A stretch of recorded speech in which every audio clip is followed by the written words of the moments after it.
Paramashivoham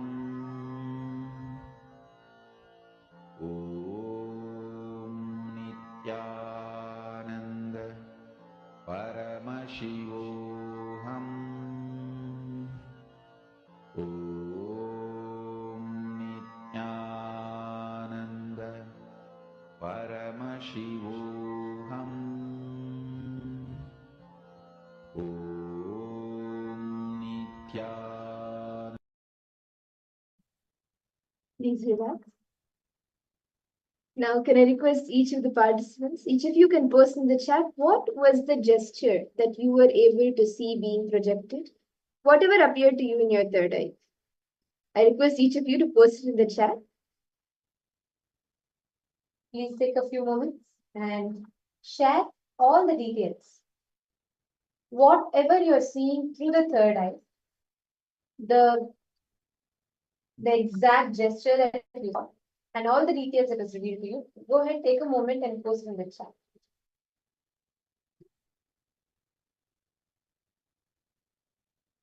Master, come on, every one of you, please post it. And also try and describe as much as possible, even the exact gestures that you saw, what were any colors or anything in particular that you saw in addition to the gestures.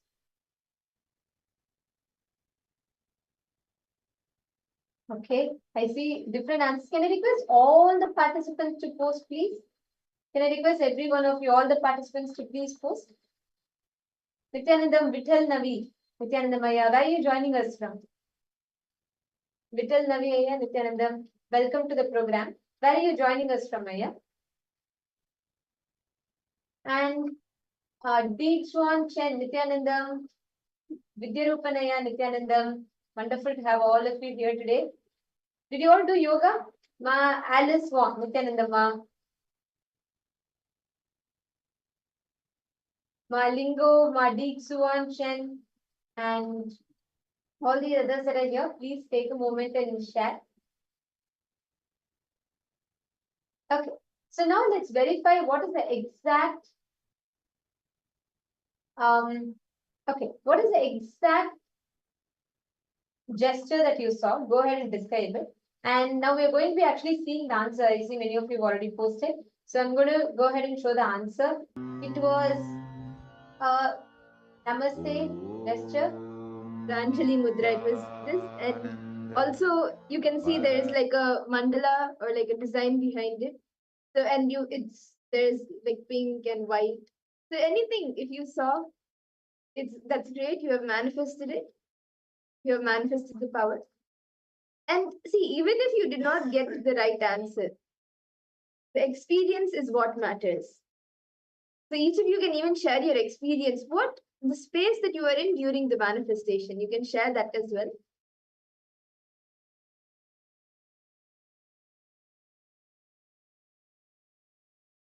So each of you can see the image that was being projected.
Relax. Okay, great. So all of you, hope all of you have had a chance to verify your answer.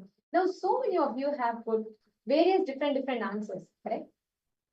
Now, I'm going to request all of you actually take a few minutes and write down any doubts that came up in you, any kind of a doubts, self-doubt, incompletion that came up in you, which made you not be able to see. Like for many of you where you felt like you could not see anything or you just saw black, it was blank. Take a few minutes. It's a very, very beautiful exercise that Swami gives. Just sit and spend time with yourself. Analyze within you. What was the exact doubt that you had? What was the exact thing that you had which was stopping you, which was making it difficult for you to see? Every single thing, whatever you saw through the third eye, right? When you were trying to see, you could not see a detail, you could not see a shape, or sometimes you felt like it was just blank. It was not normally what you would see. Actually sit with yourself and analyze your thought currents. Identify what was the exact thought currents that you had. Maybe something in you would have told you before you have done, but now it's not going to be possible. Or maybe something in you would have told it's not going to work for you, or you felt very distracted, or you felt very tired, very bored. Actually sit and identify. We are going to now give you all a few minutes to do it. Please sincerely sit now and identify what exactly was the thought current that stopped you from manifesting it. Take a few minutes.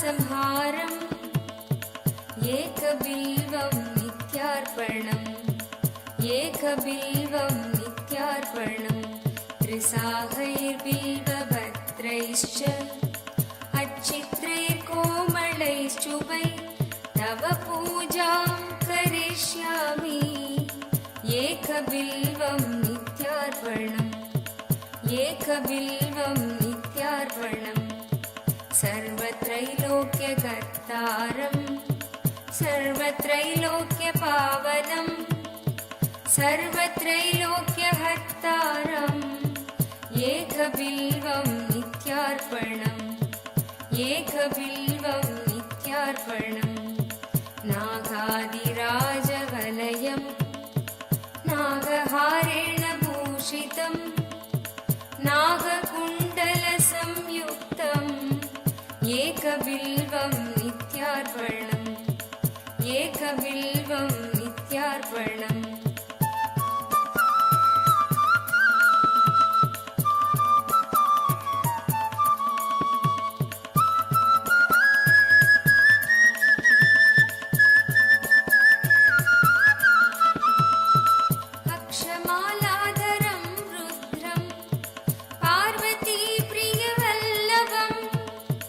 चन्द्रशेखरमीशानम् एकबिल्वं नित्यार्पणम्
स्फटिकसङ्कासं चितिकण्ठं कृपानिधिं सर्वेश्वरं सदा शान्तम् एकबिल्वं नित्यार्पणम् एकबिल्वं नित्यार्पणम् सच्चिदानन्दरूपं च पारनन्दमयं शिवं वागीश्वरं चिदाकाशम् एकबिल्वं नित्यार्पणम् एकबिल्वं नित्यार्पणम् शिविविष्टं सहस्राक्षं दुत्तुभ्यां च निषङ्गिणं हिरण्यबाहुं सेनान्यम् एकबिल्वं नित्यार्पणम् एकबिल्वं नित्यार्पणम् अरुणं वामनं दारं वास्तव्यं चैव वास्तुवं ज्येष्ठं कनिष्ठं वैशान्तम् एकबिल्वं नित्यार्पणम् एकबिल्वं नित्यार्पणम्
ನಿತ್ಯಾನಂದ ಕಲ್ಪತರು ನೀನೇ ಗುರು ನಿತ್ಯಾನಂದ ವೈದ್ಯ ಸರೋವರದಲ್ಲಿ ನಿತ್ಯಾನಂದ ಕಲ್ಪತರು ನೀನೇ ಗುರು ನಿತ್ಯಾನಂದ ಆಲಾರಳಿಯಲಿ ನೀನೇ ನಿತ್ಯಾನಂದ ಬಿಲ್ವತ್ತಿಯಲಿ ನೀನೇ ನಿತ್ಯಾನಂದ ಆಲಾರಳಿಯಲಿ ನೀನೇ ನಿತ್ಯಾನಂದ ಬಿಲ್ವತ್ತಿಯಲಿ ನೀನೇ ನಿತ್ಯಾನಂದ ಗುರು ನಿತ್ಯಾನಂದ ಗುರು ನಿತ್ಯಾನಂದ ಬಿಡದಿ ಪುರವಾಸಿ ಗುರು ನಿತ್ಯಾನಂದ ಗುರು ನಿತ್ಯಾನಂದ.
மண்ணே மாமலையே மணியே மாணிக்கமே மரகதமே வைரமே பொன்னே புகழ் சேர் பொன்மலையே சோதி வடிவான ரூபனே என் குருநாதா என் குருநாதா என் குருநாதா அஞ்ஞானக் கடல் நீங்கி கணக்கு ஆத்ம ஞானம் அளிப்பாய் குருநாதா நித்யானந்தா ஆத்ம ஞானம் அளிப்பாய் நித்யா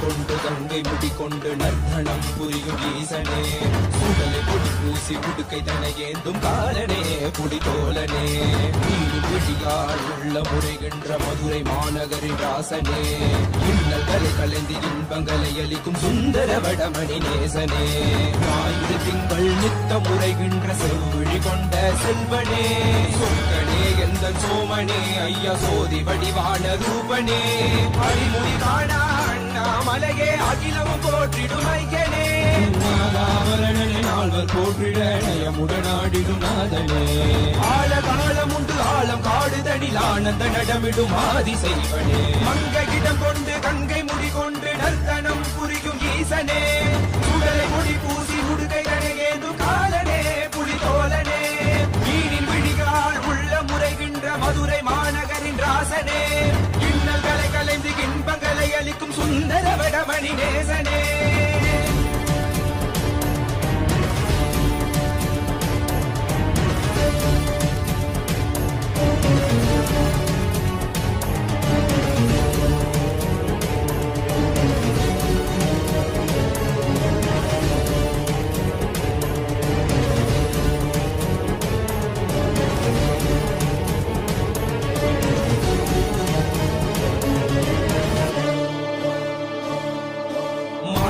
தானாடிட மங்கையவளிடம் கொண்டு நீயாடி வாடியாற்று இருவினைகள் தீர்த்தருளவே நித்யனே இடவத்தின் மேலேறிவா என்றென்றும் ஈசனை தானாடிட புவிதனில் சுந்தரனை நீயாடிவா தினமும் நீல் விசும்பு தந்தருளவே தேசனே மலனே நீயாடிவா இமையோர்கள் இன்னலை கலந்திடும் தேவா தேவாதி தேவா சதா சிவா பாபா குருவாக வந்து திருவருள் புரிவாய் நித்யானந்தனே முக்தி தரவாவா பிறதியில் உரைகின்ற பிரமணே நீயாடிவா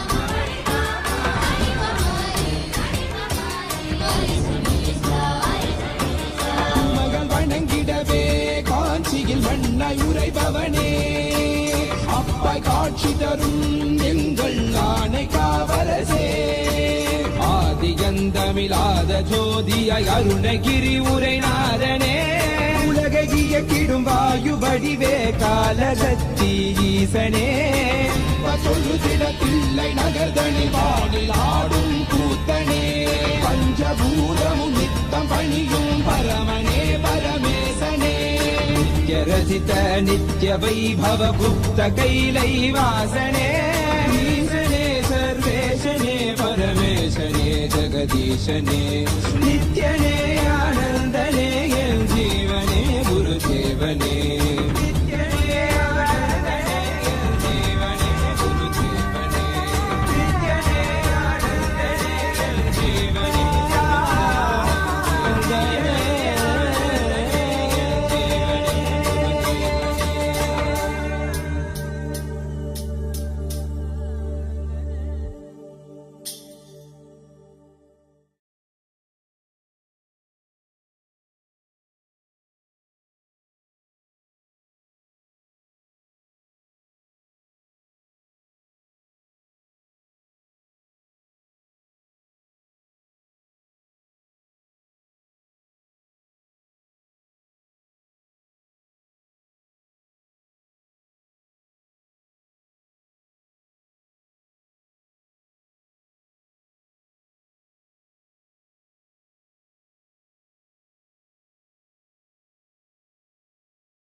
Namah Shivaya, Om Namah Shivaya, Om Namah Shivaya, Om Namah Shivaya, Om Namah Shivaya, Om Namah Shivaya, Namah Shivaya, Namah Shivaya. Gangadhara Lingeshwara Shambho Mahadeva, Gangadhara Lingeshwara Shambho Mahadeva, Gangadhara Lingeshwara Shambho Mahadeva, Gangadhara Lingeshwara Shambho Mahadeva, Jatadhara Jambulingeshwara Om Namah Shivaya, Jatadhara Jambulingeshwara Om Namah Shivaya.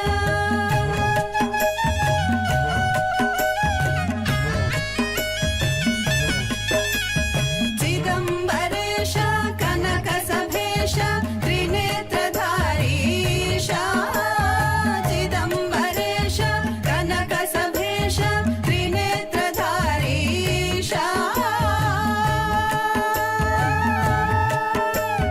Tadhimi Tadhimi Tadhimi Tadhimi Natana Priyaisha, Tadhimi Tadhimi Tadhimi Tadhimi Natana Priyaisha.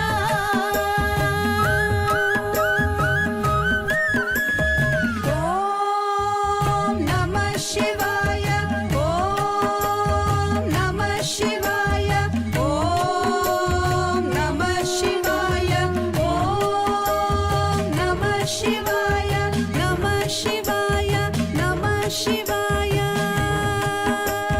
Shiva Shiva Shambho, Hara Hara Shambho, Shiva Shiva Shambho, Hara Hara Shambho, Shiva Shiva Shambho, Hara Hara Shambho, Shiva Shiva Shambho, Hara Hara Shambho, Shiva Shiva Shambho, Hara Hara Shambho, Shiva Shiva Shambho, Hara Hara Shambho. Gangadhara Lingeshwara Shambho Mahadeva, Gangadhara Lingeshwara Shambho Mahadeva, Jatadhara Jambulingeshwara Om Namah Shivaya, Jatadhara Jambulingeshwara Om Namah Shivaya, Chidambaresha Kanakasabhesha Trinetradarisha, Tadhimi Tadhimi Tadhimi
Sincere apologies to all the participants to keep you all waiting. There's a small technical glitch. And now, thank you all for your patience and being tuned in. Now, like we were sharing with you all, today we are going to be having an introduction to the cosmos. We are going to be understanding about who we are, an introduction to ourselves, Jiva, the world, Jagat, and God, Ishvara. So, we are going to be understanding the right powerful cognitions about each of these, Jiva, Jagat, and Ishvara. So, let us all now get ready to enter into the session. And we are going to be listening to Swamiji's revelations on the truths of how your individual being is connected to the world and in turn connected to Ishvara. All the participants, while we listen to the session, please write down what you understand, because this session will form the foundational understanding of what you know about yourself, what you know about God, what you know about life, everything around you. So let us now enter into the session.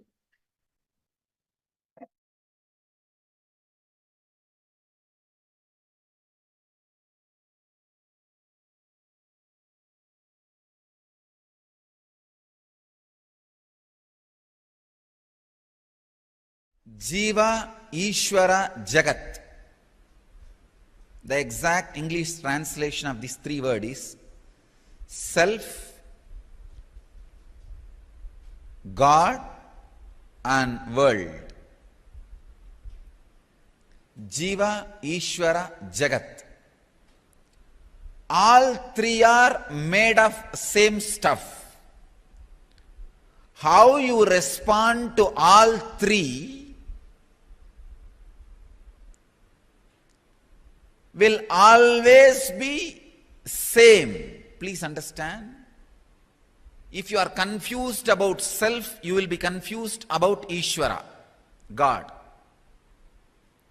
If you are confused about self, you will be confused about the world. If you are clear about the self, you will be clear about Ishvara. If you are clear about the self, you will be clear about the world.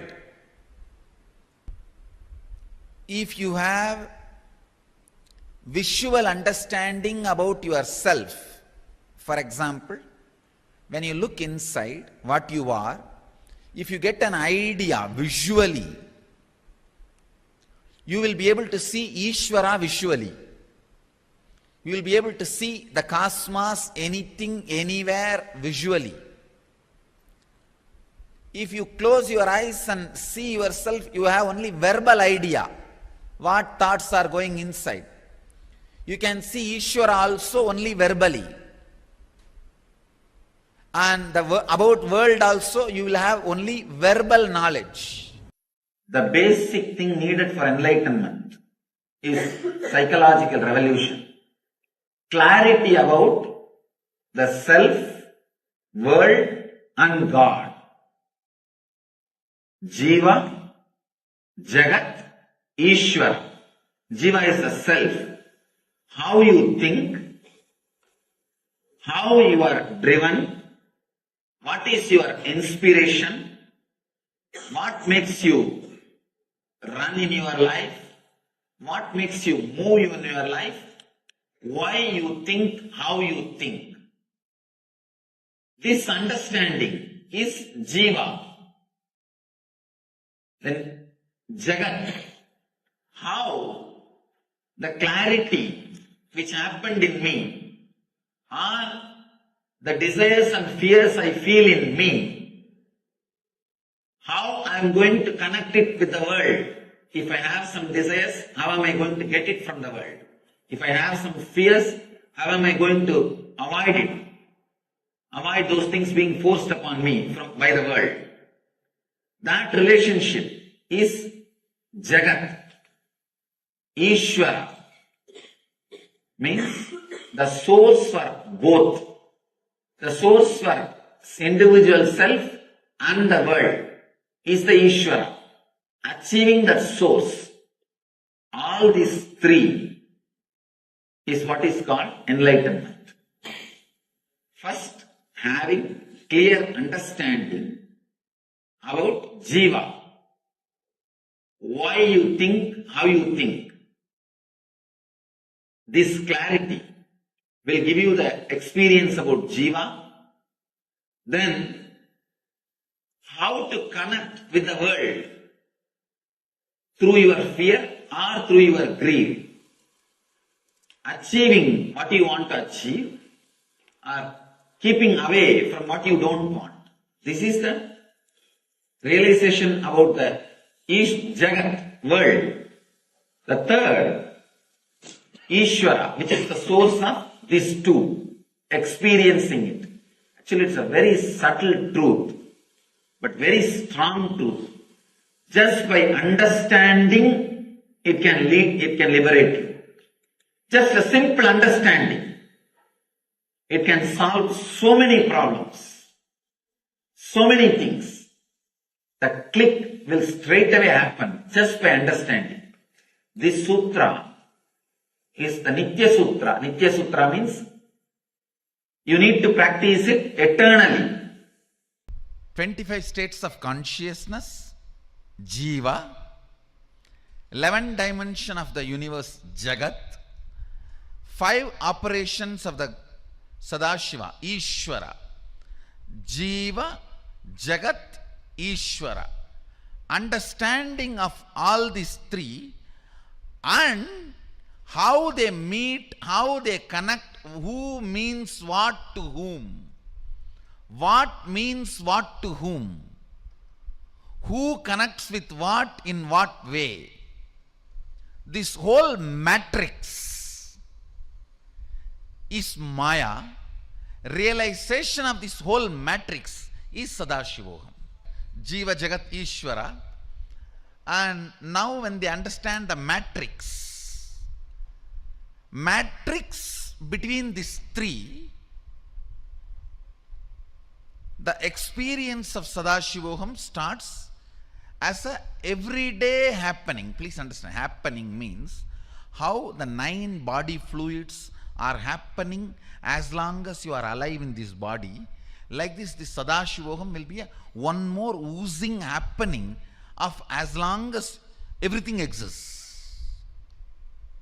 The happening word, that is exactly the description of the word happening in Sanskrit. How the 9 body fluids go on happening as long as you are alive in this body. Anything which becomes that kind of happening in you only is Anubhuti. So this matrix of Jiva, Ishvara, Jagat, realization and mastery over this matrix happening in you is Sadashivoham. Not that when you have an incompletion, you will find completion, you will find solution. No, that is not called happening. That is taking medicine and healing. For example, you have a, what do you call that? Low hemoglobin.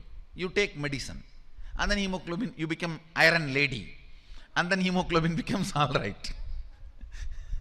That is medicine. That is not happening. Understand? So when you find incompletion and you go for completion, it becomes all right. That is not happening. The moment hemoglobin starts coming down, automatically body secretes whatever is needed and it becomes all right, is only happening. So now this matrix and mastery over this matrix will become happening in you guys. That is Sadashivoham. When I am introducing, it is only a medicine. Wherever you have a problem, take this and heal, work, breakthrough. It's a medicine. But when this matrix is mastered, it becomes happening.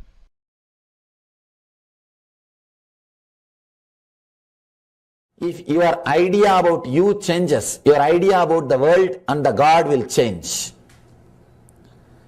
Jiva, Jagat, Ishvara. Jiva is idea about you. Jagat is your idea about the world. and Ishvara is your idea about the ultimate. All these three are very closely connected. If your idea about you changes, your idea about the world will change, and your idea about the Ishvara will change. If you are fear-based, you will feel very connected to the deities with all weapons, 18-handed Kali, or Muniyasami, Karupannar, with all the deities which are violent. You will feel very connected because you are deeply feeling insecure. You want somebody to protect you with all the weapons. If you grow, if your idea about you changes, if you raise to the level of anahata, love, suddenly you will feel connected to Krishna. More love, more bliss, more joy. If you elevate yourself a little more, if your personality becomes a seeker, means seeker of enlightenment, you will feel connected to the master. No, with no other god you will feel connected. All those gods are okay, but you won't feel connected. Only the connection will be with master. You will feel master is everything. That is everything. People ask me, are you God? I tell them no. Only for selected. I am not God for all, but only for those few who are seekers. People come and ask me, Swamiji, I heard that fellow had some miraculous experience in his life by you. You did that to him, this to him, why not do for me also? I tell them, no, it's not in my hand, it is in your hand. How much you feel connected. If you feel connected to me as a teacher, I will do only the teacher's job. Only the teacher's job will happen. If you feel connected to me as a master, the master's job will happen. If you feel connected to me in a much more deeper level, those kinds of things will happen. It is feeling connected that creates the possibility for miracles. That creates the space for power of coincidence to happen. Understand? It is you feeling connected. You are feeling connected. That creates a special space where miracles just continue to happen. Miracles are not done, it happens. If it is done, it is a work. Only if it happens, it is miracle. For you to become your Ishvara, only Jagat is created. Jagat is generated for you to become your Ishvara. For Jiva to become Shiva, Jagat is generated. Now know your goal and know you and generate your Jagat around you. For generating the Jagat, understanding about wealth and relationship, health, all this jnana vrata is required. You want to become very healthy. It means you have to attract a kind of people who are inspiring you every morning to get up and do yoga and do panchakriya and eat healthy. You can't attract the fellows morning and say, hey, come on, let's go to bar. You can't afford to attract the fellows, come on, let's go to McDonald's. Eat that 7-layer burger, Texas size, Starbucks coffee, 2-liter Coca-Cola.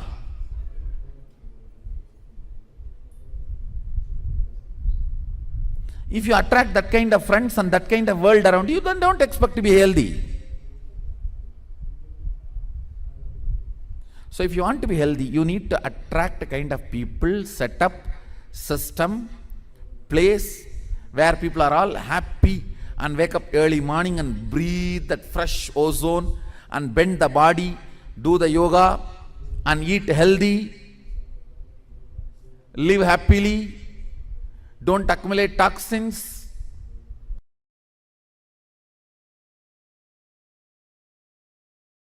Jiva. Listen, first let me define Jiva.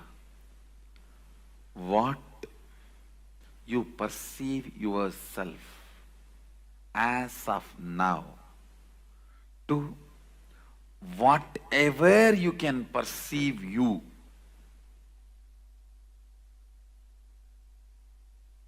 Till that level, you are called Jiva. When you cannot perceive yourself anymore individually, separately, you are Shiva. Listen, let me repeat once more. Whatever you perceive as you, as of now, from this point to whatever you can perceive as you, whatever you are perceiving as of now, to whatever you can perceive as you. Understand? Even if you perceive yourself as Sadashiva, you are only Jiva. It's within the matrix. There will be a space where you will not perceive yourself as an individual. Only then you are Shiva.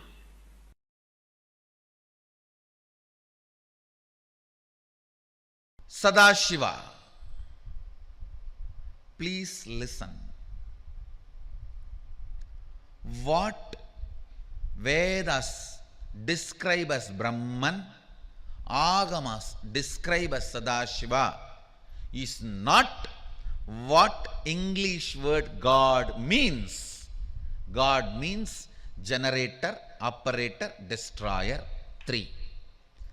Very clearly Agama says Sadashiva does Panchakritya, not three. Panchakritya means creation, protection, destruction, delusion, liberation. Srishti, Sthiti, Vinasha, Trodana, Anugraha. Even the word Srishti is not equivalent to creation. Even the word Sthiti is not equivalent to operation. Even the word Vinasha is not equivalent to destruction. Even that is a mentally retarded, handicapped version. The word God is not equivalent to Sadashiva.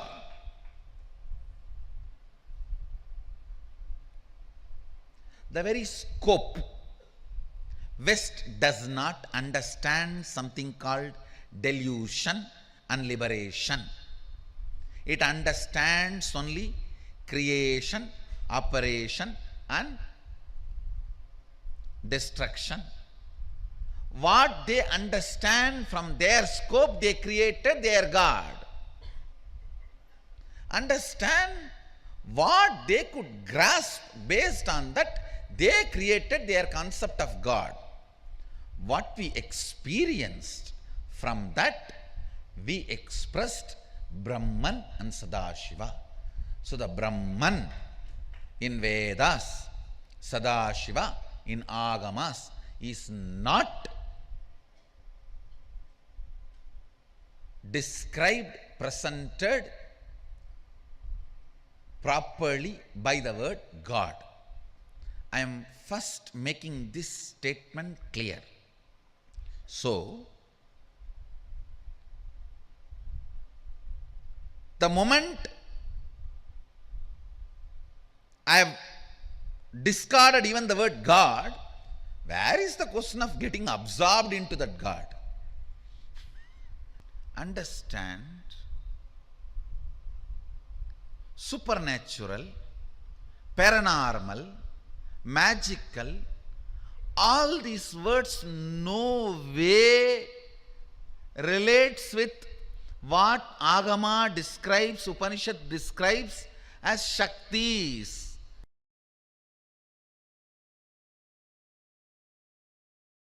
Let me enter into the satsang. Listen. Hindu tradition has only 3 steps for ultimate realization, manifesting Sadashivatva. 1.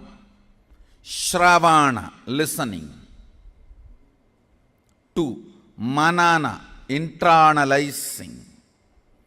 3. Nididhyasana, manifesting, living. Listen carefully. Any great truth you listen, Shravana, which goes into your length logic dimension, should become part of your depth cognition. Once it becomes cognition, you start living it. That's all. Logically, you all heard millions of times from me, you are Mahasadashiva. You are the same pure consciousness. But it has not yet become your depth cognition. It is sitting there, but not into your Anandagandha. Listen carefully. What is the way all your great ideas, see, as long as it is only a length logic, it's an idea. When it becomes cognition, it is life. Ideas you have about your soul. What is individual soul? What is Jagat? Means universe, human beings, life, nature. What is Ishvara? Listen carefully. You have all the right ideas now. Nothing more need to be taught. That is why no guru can stand in front of my disciples. You guys know too much. No doubt. Amazing ideas about self means Jiva, Jagat, universe, Ishvara, God. You know too much, and it is in your logic, in your length. But it has to become your cognition, depth. How? How? Understand, when all the great ideas about Jiva, Ishvara, Jagat, self, universe and God is sitting in your logic, it is yet to become your depth cognition. You all have all the right things. I have seen many people, when they advise others, the way they advise, oh God. Understand, it does not need to be our weakness. It can become sadhana. Listen. How many of you feel when you solve others' problems, so many clicks happen inside you and many of your problems are solved? Raise your hand. That is all is the technique. Start causing others. That is what I am saying.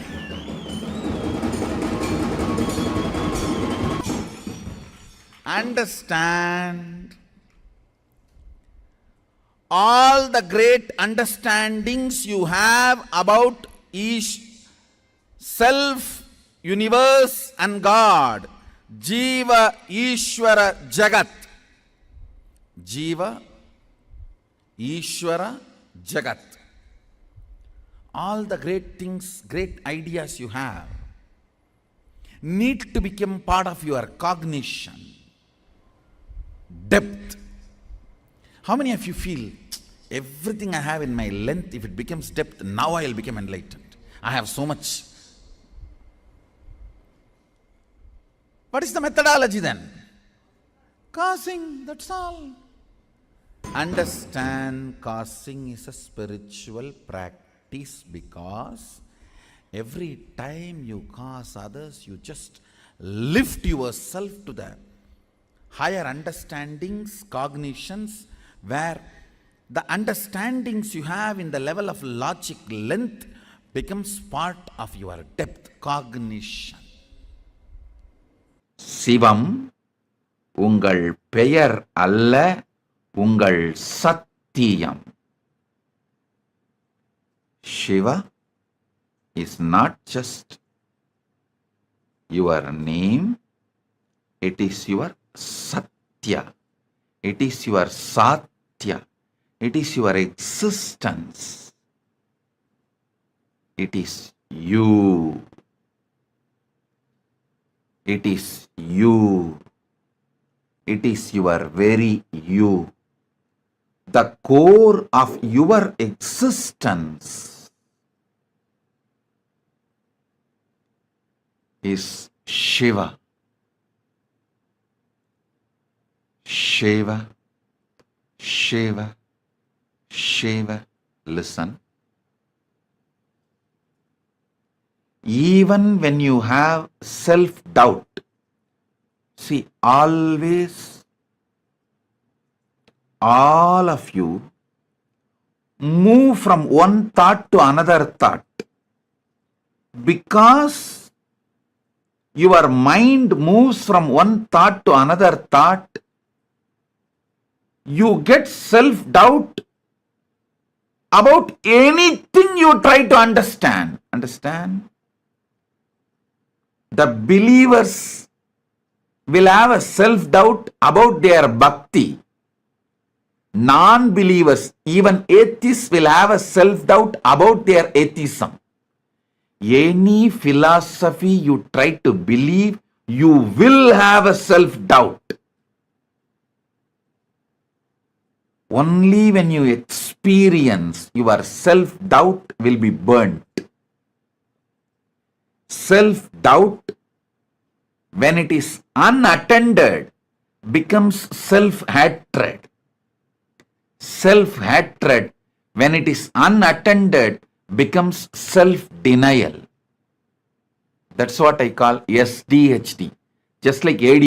How kids have a ADHD, adults get into SDHD. Self-doubt. Unattended self-doubt becomes self-hatred. Unattended self-hatred becomes self-denial. The SDHD leads to doubt about life. Doubt about your own life. Doubt about your life becomes hatred for life and denial of life. LDHD, life doubt, life hatred, life denial, only becomes frustration, anger, depression about life. All the problems you face in your relationships with the external world, with the outer world, is LDHD. Listen. All the pasa you experience, all the mithya you experience, all the maya you experience, all the delusion you experience is LDHD. Life doubt, life hatred, life denial. All the insecurity you experience about life is God doubt, God hatred, God denial. Listen. What starts as SDHD starts manifesting as LDHD and goes to GDHD. Once you don't attend to your self-doubt, self-hatred, self-denial, it takes the form of LDHD and GDHD. Listen.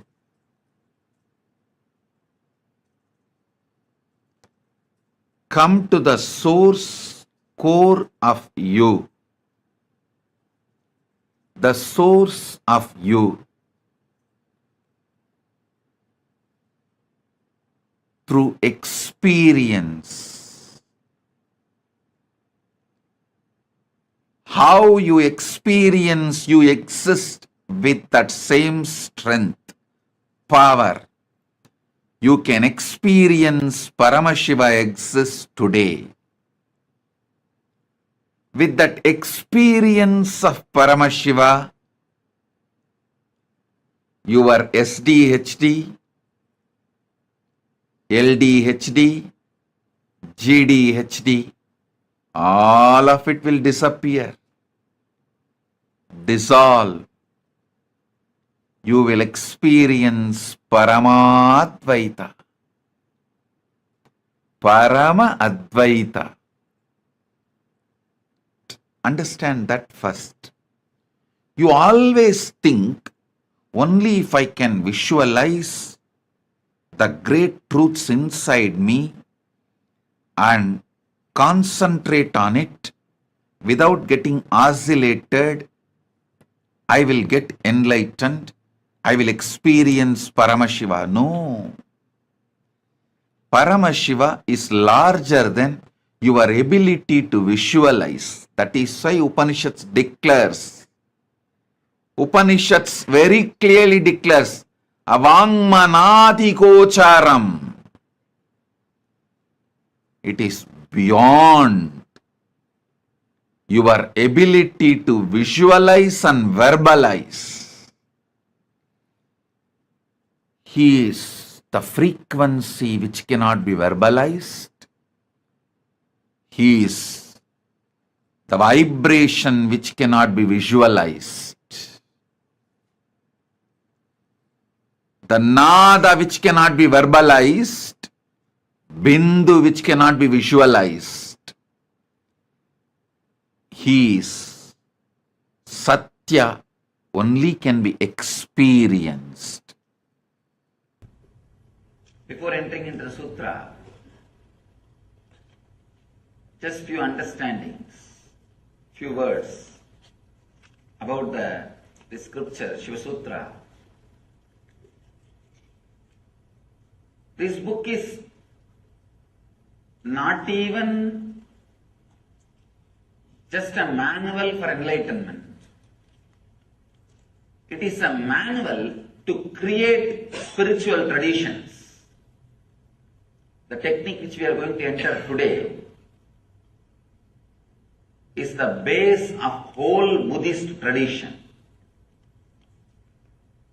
Each technique, each meditation technique which is described in this book is a base for one religious tradition, one spiritual philosophy. Out of this one meditation technique, whole Buddhist tradition is born. Fortunately, this book is older. That is why we are able to say from this book it started.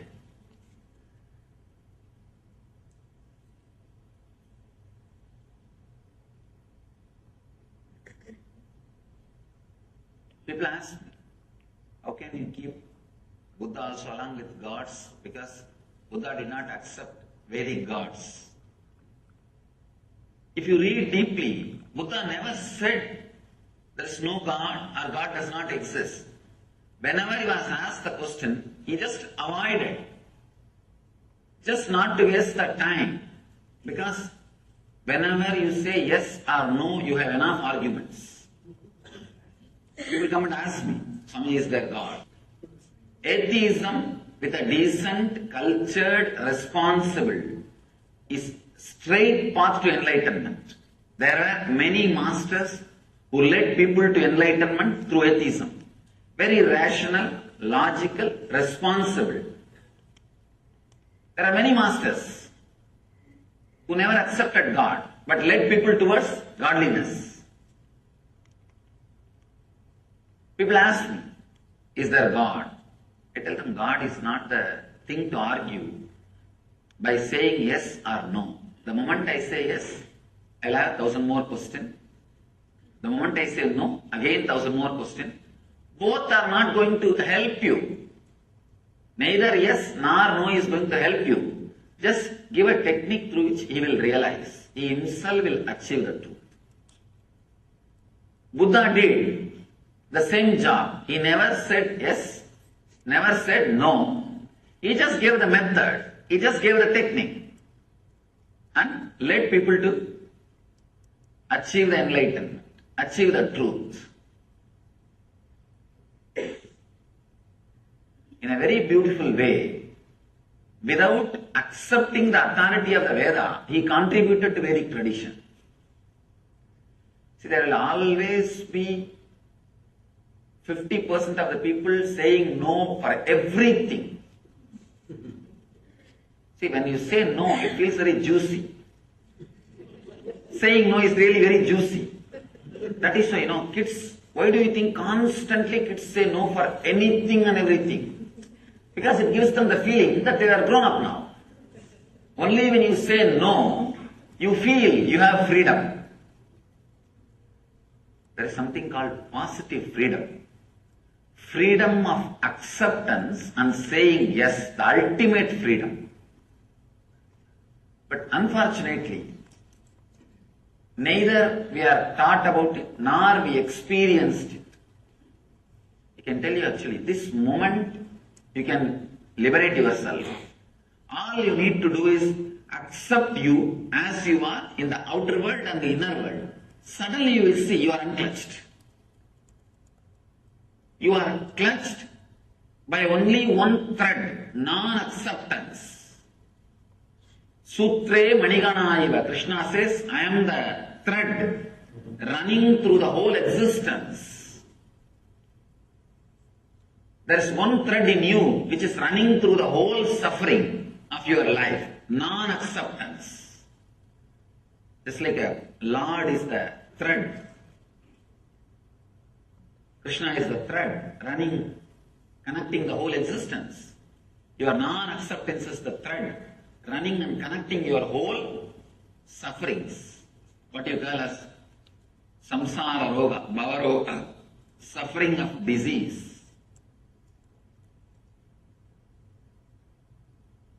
This one moment, a simple acceptance. People ask me, I'm not able to accept that I'm not able to accept me, Swamiji.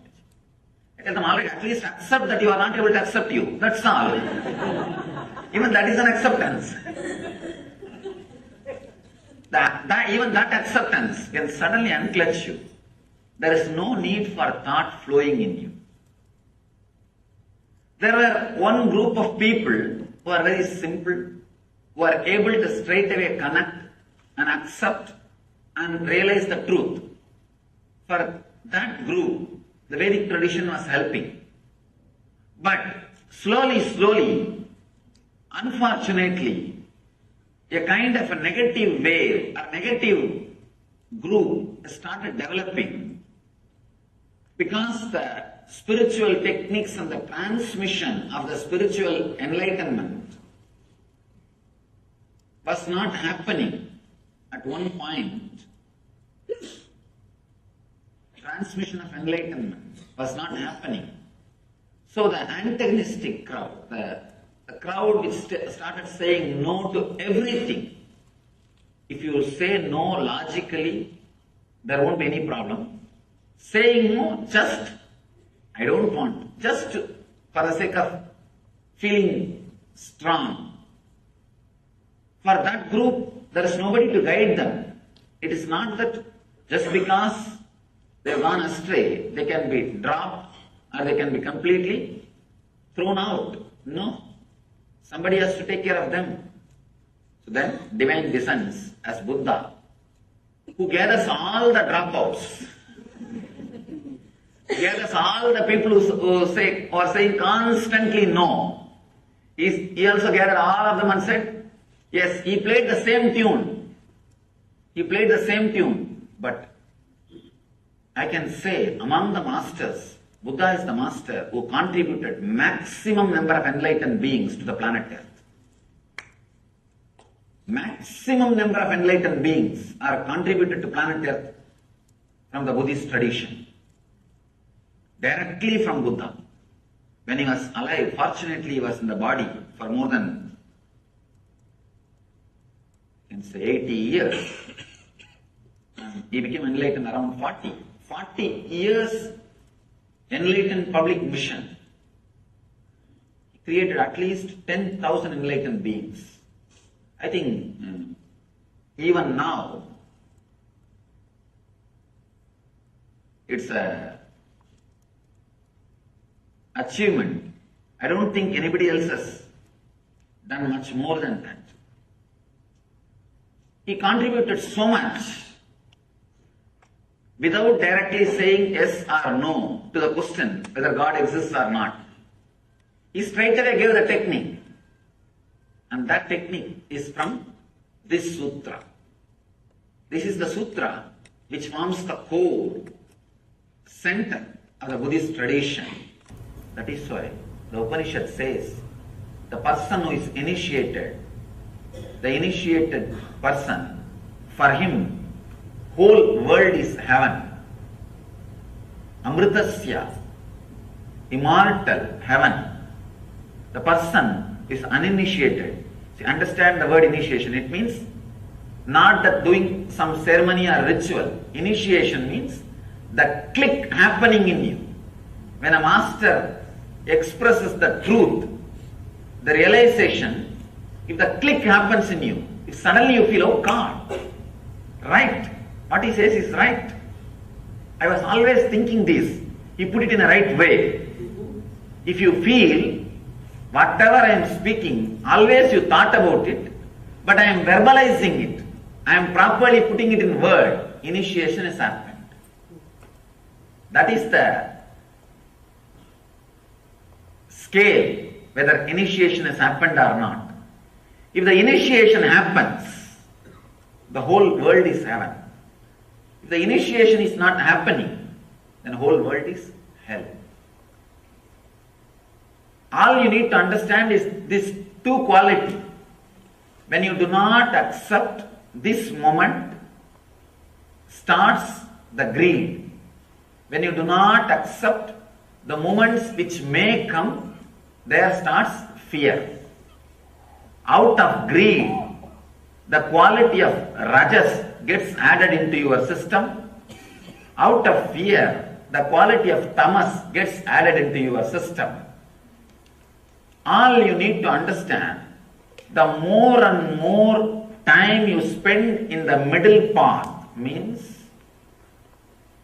accepting the inevitability and accepting your present moment, accepting you as you are now, understanding the inevitability of the life which may happen in you, happen for you. When you have these two understanding, that is what we call sattva, means relaxed, restful middle path. Neither you are driven by the non-acceptance of the present moment, nor you are driven by the non-acceptance of the future moments.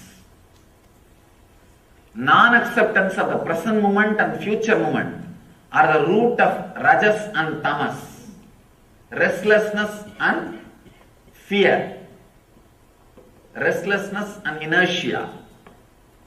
This simple understanding, this psychological revolution, actually the moment initiation happens in you, every word which comes out of the master rings bell in your heart, and that becomes a strong, clear programming in you. Programming your life based on the Vedic knowledge. Even the Vedic knowledge seems to be too small a word. The right word is the true knowledge. Actually, Vedic knowledge is true knowledge. But in course of time, people have started thinking Vedic knowledge is something like a branding. No. All of us need to understand the word Veda. Veda means the knowledge which comes out of your inner space when you are unclutched. When you are unclutched and relaxed, whatever research and development happens automatically inside you without you contributing or you interfering. That is Veda. If you just keep quiet, Veda will happen in you. That's all is the basic truth. When you unclutch and rest in a silence, relax in silence, a strong visualizations without verbalizations will happen in you. those truths are only called Vedas. There's a beautiful description about who is Rishi in Sanskrit. Mantra Drashta is Rishi. Understand?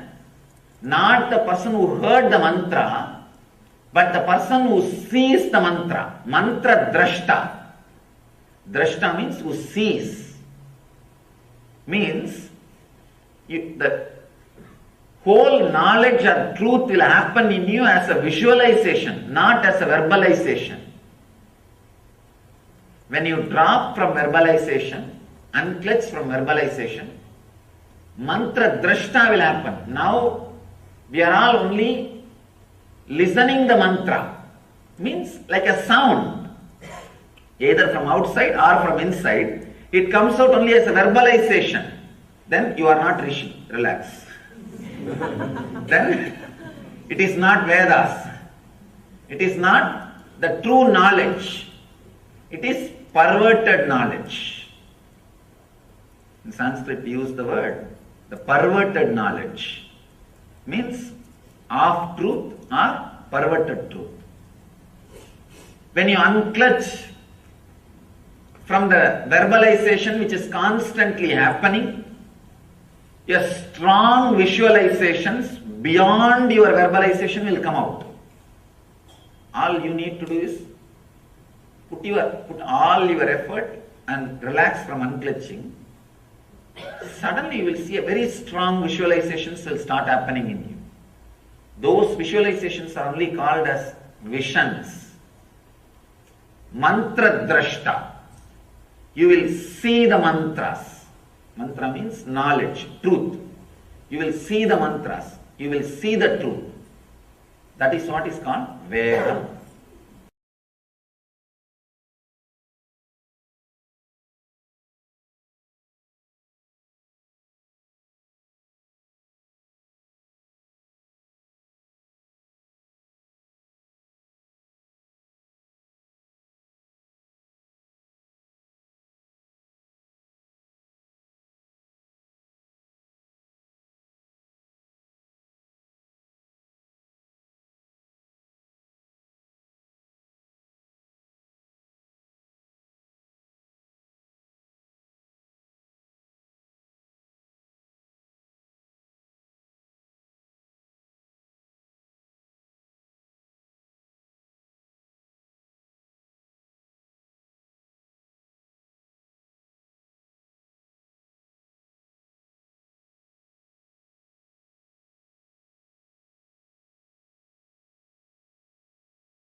A very, very beautiful revelation that Swamiji Shah revealed to all of us now.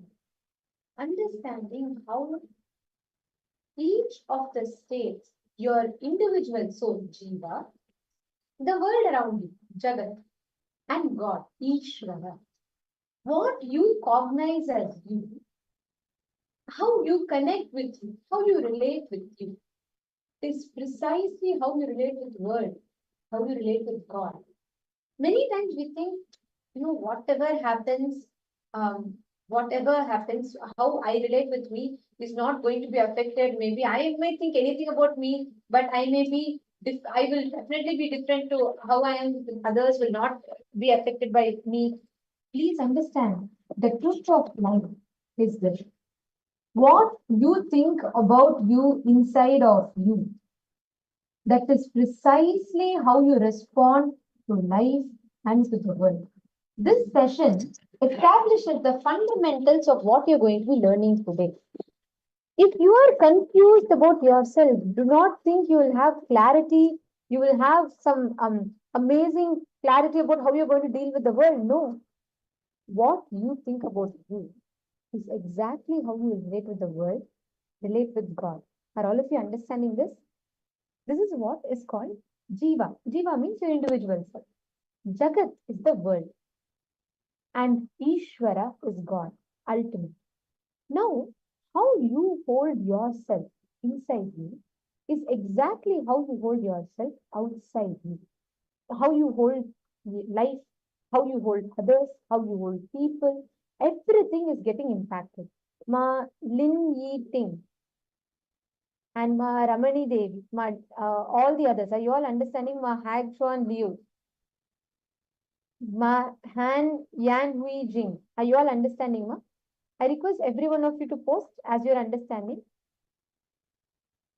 Because many times what you carry as your cognitions under you, ma limiting, actually you can post what is the exact reality you want to manifest. What is the shift you want to have? Like, for example, maybe in some relationships, or maybe in some aspect of your life, in aspect of wealth. Post what exactly is the shift you want to have. Atma Jyotikaya, Nithyanandam. Atma Jyotikaya, are you also understanding? This session will really help you. Because many times we think the whole space around us is independent. We think, okay, this is how life has manifested. You inside you, even if you feel miserable, low about yourself, you think outside if you put up a nice smile and a happy face, everything will be aligned. No. Because the Jiva, if you are confused about yourself in your inner space, you will be confused about every decision you make in life. You will be confused about people around you. You will be even confused about God. For example, people who are very deeply insecure, they will actually, like they have deep fear, they are afraid that they might be attacked or something will happen. All those people will connect to the God which offers protection, like Kalabhairava, Mahakali, all of these forms, Durga, Veerabhadra. But people who feel they lack love in their life, like they really want that love and fulfillment, they will connect to deities like Krishna, Subramanya, and people who feel that they just want that deep experience of like surrender, or you want to experience that bhakti, the deep bhakti. Then they'll connect to deities like Venkateshwara. Each one, how they relate with themselves, that is precisely how they will experience the world and God. Ma Lingiting, are you catching it? Are you understanding? Can I request all the participants to come on camera? This session is a very important session that will help you understand deeper about yourself. Ma Purushananda is asking, what is the right way to manifest? Seema, the cognitions you carry about you, work sincerely on changing it. Each of the cognition. Okay, Vidyarupanaya, you're saying you do not understand what impact these three factors have on your life. Many times, you may feel life is unfair to me, nobody loves me, or sometimes you feel different cognitions. You feel sometimes that people all hate me, or you sometimes feel people don't support you. The cognitions you carry about life is directly dependent on how you cognize yourself inside of you. What you understand as you, how you cognize you, is exactly how you cognize life and God. Understand why this is important, Vidyarupanaya? Because if you work on fixing the cognitions that you carry about you, you will be in so much completion with life, so much completion with Ishvara. Atmajyotikaya, are you also understanding? Sometimes, see Vidyarupanaya, for example, if you are taking a decision for taking sannyas, Vidyarupanaya must be thinking, oh God, why Ma is constantly telling sannyas, sannyas? You should know that is literally the purpose for your life. You have to see when your being is asking for it, when you literally want it, you're yearning for it, you have to, some or other way it is going to manifest. And you just need to see and wake up to that. That's all. But anyways, I'll come back to what I was saying. So for example, if you feel, I want to take sannyas, but I'm very confused about life. I do not know. Sometimes life is feeling like relationships is good. But sometimes whenever I see Swamiji, whenever I come to Paramashivoham, I feel like, I just want to be with Swamiji. He's the ultimate. If you feel confused, insecure, afraid, you need to address what is the core cognition you carry about you, because when you are confused about yourself, when you are not clear with what your purpose is, you will be confused about God and the world. Same way, if you're deeply insecure, Atma Jyotikaya, see, if you feel life is constantly unstable in front of you, you feel things are happening, things are not happening, or people are, maybe sometimes you feel they're genuinely loving you. Sometimes you feel people are not really loving you or people not supporting you. It could be anything. I'm just giving some examples, but it could be anything, right? If you have that as your cognition, please understand confusion, chaos, powerlessness in life is only a reflection of confusion, chaos, and powerlessness you carry about you. Many times you try to convince people outside. If you feel you're weak, if you feel you're incapable, if you feel you're not talented, what you always try to do is you try to convince people outside, saying, no, no, no, see, I'm talented, I'm very intelligent, all of that. But no matter how much you try to convince outside, unless you shift the cognition you carry inside you, life outside you will not change. This is the fundamental principle. This is the most basic truth for you to understand about life, Jiva, Jagat. If you understand these two, you will be able to understand Ishvara. Are you all catching it? Just bring this right powerful cognition inside of you. What is the exact cognitions you carry about you? That is exactly how you carry about Jiva. Sorry, the Jagat and Ishvara, world and God. Now, I'm going to request each of you to take a few minutes, reflect on your understanding of who you are. Vidyarupanaya, are you understanding now? Did this answer your question? Are you understanding how it is relevant to your life? See, many times you go and try to fix situation outside, right? You try to see why, you're trying to convince people around you. You're trying to see why is life so chaotic. But the source of it is inside you. If there's chaos inside you about yourself, you will only experience life as chaos. If you are unstable inside you about yourself, what is the purpose of your life? Outside you, you'll experience the same instability. If you fix the understandings you carry about Jiva, you will be able to fix understanding about Jagat and Ishvara.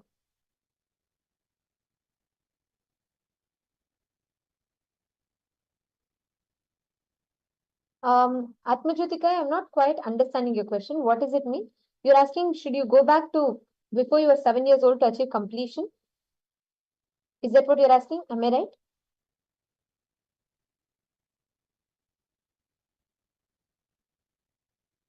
And Vidyarupanaya, do let me know if you understood.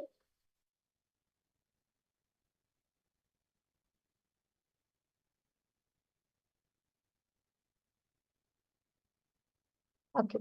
And Ma Swi Leng Tan. Ma Swi Leng Tan. Are you understanding? Are you clicking with it? Swi Leng Tan. Post in the chat whatever you're understanding. And Atmajyotikaya, see, there is no fix. There is no such thing as, oh, okay, let me try and remember before 7 years old, whatever happened. There's a process for it. See, each of these process, each patterns might have different incidents that you would have picked it up. Okay, I'm seeing your questions.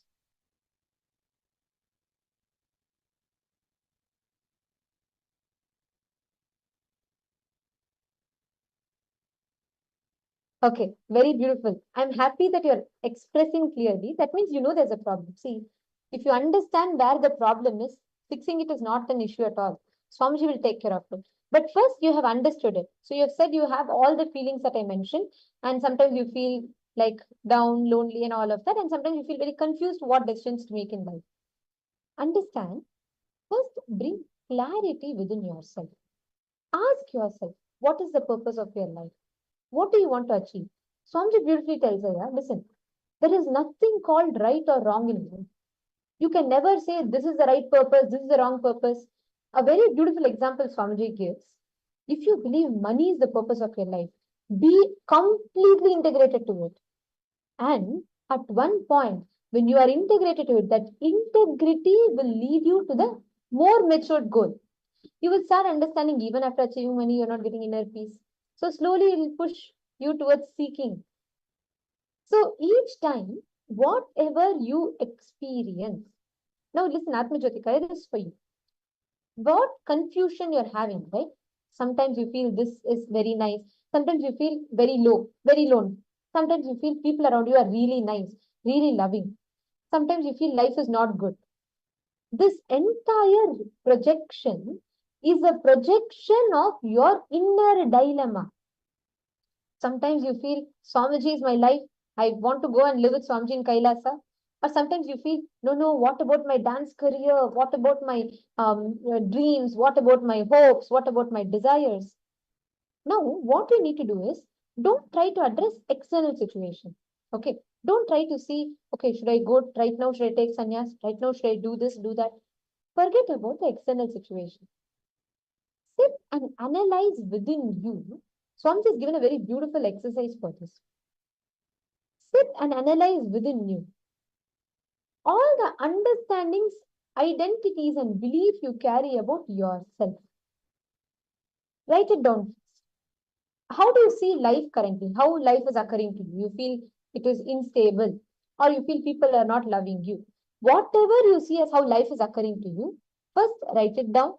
How you relate with God, Swamiji, write it down and see how it is connected to how you relate with yourself. Is that making sense? Sit within you, pen down, write down the core dilemma that you are carrying. Atmajyotikaya, could you do it now? Sit now, write down, forget about life, everyone around you. You sit and pen down. Inside you, what is that exact conflict you are carrying? If you address that, you will be able to address other situations. So I'll give you all a few minutes. Please pen this down.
Have all of you finished writing?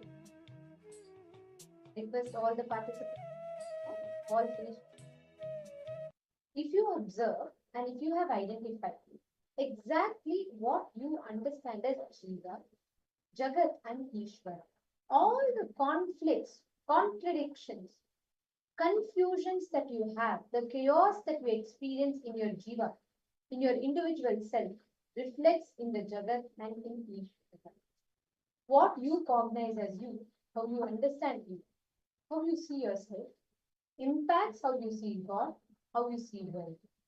Atma Jyotikaya, have you also finished writing? Once you do this, it will really help you to sit and do.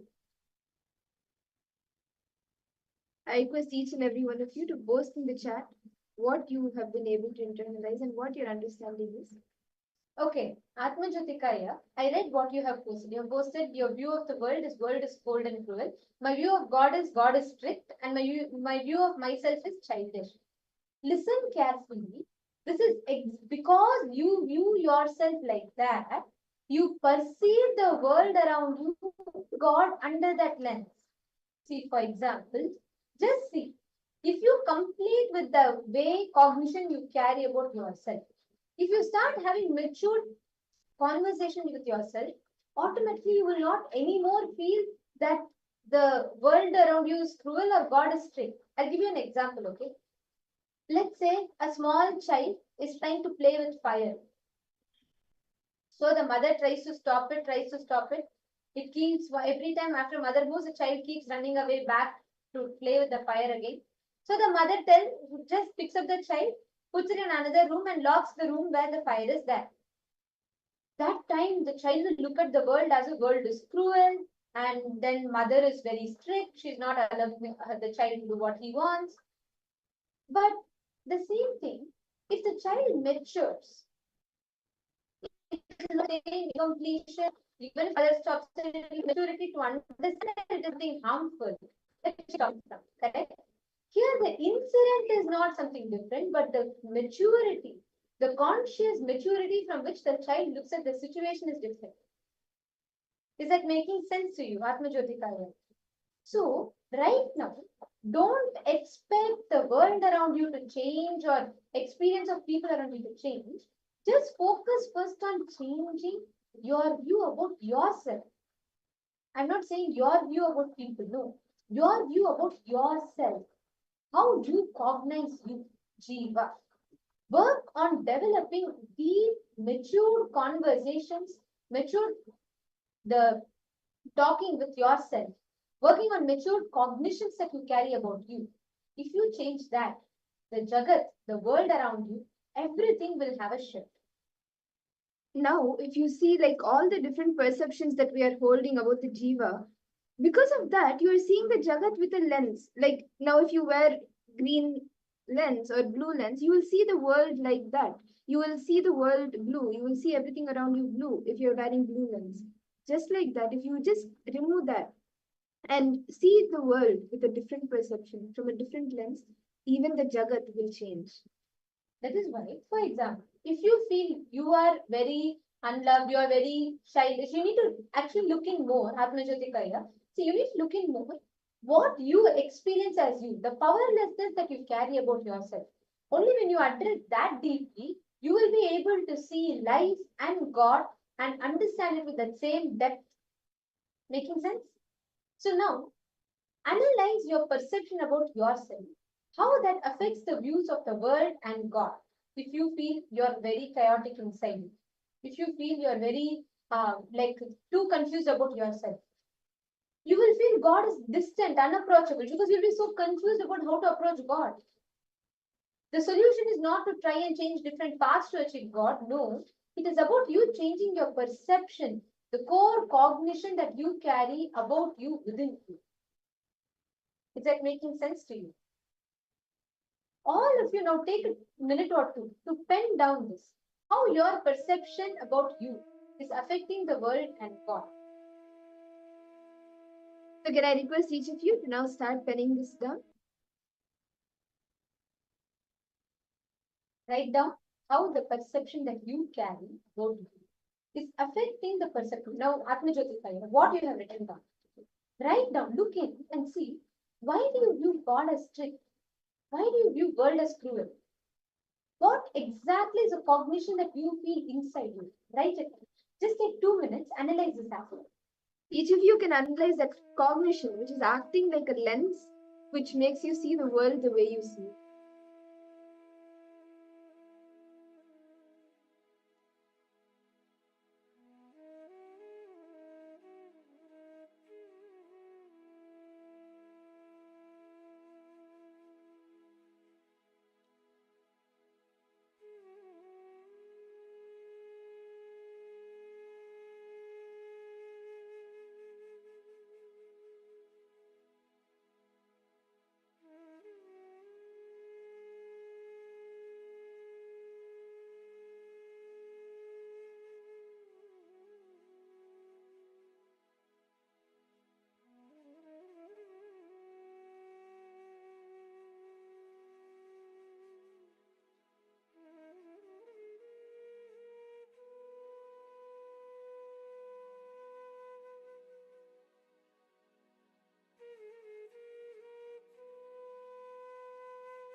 How many of you have finished writing down?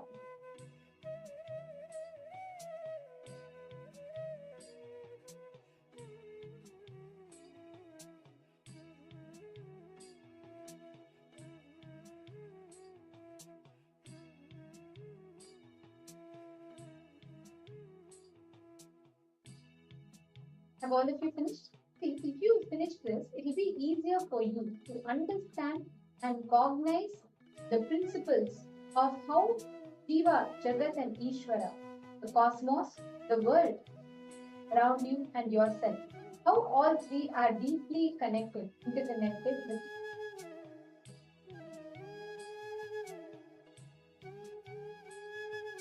Can I request each one of you to post what you were able to internalize and what you were able to understand of how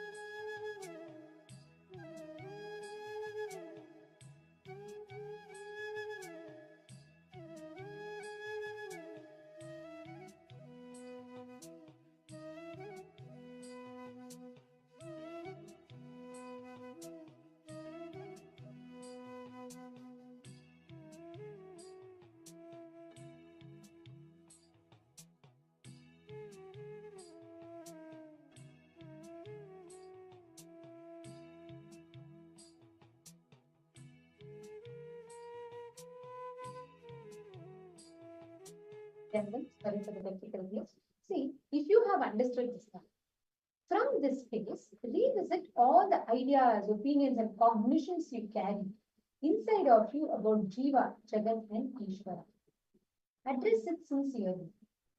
Once you do that, you will be able to have a shift in the core cognitions that you carry about you, how you understand you, how you experience yourself, and so on. Now that we have understood about Jiva, Jagat, and Ishvara, we are now going to be entering into understanding about the 25 states of consciousness. We are going to be understanding in detail about Jiva. What is Jiva and how you exist in the 25 states of consciousness. Swamiji Wilfried tells, this is the fundamental requirement for you to understand about yourself. You need to have an introduction to the 25 states of consciousness.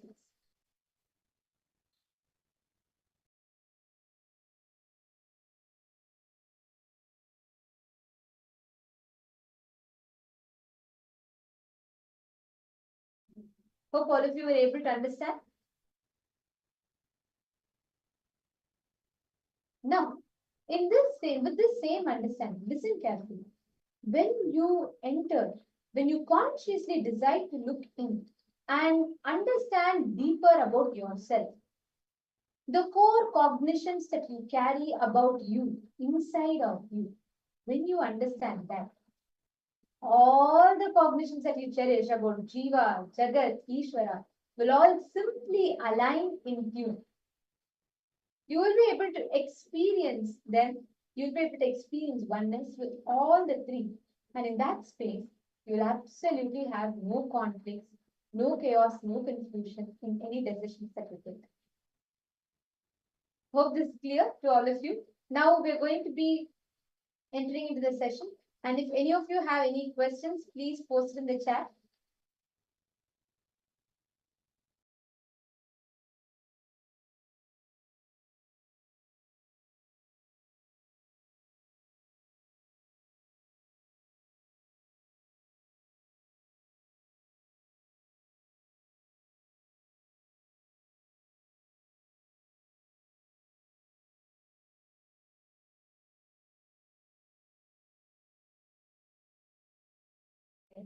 All right.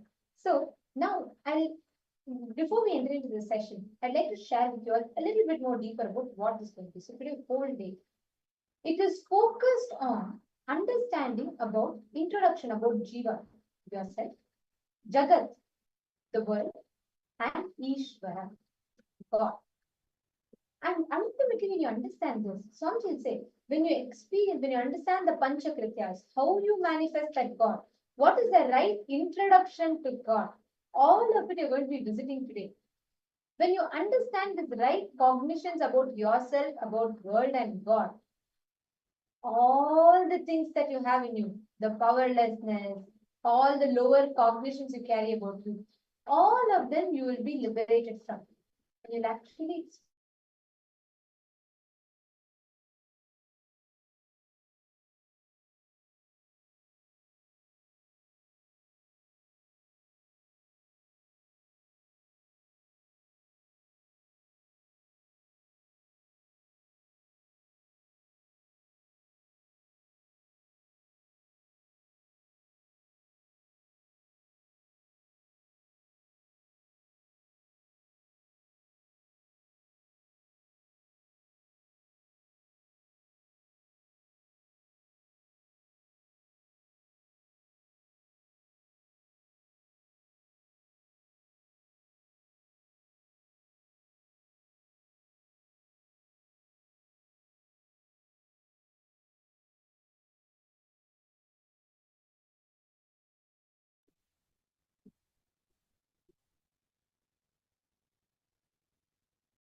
hope all of you are able to hear me now. So now, like I was just sharing, we are going to now be understanding about the Jiva, the 25 states in which the Jiva exists.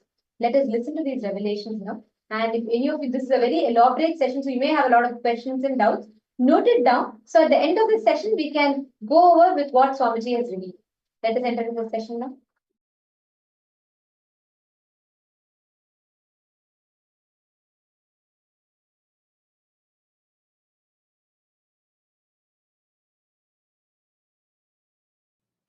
Let me define consciousness. Consciousness is the strength, power of your experience about your first person, the source of your first person. How powerfully you are grounded into the experience of your first person. Who am I? What am I? Why am I? How am I? From when am I? From where am I? To where am I? Everything about your first person, the source of your first person,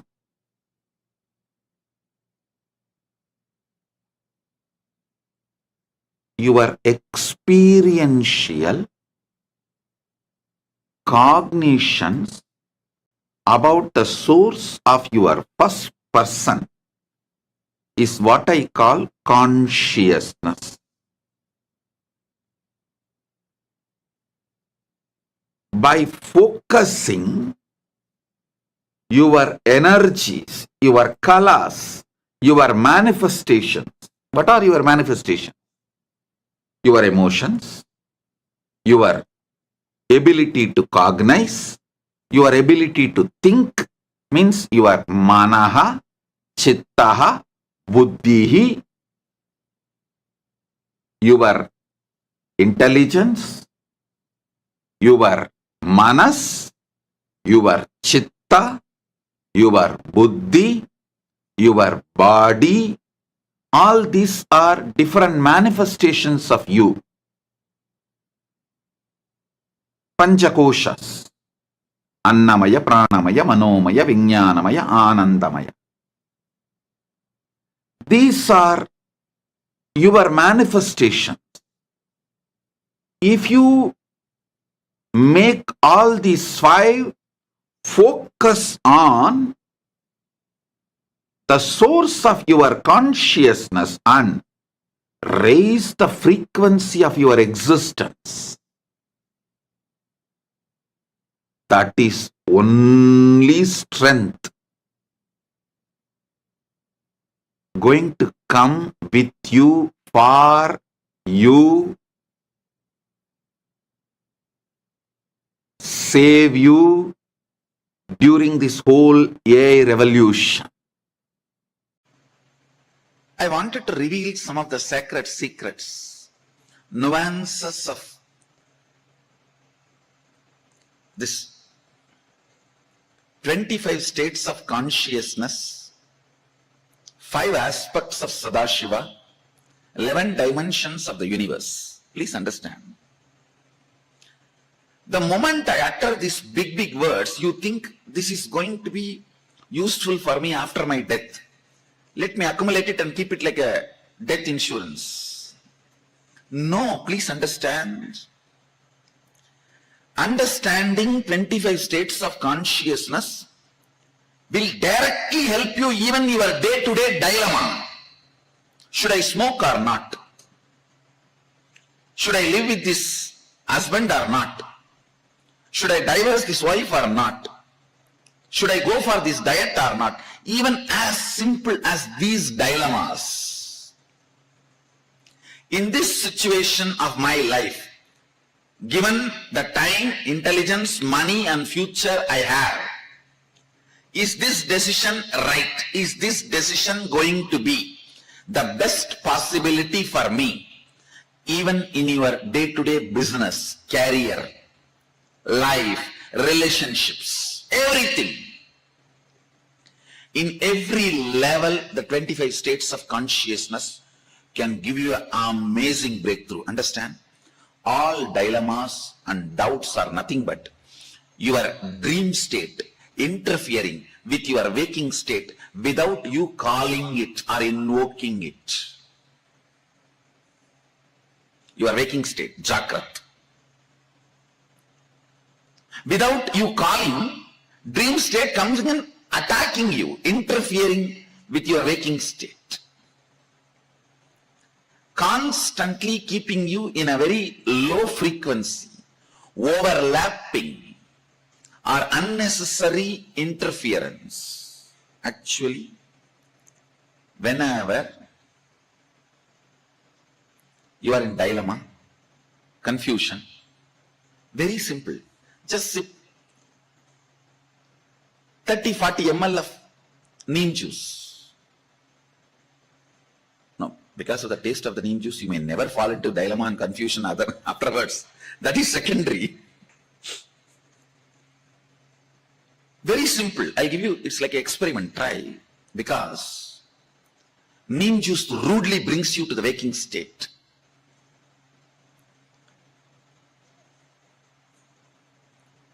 All dilemma is dreaming state, swapna, entering into you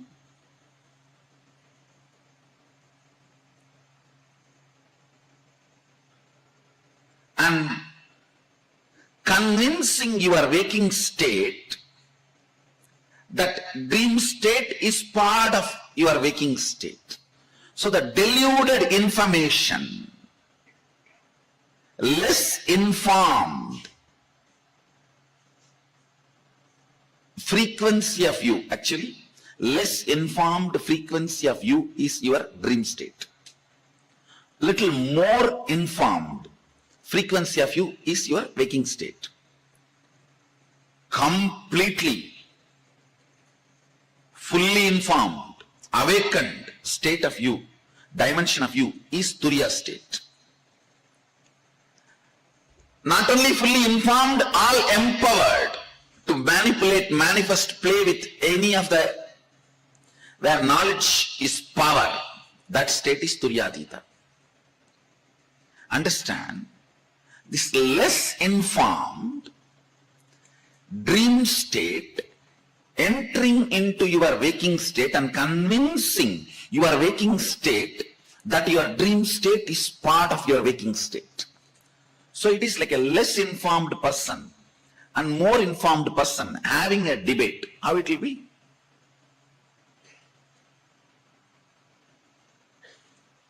even the logic or the frequency from which two ends of your dilemma operates will be different. Understand? For example, you are having a dilemma whether to start this business or not. When you are arguing for starting the business, feel how you feel your inner image. When you are arguing for not going for that business, how you feel your inner image. Or you have a dilemma whether to become a sannyasi or not. See, please understand, when you have this kind of debates, dilemmas, whether to go for divorce, whether to go for having a baby, whether to go for sannyas, whether to go for starting a business, or whether to go for having an affair, whether to go for building a new home.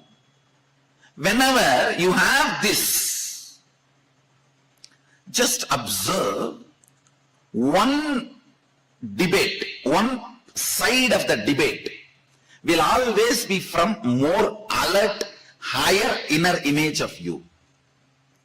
The other side of the debate will always be from lower inner image of you. The moment you know this, just blindly vote to the fellow who is from the higher inner image. The debates and arguments which are coming from higher inner image, because he is Jakrat. The other fellow is Swapna, dream. Understand? For you to sit and have this understanding, you need little neem juice. Neem juice on the tongue, or a bay leaf on the tongue. Even the bay leaf, if you soak it in honey and chew,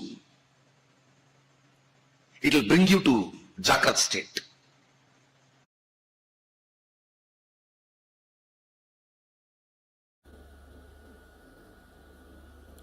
You have two levels of existing.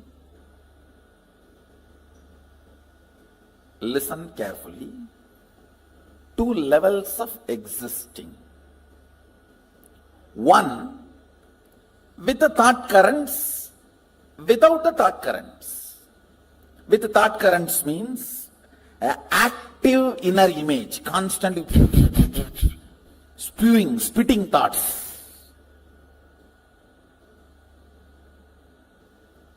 Without thoughts, in deep sleep, where I think some of you are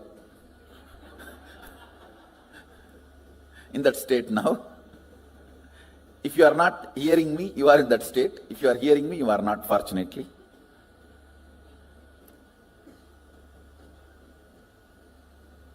I'll repeat, listen. With thoughts, without thoughts. With thoughts, all of you know, constantly picking fight with everyone, everything. Actually, with thoughts is nothing but constantly picking fight with everything. When you stop picking fight with everything, there will be no thought. Thought is Tan in your existence. When there is uneasiness and you decide to pick fight with some part of you or the other, then comes thought.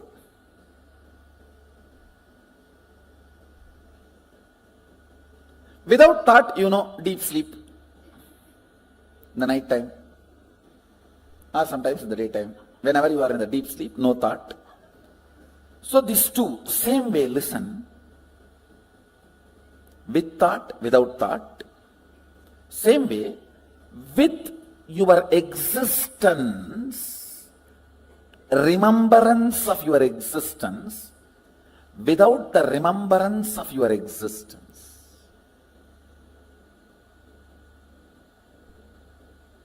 Listen. Listen.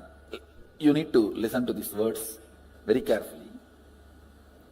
With the idea, I exist, I consciousness. Without the idea, I exist. These two states, how many of you are able to understand? See, now, all of you have the idea, I exist. Am I right? The deep sleep, do you have that? That is why it is sleep.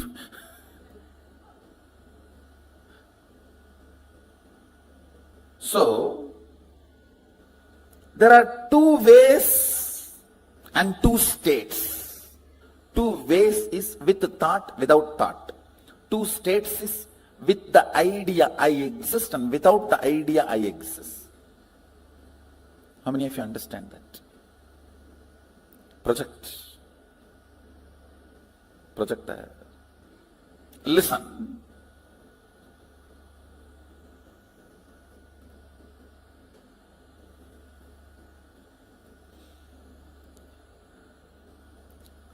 With the idea,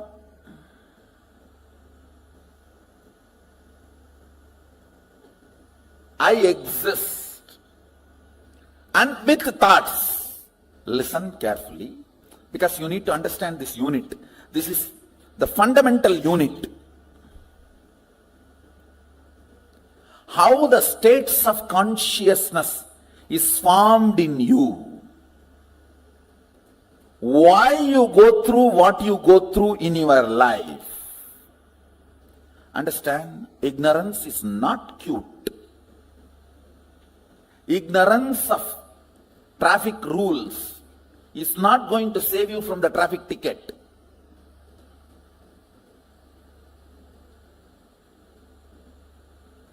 Ignorance of traffic rules is not going to save you from ticket.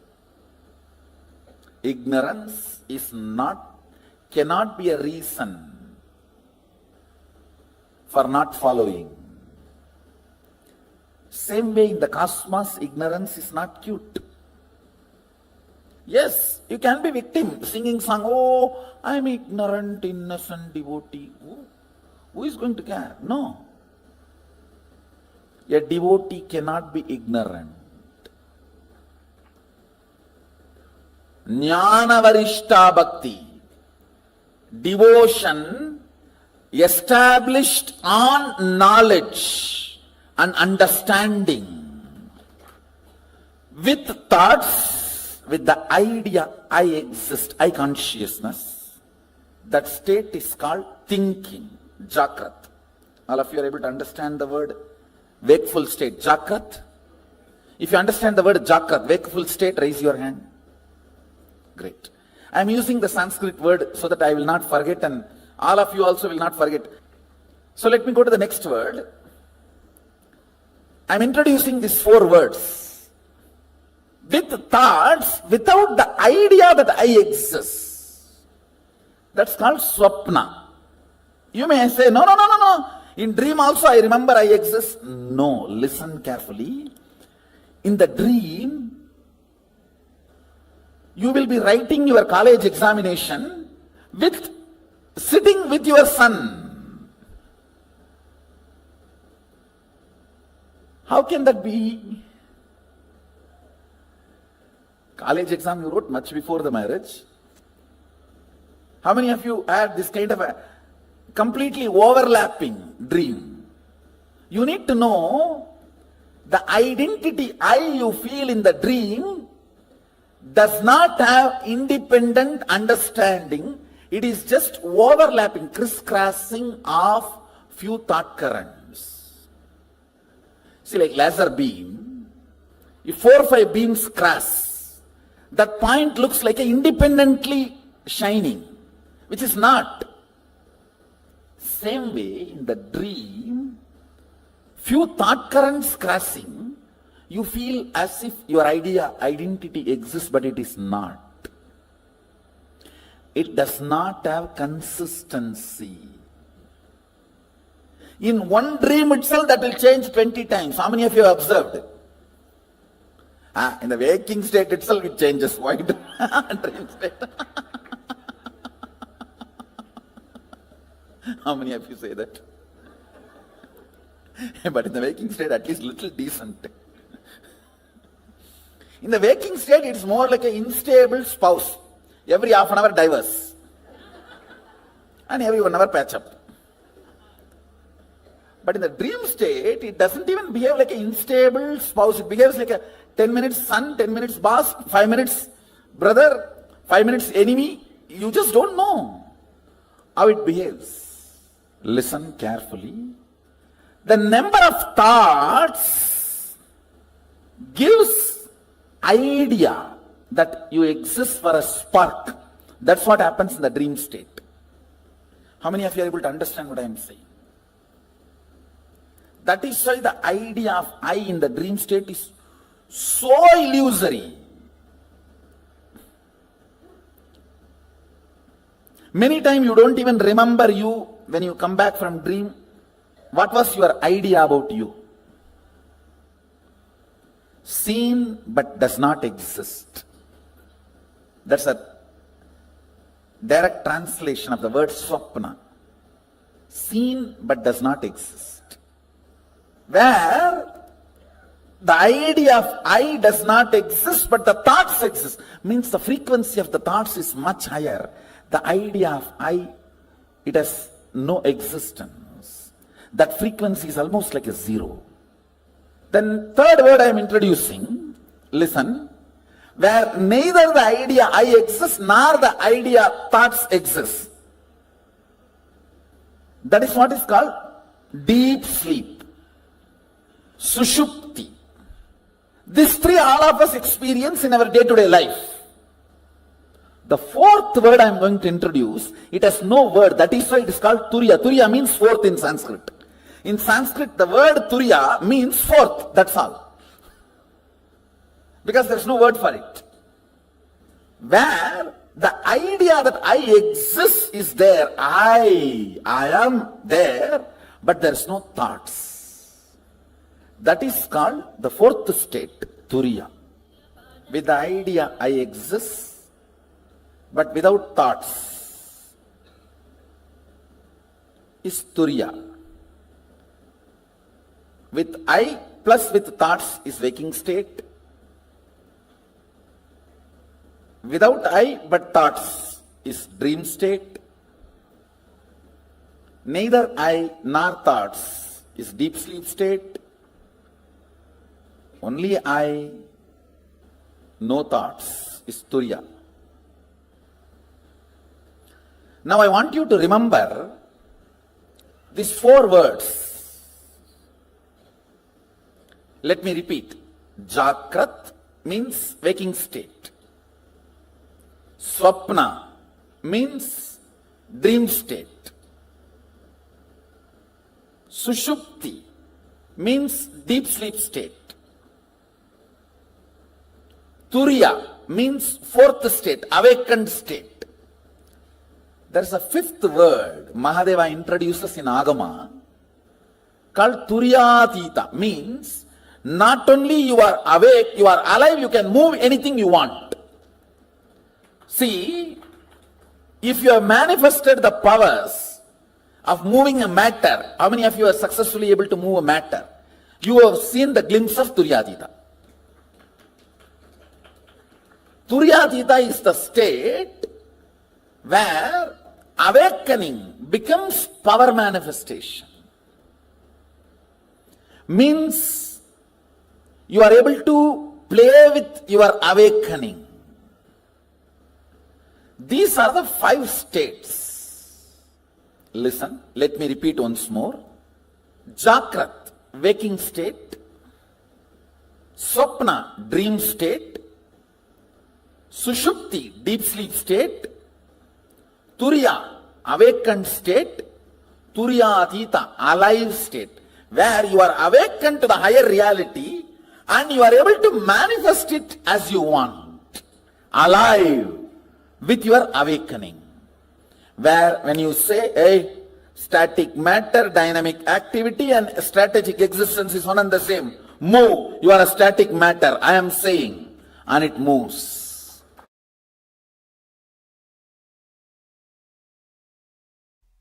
Listen, all these 5 states, deep sleep, dream, waking, awakened, alive. All these 5 states in Sanskrit, Sushupti, Swapna, Jakrat, Turiya, Turiyatita. All these 5 states cross each other.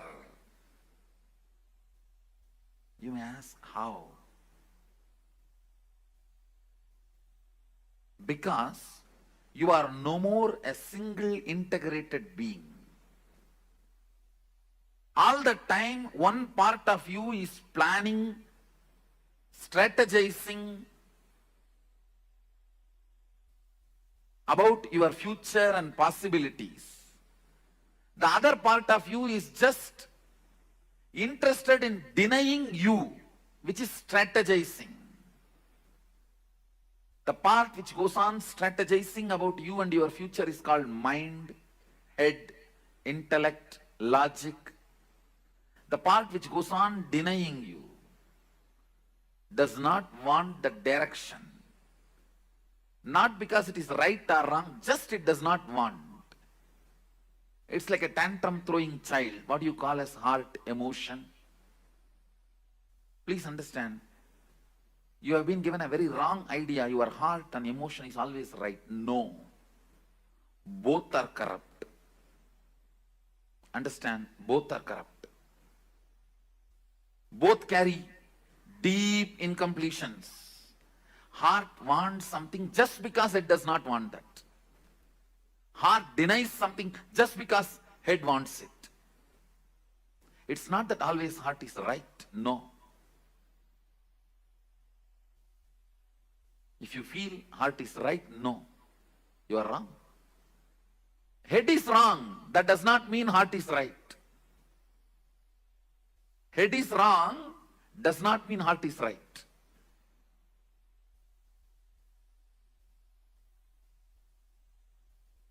Sometimes head is right. That does not mean heart is wrong. Sometimes head is wrong. That does not mean heart is right. Both have their incompletions. Both have their problems. Because you are no more a single being. See, invariably when the whole humanity has started experiencing this dual being,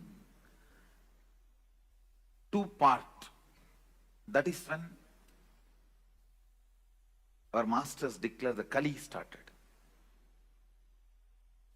So two parts of you experiences two different states at a time always. Please understand. If your head, which is strategizing about your future, is now awake, your heart is in dream state, sitting somewhere and doing something else. If you have to put your head and heart together, keep yourself in the waking state, you feel stressed, tensed. Oh, I can't be like that for a long time. Maybe a few minutes, okay. Not more than that. How many of you understand what I am saying? How many of you experientially feel, yes, I go through this? Understand. The line, vertical line is a heart projector. Vertical line is heart's line. Horizontal line is logic's line. Sushupti and Jakrat. Sushupti and Turiya. Sushupti and Turiyatita. Understand that horizontal line is line of logic. Mind. What is your strategy? See, one part of you constantly strategizes about your future, your life, logically goes on analyzing right, wrong, how to get the maximum out of everything. The line of head, logic line. And the other part, heart, emotion. Even the word heart may not be right word, because somehow unfortunately you have that very good idea about heart. I will develop some other word. The crying child, the immature child inside you, which goes on throwing tantrum. Whatever your father says is wrong. Once you decide, just goes on saying no, no, no, no, no. That becomes mantra. The no becomes mantra for one part of you. A complete frustration about everything. anything which can be seen and which can't be seen. People get frustrated because they can't see Sadashiva.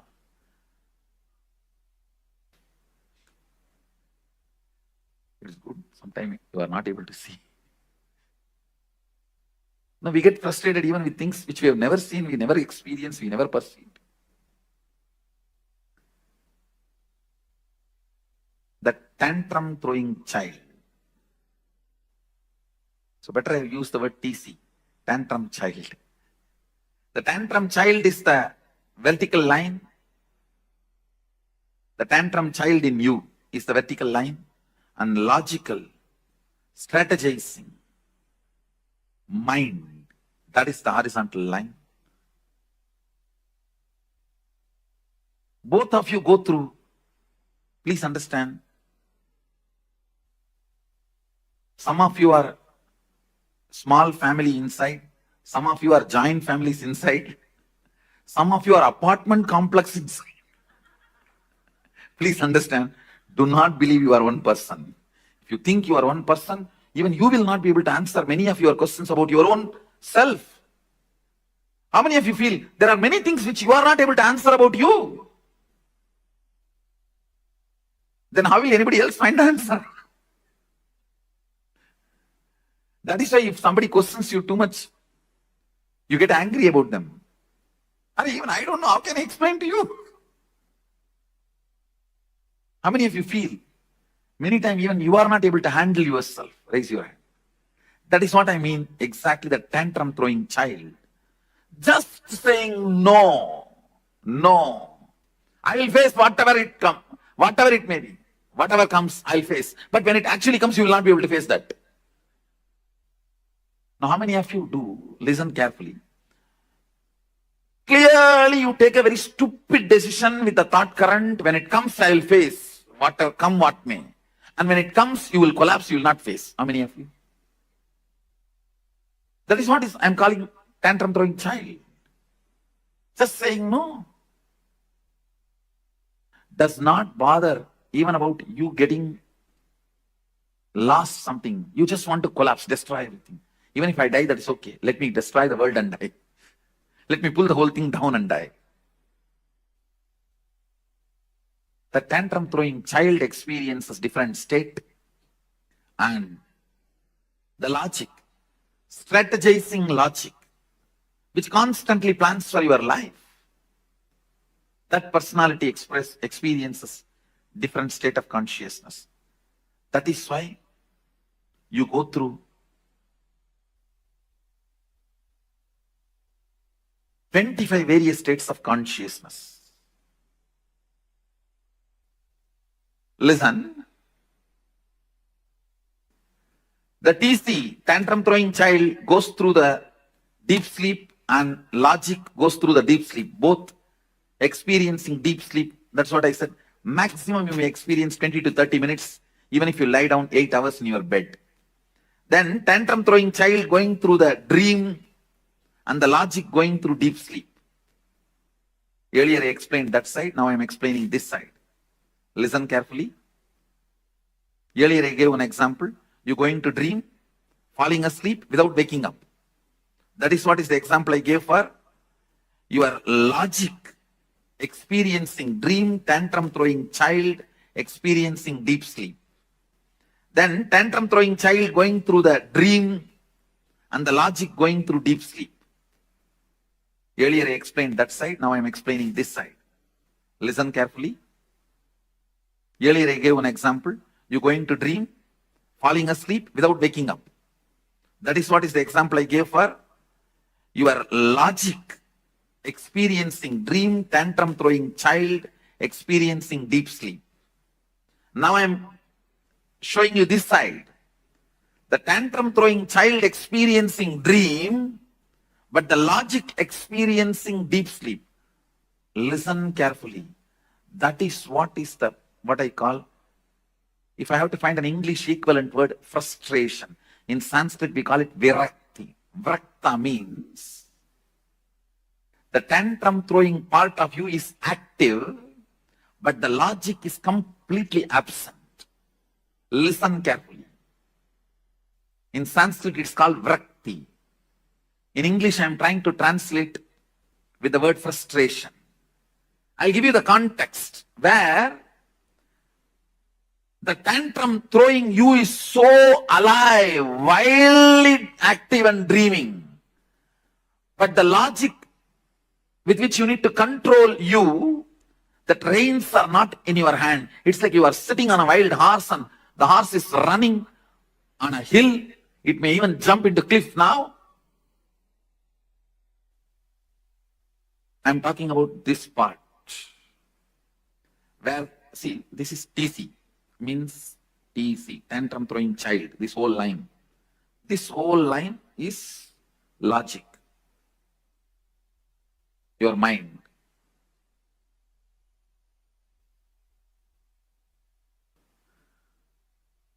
I'm talking about this state.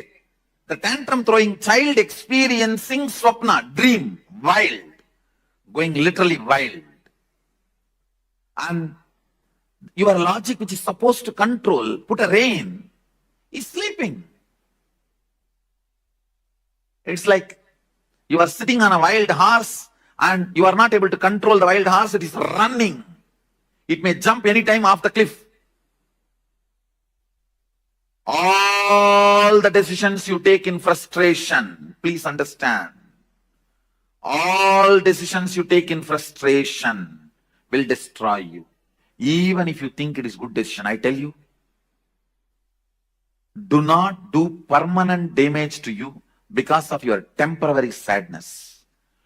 Just don't take decisions when you know you are frustrated. Whenever you know your tantrum throwing child is wildly active and your logic with which you need to control your perception is absent, don't decide. You will be overloaded with frustration. Don't decide. How many of you understand you went through this in your life? In waking state, but your logic is in deep sleep. It means you are not frustrated, you are very destructive. Understand? Very consciously, you agree for destruction. You agree for the kind of a tantrum throwing lifestyle. You agree to be in denial. What can I do? That's all. Very consciously you wind up. You withdraw. I may use the word self-denial for this state. The state now I am circling. The state now I have circled, I'll call that as self-denial, where the tantrum throwing child is awake. I should use the word wake up. It's in a waking state. But your logic, the strategizing mind, the strategizing component of you is completely asleep. The next, the tantrum throwing child entering into Turiya,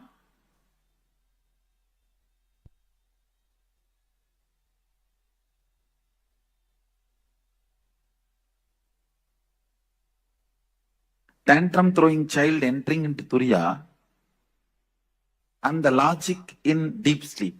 One good thing is, the moment tantrum throwing child enters into Turiya, he gets healed. He is no more dangerous. He gets healed. Listen, very important thing.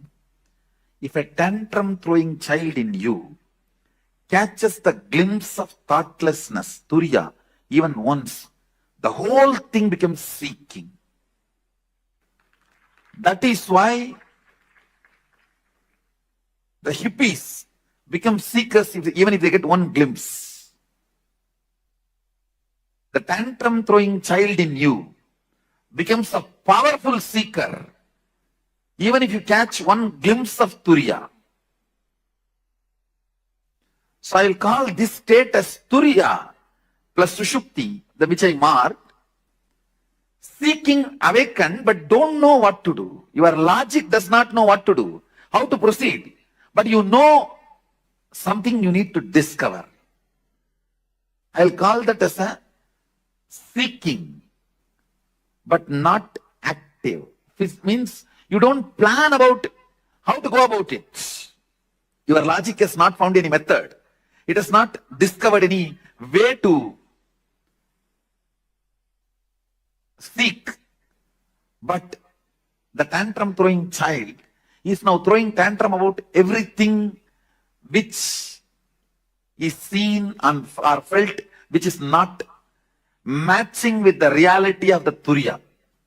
See, now the Turiya becomes the benchmark, the awakened state becomes the benchmark. Anything which is not matching up to that mark, you throw tantrum about it, but you don't know how to make everything match up to the standard. Understand? At this state, you will say big capital letter no to everything external, but you don't know to whom you should say yes. You only know to say no to everything, but you don't know to whom you should say yes. How many of you think you got this? Your tantrum throwing child experiencing deep sleep and your logic experiencing dream state. Understand? This is very interesting. Just now I explained. Where you dream, but go back to the deep sleep. Again dream and go back to deep sleep. You need to know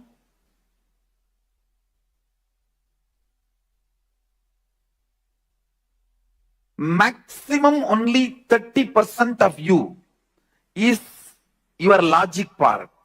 70% of you is the tantrum throwing child inside you.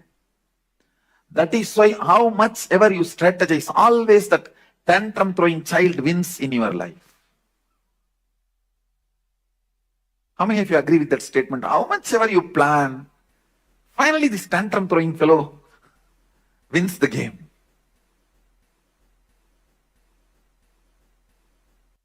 Even if your logic, for example, tomorrow you have to give a presentation. Your logic is planning for your presentation even in your dream.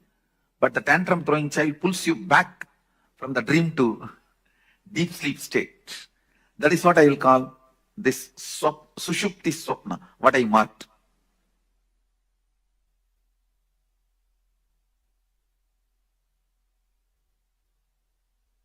Next, the tantrum throwing child experiencing deep sleep, but the logic experiencing waking state. I'll say in this state, your logic thoroughly plans for your future. You will sit and think, nicely plan. But within next 24 hours, you will forget the whole thing and you will start thinking again the same thing and do the same plan. As if the whole thing got control deleted. How many of you experience this? Your logic's plan, but your tantrum throwing child is not even interested in looking at it.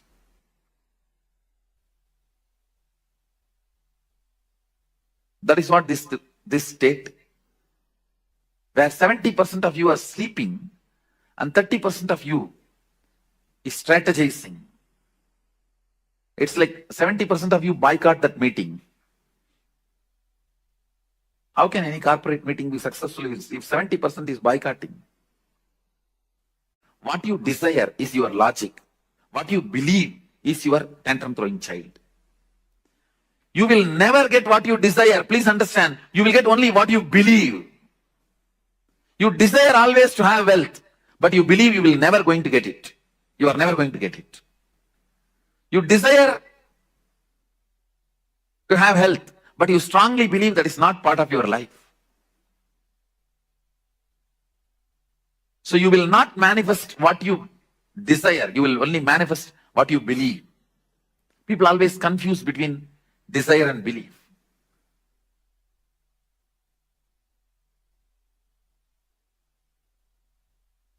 Your desire is your logic, your strategy, your future plan. Your tantrum throwing child is what you believe as you. I think now it's too clear. How many of you are catching what I am saying, this statement? Understand? Next, your tantrum throwing child is in deep sleep, but your logic is in Turiya. During this moments only you get the darshan, vision of gods, goddesses, guru.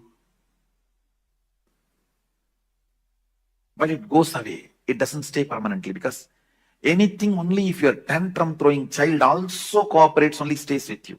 For example, if your tantrum throwing child means the TC, if he enters into Turiya and your logic is in Sushupti, which I circled now, at that state, if you get any experience of God, Guru, Darshan, it stays with you permanently, because 70% receives it. But this state, anything you get will not be permanent. It will not stay with you. It doesn't stay with you. In both states you get, but this, only if your tantrum throwing child enters into Turiya and you experience something, it becomes permanent. Means your belief enters into that state, not your desire. When your desire enters, your belief will pull you back. Ramakrishna gives a very beautiful example. All his examples are completely from Bengali villages, because he lived his whole life in Dakshineswar, which was a village in those days, and he was born in Kamarpukur, which is a remote village. He gives a very beautiful example. These boys will catch the mungus. Am I right? The pronunciation? Mangus or mungus? How you pronounce? Whatever. The boys, when they play in the paddy fields, they catch the mungus. If they catch more than 5, 6, they can't keep them under control. So they will tie a rope in their tail and put a brick in the other end and leave them to go for further hunting. These fellows, they will enter into their home, which is like a dug below the ground. Even if they enter and hide in their nets, in their holes, the boys will come and just pick up the brick and pull the rope. They will come out, will carry them. Just like the mongoose, whose tail the rope is tied with a brick, can never hide, can never rest in his hole. If your belief is holding you back, just your desire cannot take you anywhere, because the belief is a rope and brick. It will just pull you out. Listen, here, your belief is in deep sleep, only your desire experiences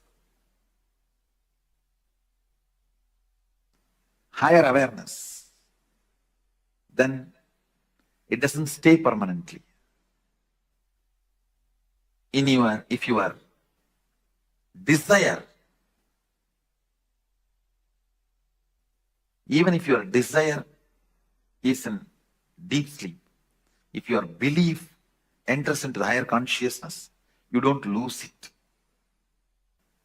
The tantrum throwing child in Sushupti, and you enter into Turiya. The logic enters into Turiya. Again, this state also will not be permanent. It will not be permanent, because the tantrum throwing child is 70% of you. That's more powerful. It will pull you out.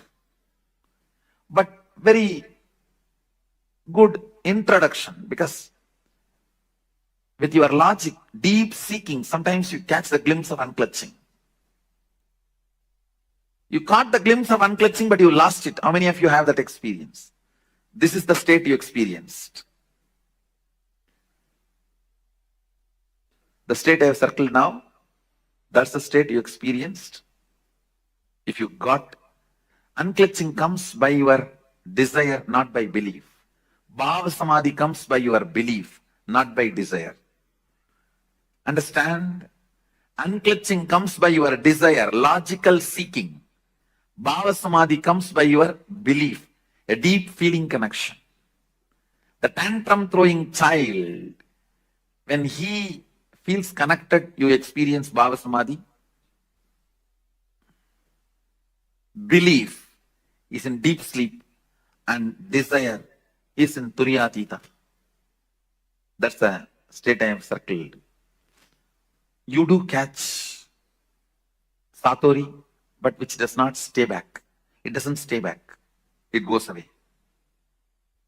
But if your belief catches Turyatita, desire is not cooperating. That is, I can say, this state. Your belief means tantrum throwing child is catching Turyatita, but your desire, logic, is in deep sleep, Sushupti. It's not cooperating. This will become permanent, but this will not be permanent. If you achieve this, you will always lose. Achieving this is very easy, but you will lose it. Achieving this needs little practice, but you will not lose it.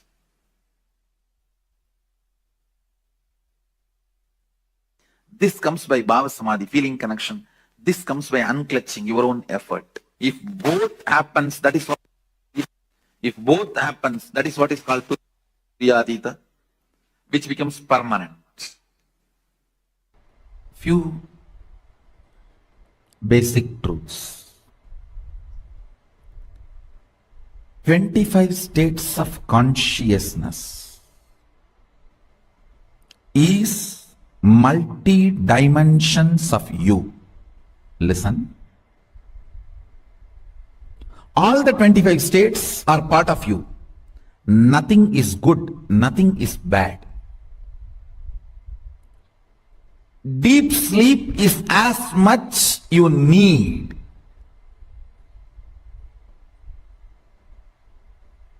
Please listen.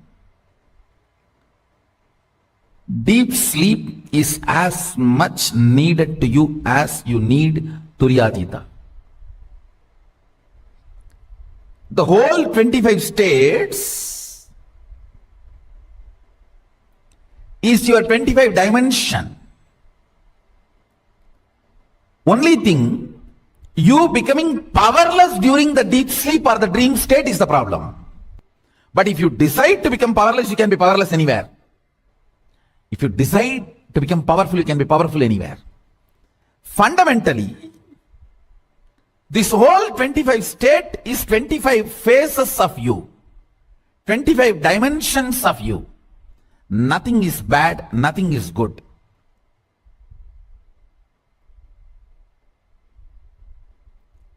Because many times you become powerless in dream state, it looks like a bad. Not the state is bad, but your habit and pattern of becoming powerless there is bad.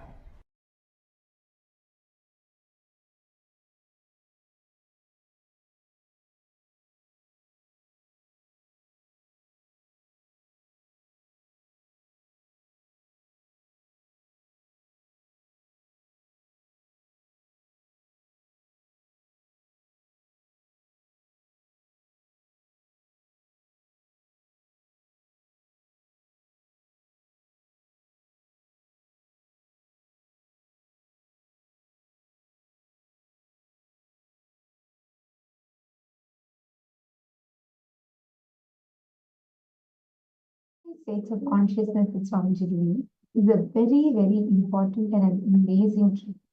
If you understand how this 25 states of consciousness works, like Swamiji beautifully explained, the tantrum throwing part of you and the inability of your mind to convince that part to get to do what you want to do. This entire aspect that you carry inside of you If you understand, analyze how this 25 states of consciousness exist, you will have a breakthrough in not just understanding about yourself, even in the way how you deal with you. Can I request each of you to post your clicks on this 25 states of consciousness? Can I please request all the participants to post what each of you have understood about this 25 states of consciousness? Because this forms like a foundational understanding, the fundamental understanding of what you are and what you cognize as you. So I request all the participants to please take a moment and post whatever you've understood so far.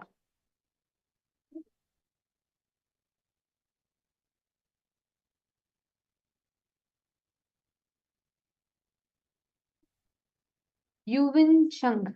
Yuvin Chung, noted, Aya. I noted a request. And yes, and I hope if you feel it is too fast, feel free to mention it again, and I can reduce it, I can talk slower for you. And Atma Jyotikaya is asking, does this understanding need to be perfected to solve the fundamental problem? Or do I just need to let go of my thoughts? First thing, Atma Jyotikaya, you should start enjoying the right, powerful cognitions about life. Right now, based on my observation over the last few days, you're giving too much of importance to your cognitions and patterns that you carry about you, as opposed to you experiencing, continuously cherishing, consciously cherishing the powerfulness in your inner space. See, listen carefully, there's a difference between the two. Constantly cherishing powerlessness, constantly cherishing incompletion will make you keep brooding over it again and again and again. So don't worry about it. First, start listening to the rich, powerful cognitions. Start understanding I am Paramashiva, whether I know it or not. Swamiji has told me I am consciousness. Therefore, I am consciousness. Start building that in you first. Are you understanding? Forget about your right, your wrong, your good, your bad. Drop all those cognitions. Only focus on building the right, powerful cognitions. Second thing, have a matured conversation with yourself. Means, don't talk to yourself from the space of putting yourself down. Don't talk to yourself from powerlessness. Don't talk to yourself from self-blame pattern. Look in and converse with yourself. Have a matured conversation. Means, speak the right, powerful cognitions to you. Are you understanding? When you repeat these words of Swamiji's in you again and again and again and again, you will start manifesting that breakthrough. Okay? You focus on this and don't worry about what you understand, how you understand. You focus on this, you will start having that breakthrough.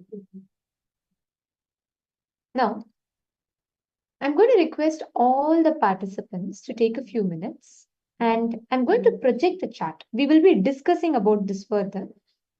But first, I request all of you to write down. Please pen down the 25 states of consciousness. Just write this chart down.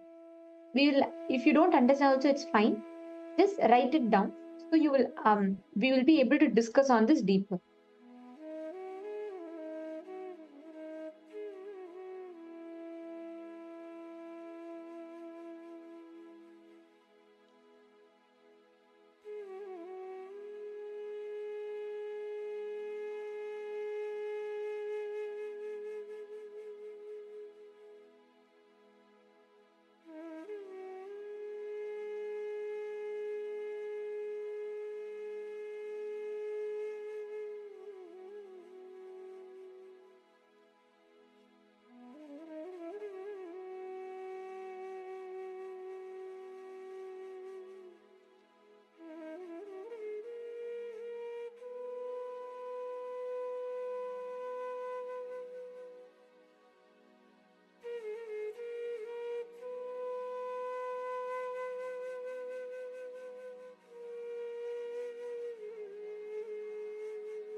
If you've all finished writing, please let me know in the chat. You can put a yes in the chat. If you've all finished writing, please put a yes in the chat.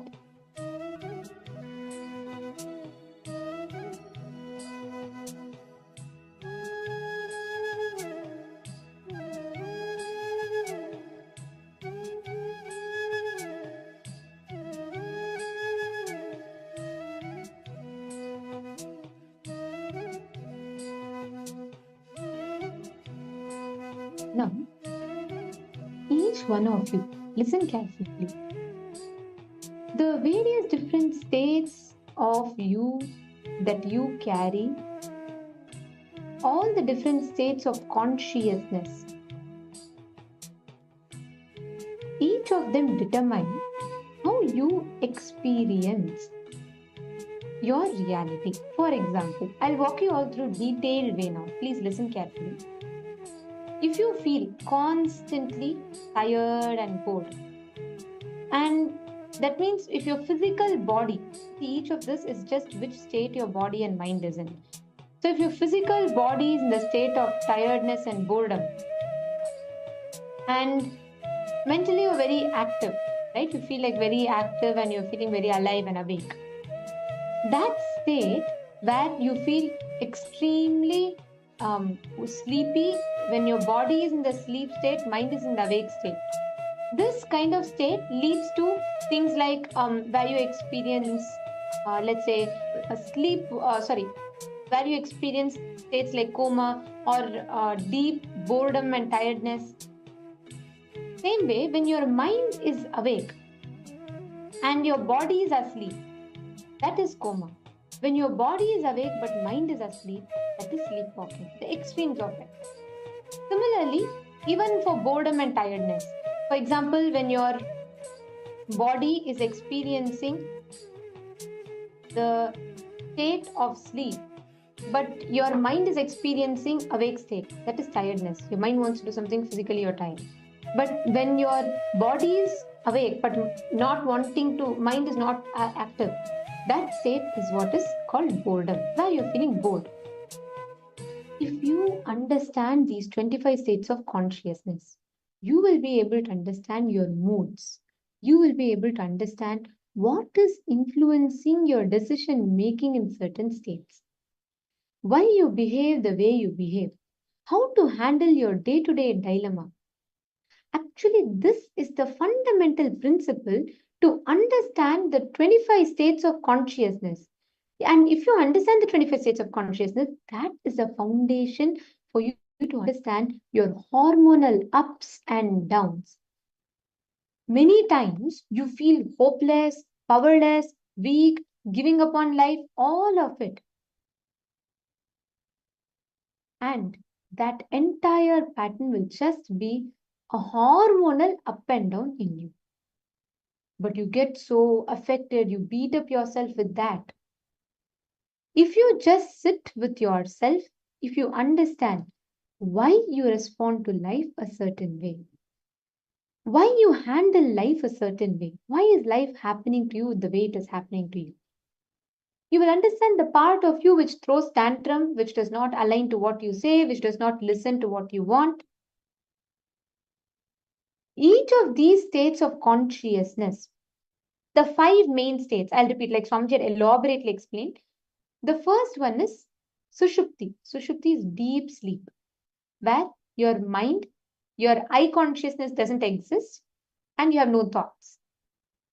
And the next is Swapna, where your eye consciousness, thoughts exist, but there's no eye consciousness. The third is Jagrat, where you have thoughts and you have eye consciousness. Fourth is Turiya, where you have eye consciousness and you have no thoughts. The fifth is Turiyatita, where you have no thoughts and no eye consciousness. This space, all the 5 put together, forms the foundation of the 25 states of consciousness. Each of these states of consciousness leads you to experience life in a certain way. Actually, if you all can map what is Jagrat, what is Turiya, what is Swapna, what is Sushupti, what is Turiyatita, if you just sit and map, see, sometimes you may feel like, God, so many words in Sanskrit, and how am I going to be able to remember it? But first, understand this. Don't try to by heart or memorize it. It's okay. See, even if you don't understand, Swami will give it to you as an experience. That's the best part of it. But first, take a few minutes, sit and write it down. Take a few minutes to understand, write it down within you. So you will cognize, you will understand all the different states in which you exist.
please relax. Hope all of you are finished. Now, understand, if you just cognize, internalize within you.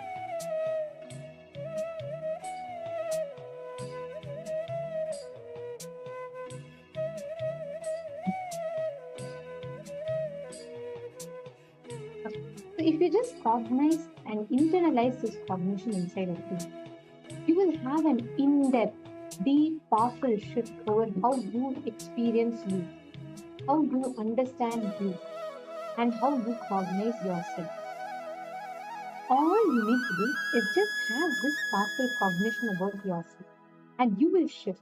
You will have a breakthrough. If you all have finished writing, please can you all confirm in the chat?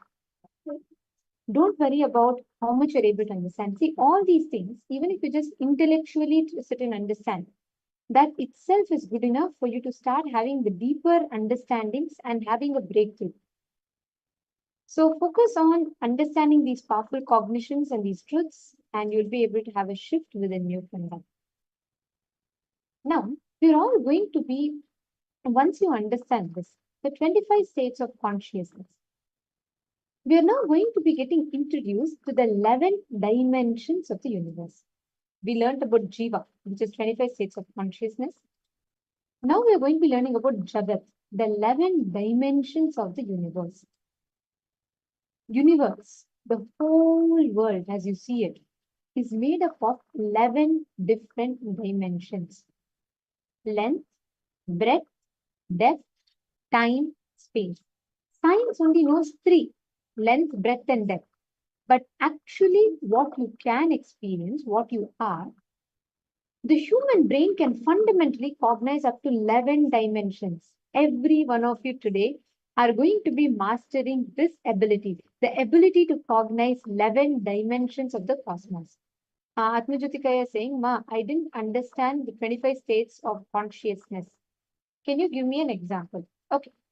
For example, Atmajyotikaya, there are moments in your life where you go through powerlessness. Sometimes you feel tired. Sometimes you feel sleepy. There are so many different states you experience, right? Sometimes you feel very happy. Sometimes you're so much in love. Sometimes you're feeling very, gratitude in life. When you're feeling like so unclutched.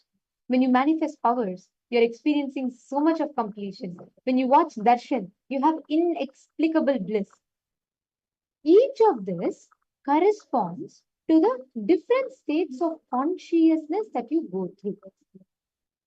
When you are in Jagrat state, Swapna, Sushupti, this is like a manual. Like for example, if in a car, okay, if the accelerator is not working, or okay, for example, if there's not enough thrust, right, and if you're not able to shift the gear smoothly, you will know, okay, this is causing this problem. The car is in this state. If the tires are flat, you will know for each of it, there are different conditions. In a phone, for example, if there's a virus or if there's too much of cache data in the phone, or if there's too much of app, the storage is full. Each of it is different states of like existence in the phone. So this 25 states of consciousness is like a map, a manual for you to understand yourself, for you to understand which state you are in. It's only to support you to understand which state you are existing in, what you need to travel, what you need to experience. Are you getting it? See, these Sanskrit words may be too much for you, Atmajyotikaya, but it's okay. Sit and listen to it so you will understand, you'll become aware. Right now, you may feel, I don't know why I fall into boredom sometimes. Sometimes you feel you're so hating life, you're given up on life. But sometimes you'll feel so motivated, so inspired. You'll feel like I can achieve anything I want. And sometimes you'll feel life is a struggle. Each of these are different states of consciousness that you go through. If you understand what you are experiencing in life, if you're able to map it to the 25 states of consciousness, you will have an in-depth understanding about yourself. Okay? And Yuvan, Aya, are you understanding? What are the clicks you've had so far? Now, we are all going to be entering into understanding 11 dimensions. This is pretty easy. This 11 dimensions, like Swamiji simplifies it so beautifully that you will be able to understand it immediately.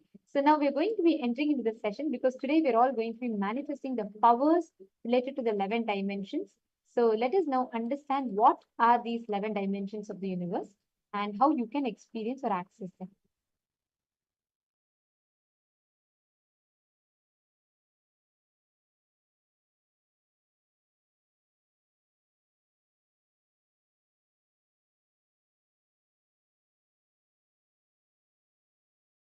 Hindu tradition is a powerful knowledge source. Understand? Thousands of years before Mahadeva has spoken about this 11 dimension, modern day science is still sitting with the 5th dimension. Mahadeva has gone to 11 thousands of years before. And you need to know, in Hinduism, 11 genders, not 3. West talks only about 3. Male, female, and the whole thing, everything they classified into LGBT. In Hinduism, 11. 11 genders. Male biomemory in female muscle memory. Male muscle memory in female biomemory. And same way there's a clear description of experiences of these 11 dimensions. If 25 states of consciousness knowledge is shared with the world, whole psychology, psychiatry, this department will collapse. About everything.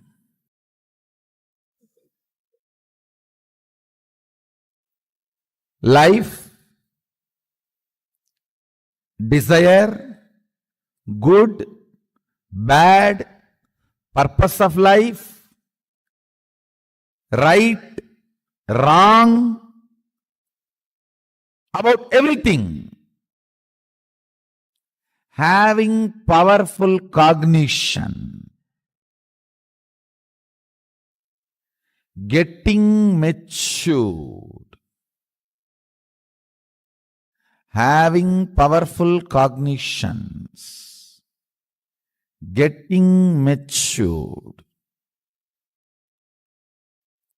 Because of that powerful cognitions, manifesting powers.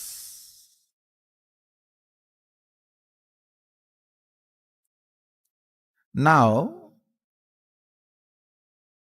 giving powerful cognitions to you about the universe is introduction to 11 dimensions of the universe.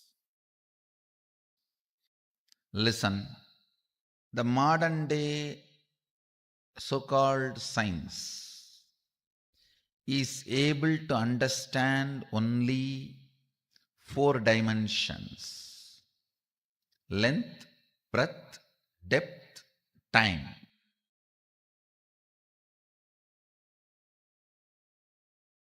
But the ancient science, the Sanatana Hindu Dharma, elaborately describes the 11 dimensions and the beings exist in the 11 dimensions: length, breadth, depth, time, and space. These are the 5 unit dimensions. And the permutation combination of that 5, length, breadth with the time space, breadth, depth with the time space, length, depth with the time space, the various permutation combinations of these 5 basic dimensions forms 11 dimensions of the universe. Let me introduce the first dimension. Dimension means aspect of the universe. See, 25 aspects of you only is the 25 states of consciousness. Now internalize. 25 aspects of you is the 25 states of consciousness. 25 aspects of you is the 25 states of consciousness. 11 aspects of the universe is 11 dimension. 5 aspects of God is Panchakritya.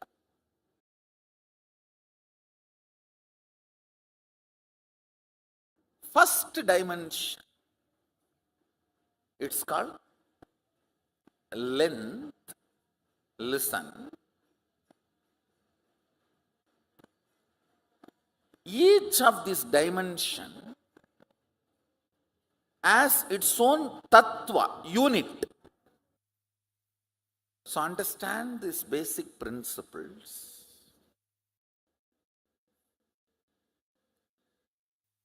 Length. Length means anything which flows with a systematic certain logic. Whether 2 plus 2 is 4, or if you add this acid and this acid, this is the product, comes out. This chemical and this chemical, this is the chemical, comes out. Anything repeatedly flows in the same logic is length dimension. Whether 2 plus 2 is 4 or the Ganga moving from Gangotri to Ganga Sagar. It's all logic. Listen carefully.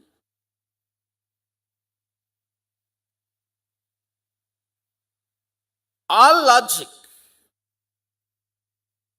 which moves systematically comes under length dimension. If I introduce other 2-3 dimensions, then you will understand. You will be able to grasp the depth of each dimension. Length dimension is a power by itself.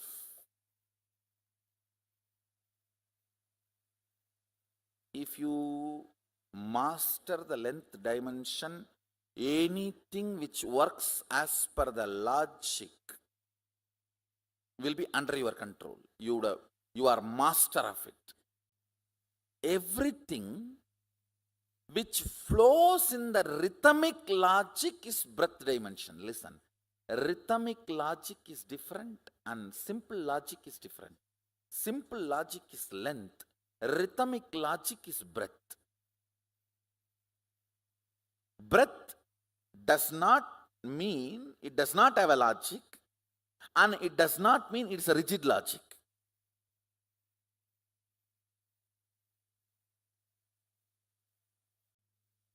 All language, all mathematics, all data analysis, all the statistics, all this comes under length dimension. Rhythmic flow of logic is breath. Means it's not that length is not there, but it is not rigid length. It's not rigid logic. Like dance, music, poetry. Poetry is the breadth dimension of language. Silence is the depth dimension of language.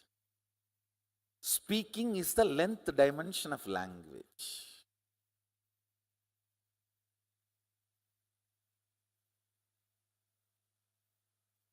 Mathematics is the writing dimension of length. Painting is the breadth dimension of writing.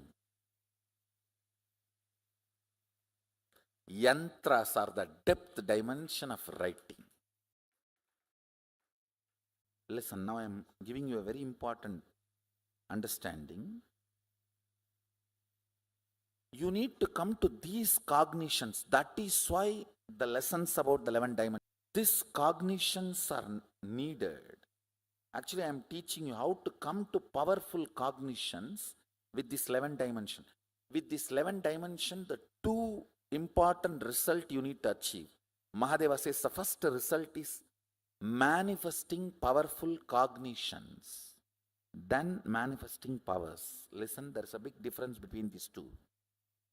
Listen carefully. If you read through third eye, it is manifesting powers. If you realize if my third eye is available for me, it is available for me because my third eye is connected to Swamiji's third eye. It means I can connect with his third eye. If I can connect with his third eye, I can connect with anyone's third eye. And using anyone's third eye and starting reading is manifesting powerful cognition. The rhythmic flow of logic length is breath.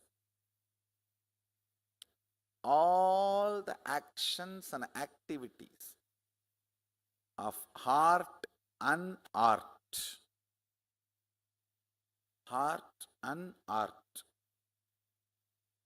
goes into breath dimension, where there is a logic, but there is a flow, not rigid logic. Listen, all your patterns function from breath dimension, not from length dimension. Like if I sit in cold, tomorrow I'll get fever. Because my father had diabetes, I will also have diabetes. These kind of stupid cognitions. Rhythmic flow of the body language is dance. Rhythmic flow of the verbal language is poetry. Rhythmic flow of the sound is music.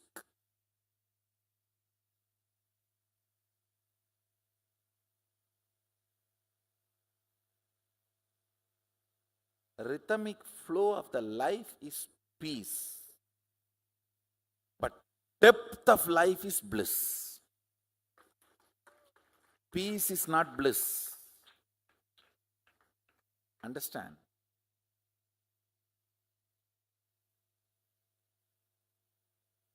Powerfulness of the length is relaxation. Powerfulness of the breath is peace. Powerfulness of the depth is bliss.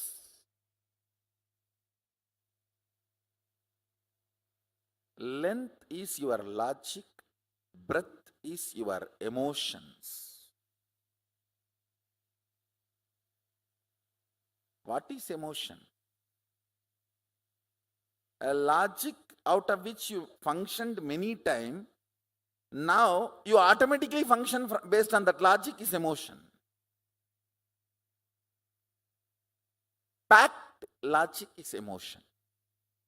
How many of you are understanding what I'm saying? You know, in this situation, this is the way you have to behave. Because many times this is the way you have done.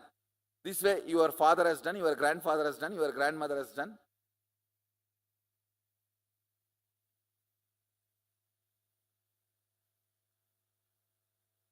Length repeated again and again, which became your muscle memory, is breath. Breath repeated again and again, which became your biomemory, is depth. Depth is your conclusions. Depth is the cognitions and conclusions you carry about you, life, God, people, everything.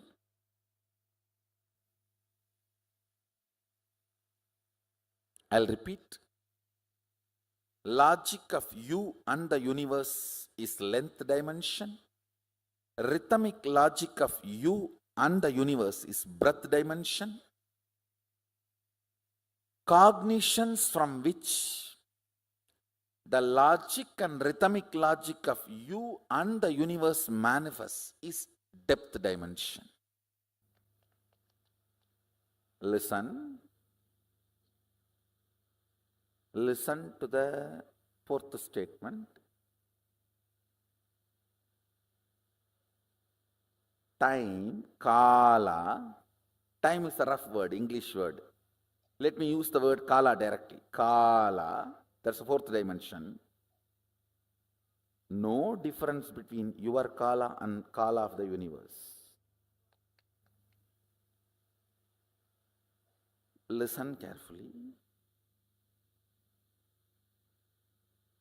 Anything which makes you feel universe's time is different and your time is different is not you.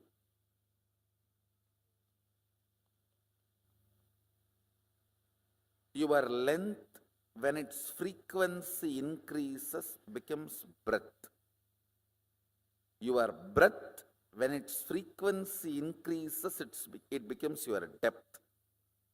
Your depth, when the frequency intensely increases, it becomes your time.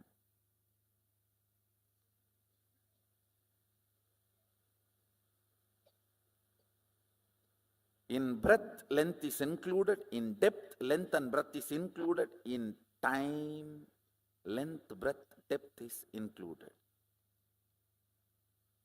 This fourth dimension is the space where your so-called normal human life faces a breakthrough. Time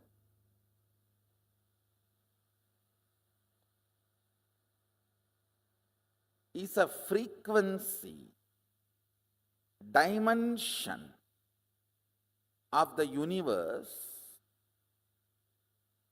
aspect of the universe, where you and universe are reverberating in the same frequency.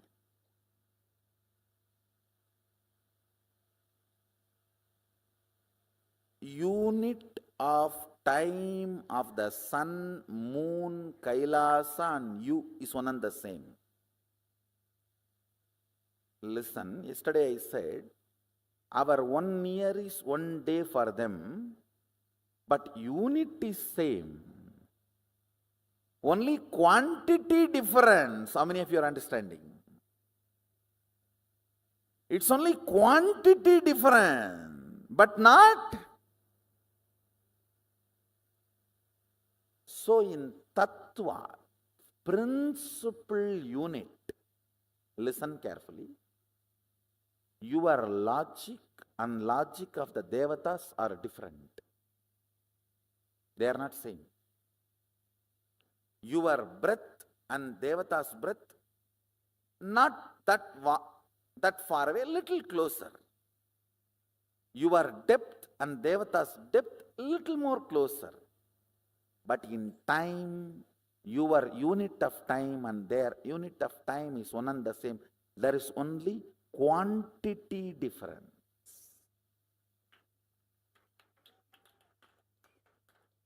Tattva, fundamental principle unit is same.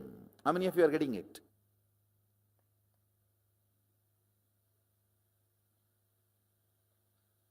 Yes.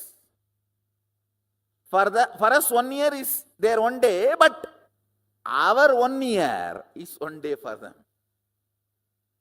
It means what? Unit is same. Your remembrance of you powerfully associated to some subject or not associated to something. For example, you may remember you powerfully by feeling I have a young body. You may remember you powerlessly, feeling, oh, I don't have a bank balance.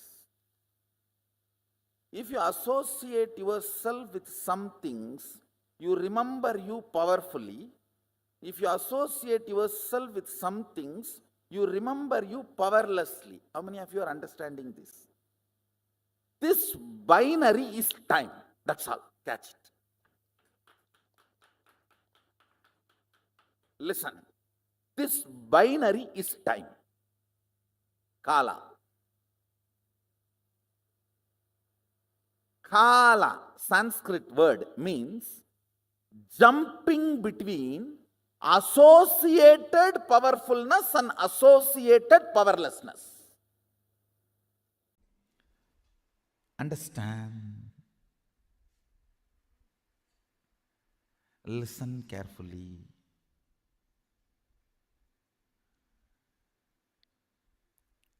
Length, breadth, depth of a person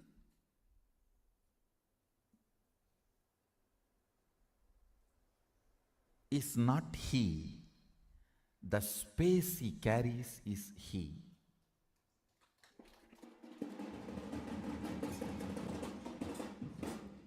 When I say length, breadth, depth of a person, I speak in both the meanings. One, logic, heart, and cognition.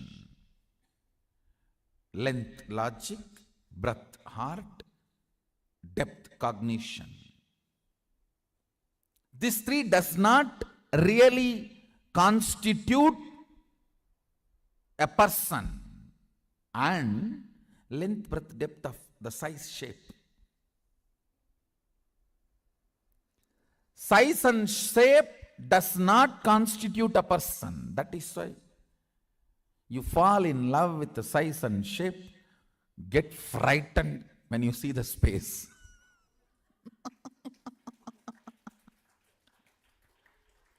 Get thoroughly terrorized.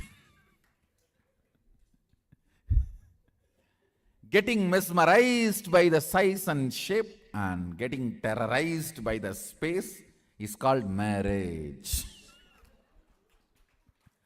A full cycle of marriage is getting thoroughly mesmerized by the size and shape, length, breadth, depth, and getting thoroughly terrorized.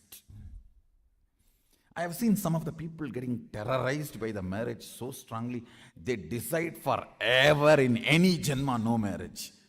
A lot of people are deciding that. That is why more and more by birth the attitude and aptitude moves away from male female.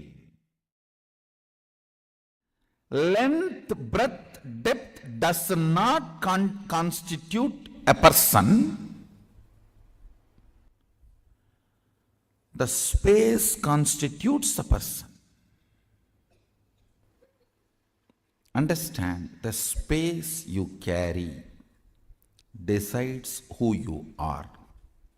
Your polished vocabulary, your sophisticated poetic body language, your cute romantic behavior, you will not be able to keep all this consistently even if you are an amazing actor. No. No. Be very clear.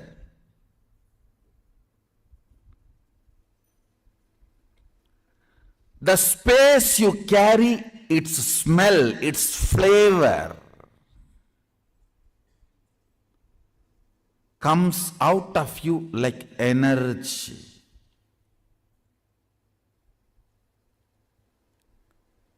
Like energy.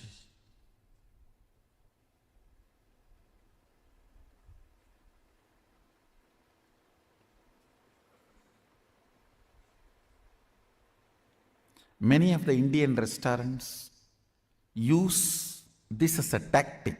They release a certain masala flavor. That whole area will have that masala flavor. The moment you enter that zone, you will feel like eating. That is also again like a marriage only. You go to the restaurant and you order what you want. Then when you see what the other person has, you always wish you had ordered for that. And the other person is feeling the same.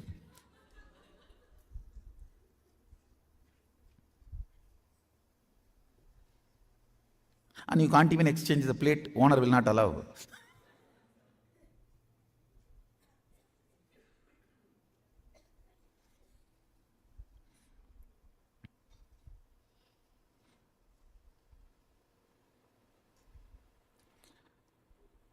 The smell, the flavor of your space,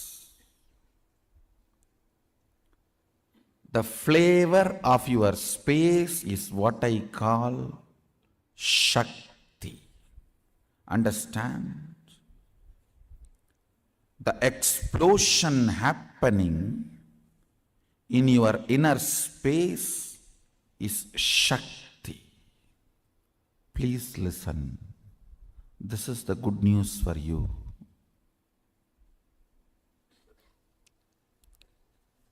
The moment you manifest even one Shakti, I have already entered into your inner space. If I have not entered in your inner space and made the connection, you will not be able to manifest Shakti, because all power manifestation has to start from space, not from depth. Understand that time is a non-existence power layer.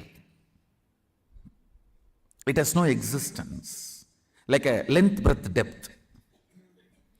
It is only when the space collides with the length, breadth, depth, the dust created is time. See, the length, breadth, depth is a mass. Space is a energy. When these two collides, the dust generated is the time.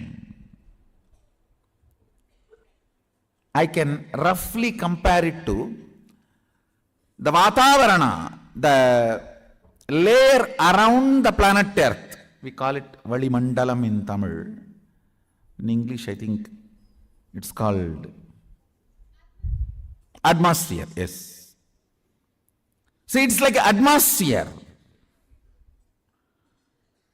Length, breadth, depth, and space, when they collide, the atmosphere created is time.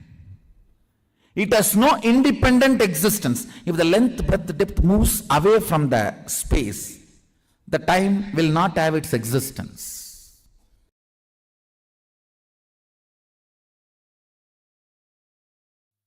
Listen. If something is a straight logic,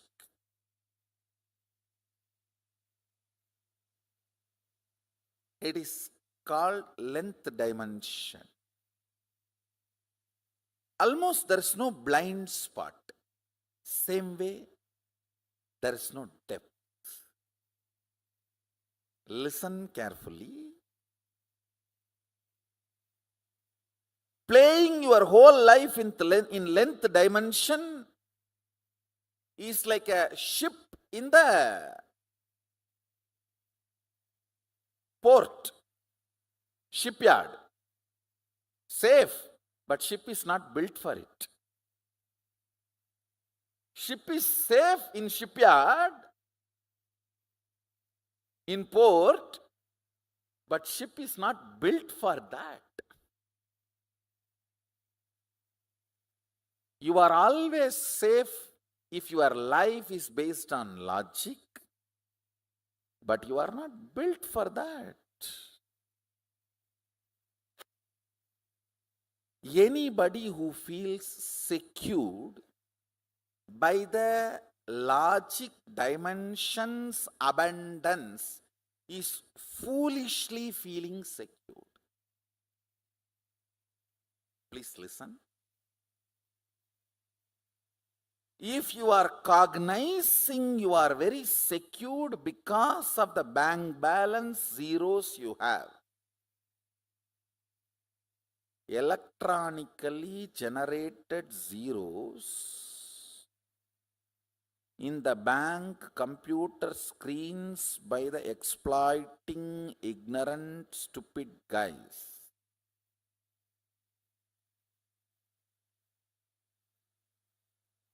If that is giving you the concept of security, you are stupidly secured. I am not saying that money cannot give you comfort. Yes, it can give you many things which you cannot buy without it, no doubt. But if you cognize that is going to give you a complete security in life, you are fool. It can give you painkiller, it cannot remove pain. Bed is not equivalent to sleep.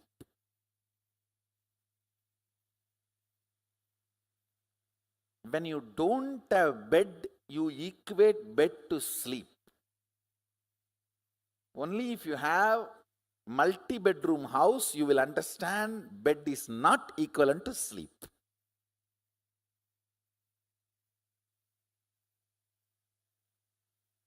Same way,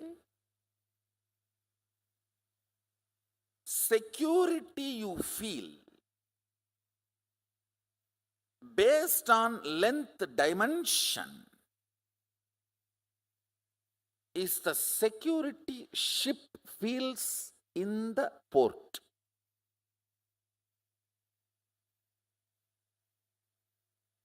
Is that security for the ship? No. Security of the ship is its ability to handle everything of the ocean.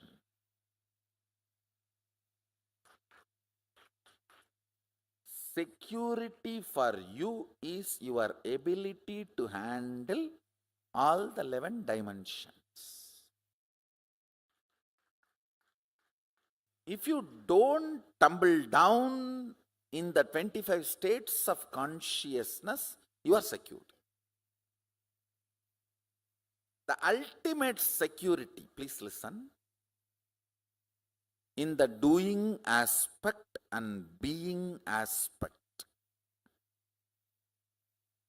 Sushupta sushupti, to turyadita turyadita. If you can handle, that is what is security.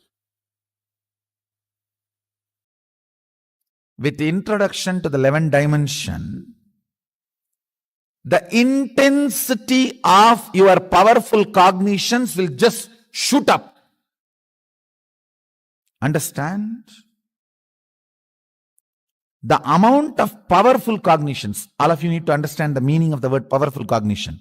For example, if you see somebody dying, are you going to cognize it as powerlessness, shaking, fear? Are you going to cognize the situation with a powerfulness? That is the way the reality is. What next? In every situation, cognizing with powerfulness, whether health, relationships, love. Listen. Knowledge and understanding, even if it is intellectual, knowledge and understanding of this 11th dimension makes many of the suffering caused by others and the sufferings you cause to others redundant. Only a person who understands 11 dimensions of the universe can be non-violent, can be really non-violent. Understanding about this 11 dimension will make your existence frequency intense. Understand, life should be like everything around you should be just vibrating with you. The moment thought comes, an idea comes, a cognition comes, the whole nature should cooperate and make it happen. Introduction to 11 dimension itself is to show you your multiple possibilities.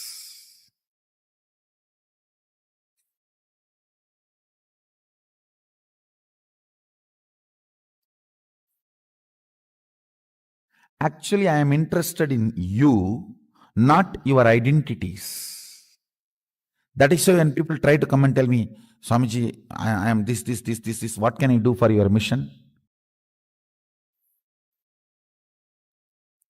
I tell them first, your consciousness, let you make it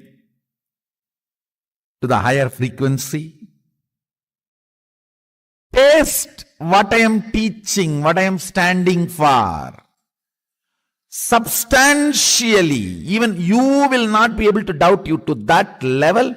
Experience the depth of your consciousness. You should feel you have become too big. Wow, existence is really nice. The way I exist now feels great. Depth of personality is joy. Depth of personality is bliss. That consciousness you are carrying, that chit you are carrying, should be constantly manifesting powerful cognitions and power.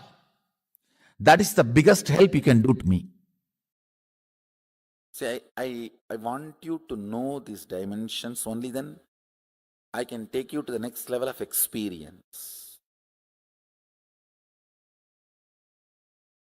Otherwise, when I give you the experience, you will be overwhelmed. See, with understanding about these dimensions, you yourself will know how the powers are manifesting. And you will start playing with them. You getting comfortable with your consciousness and manifesting powers will start happening once you understand these 11 dimensions. Now, see, I have a responsibility. I have to give you this knowledge without giving you suffering. Mahadeva puts that word. There's a clear command. Knowledge has to be given without suffering.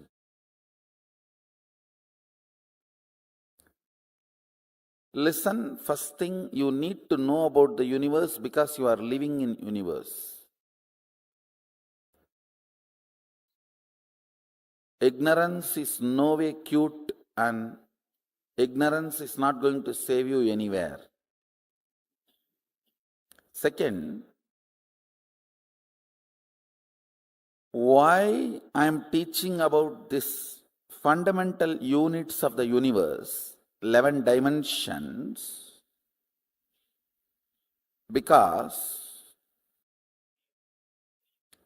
understanding about these 11 dimensions will make you manifest multiple powerful cognitions and powers. I'll repeat. See, manifesting powers of third eye, like reading through your third eye, scanning through your third eye is power. But understanding the fundamental principle, unit, tattva, why you are able to do? Because you connect your third eye with a third eye which is already awakened. Your master's third eye which initiated you. and that third eye is connected with all the existing third eye, then the power you manifested through your third eye is not limited to your third eye. You can read through any third eye. That is what is powerful cognition. Understand? So today you are going to manifest powerful cognitions. Only then you will understand how understanding about these multi-dimensions makes you start functioning in multi-dimension level. Understand, my purpose is individual, having a breakthrough in consciousness and feeling you have now become multiple.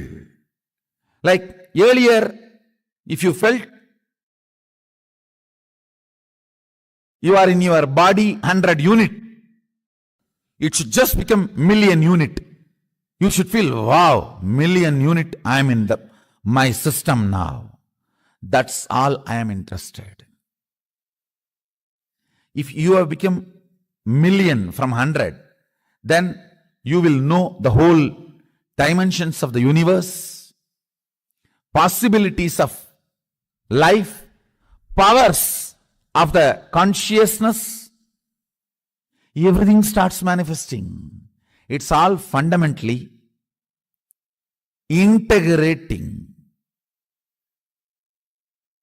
you and making you experience superconsciousness.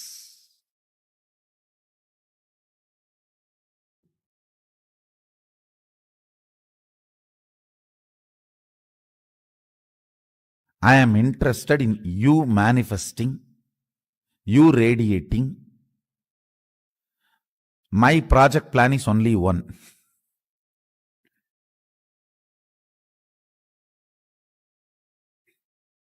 You manifesting, you having a breakthrough. I'll do everything for that. Whether I ask you to eat vegetarian food, or I ask you to apply the aushadas and take bath, or I ask you to do the yoga on the pole and the rope, it is all centered on one. Now, I'm going to introduce you the 11 dimensions of the universe, all only this purpose. Breaking the barriers you built around you and experientially manifesting, not just theory, word.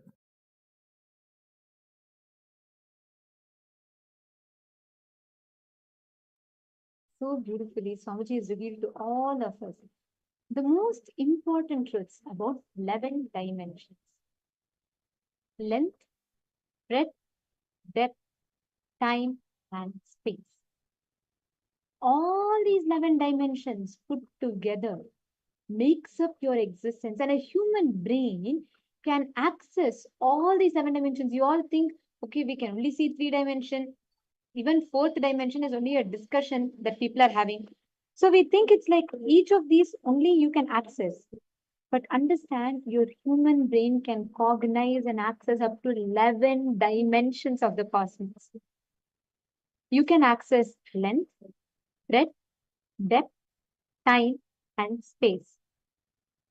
Michael, Nithyanandam, no problem. But can you please start posting your understanding? See, I see you log in every day, and every day you message me about your camera. But you have to start participating. See, ma, wherever you are, distance doesn't matter.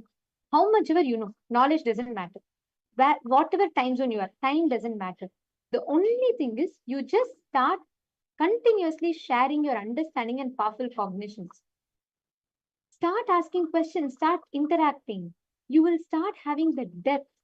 Actually, all the Chinese participants, Yuvan, Atma Jyotikaya, Sui Ling Tan, and Yan Hui Jing, Gabriel, each of you, without knowing the language, you all sit here through your night sometimes it is late night, I'll actually see the number of times that Atma Jyotikaya or Ma Sweeling Tan or Ma Lin Eating or Yuvanaya, all of you go drink coffee, something, you make yourself fresh and you sit without even knowing the language. You sit here with sincerely listening to the translation and listening to each revelation. That just shows how sincere each of you are.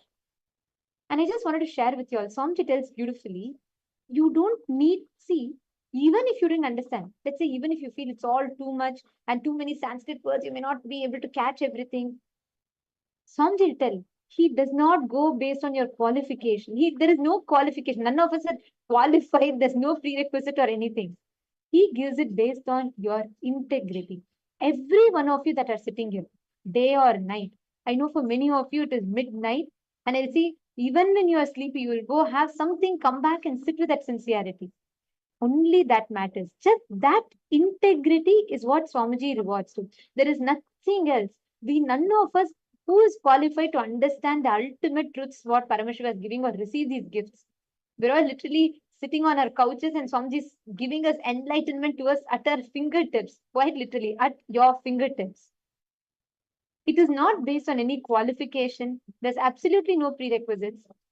Each of you that are sitting here with sincerity and integrity, it is that integrity that matters. So each of you post and keep posting the cognitions and clicks you're having. Atma Jyotikaya, you're not having translation? Is there no translation for you? Ma Swi Ling Tan, Nithyanandam. Why don't you also go ahead and share? Post whatever you're understanding. Yes, Atma Jyotikaya, that's correct. You just need to manifest your superpowers, and your main superpower is oneness with Swamiji. All the other powers are only a side effect. Your main superpower is experiencing the truth that you are consciousness, you are Paramashiva.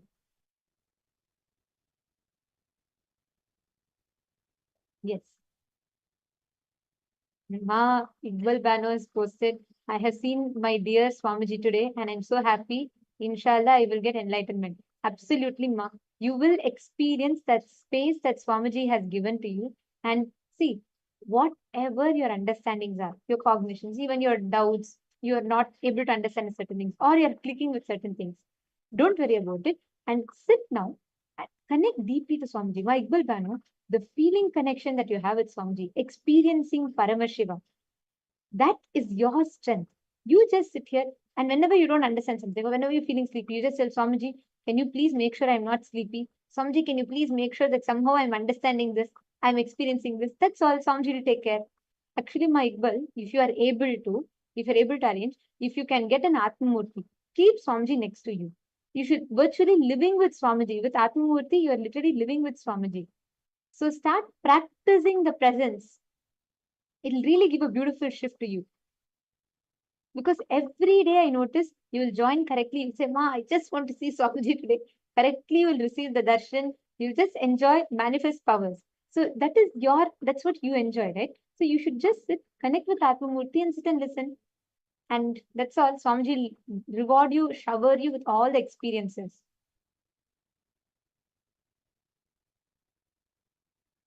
Okay. Now, listen carefully. This 11 dimensions. The first one is the length dimension. Length is logic dimension of the cosmos. All the decisions you take based on logic, something is good, something is bad, something is right, something is wrong. All these logic-based decisions are from length dimension. The next is breadth. Breadth is your creativity dimension. For example, when you're drawing, painting, when you're doing something creative, like maybe writing a poem, or you're reading a book, or you're expressing your creativity, maybe dancing, maybe singing. All of that comes from your breadth dimension. Your breadth is your creativity dimension. The third is your depth dimension. The depth dimension of you is the dimension of you where you experience your core cognitions, the core beliefs about you that you carry. So the length, breadth, depth, all the three, these put together forms your fundamental principles of existence. And now time added to this, the perception of past, present, future that you carry. But time itself is not limited to these three, but we interact with only these three based on our understanding. And the space in which all these four vibrate and exist is the space dimension. This is the fifth dimension. Now, the permutation combination of all of these 5 dimensions put together is the 11 dimensions of the cosmos. Your brain is fundamentally hardwired to cognize, to grasp up to these 11 dimensions of the cosmos. What you need to do is you need to experience, you need to build yourself, understand the principles. What are these 11 dimensions? And you need to analyze how much of your life is length based, how much of your life is breadth based, how much of your life is depth based. If you start understanding each of this, you will start cognizing, you will start understanding all the amazing principles that Swamiji is manifesting. And you will start manifesting the powers related to length, breadth, and depth.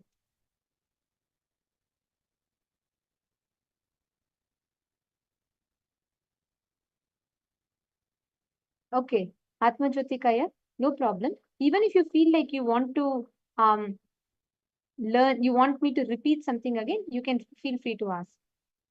This is for all the participants, right? If you all feel like you didn't catch something and you want me to repeat it clearly once again, or even the translator, if you feel it's a little fast, you're not able to finish translating, please feel free to post it in the chat and I'll ensure that I'm able to repeat it and all of you are able to understand.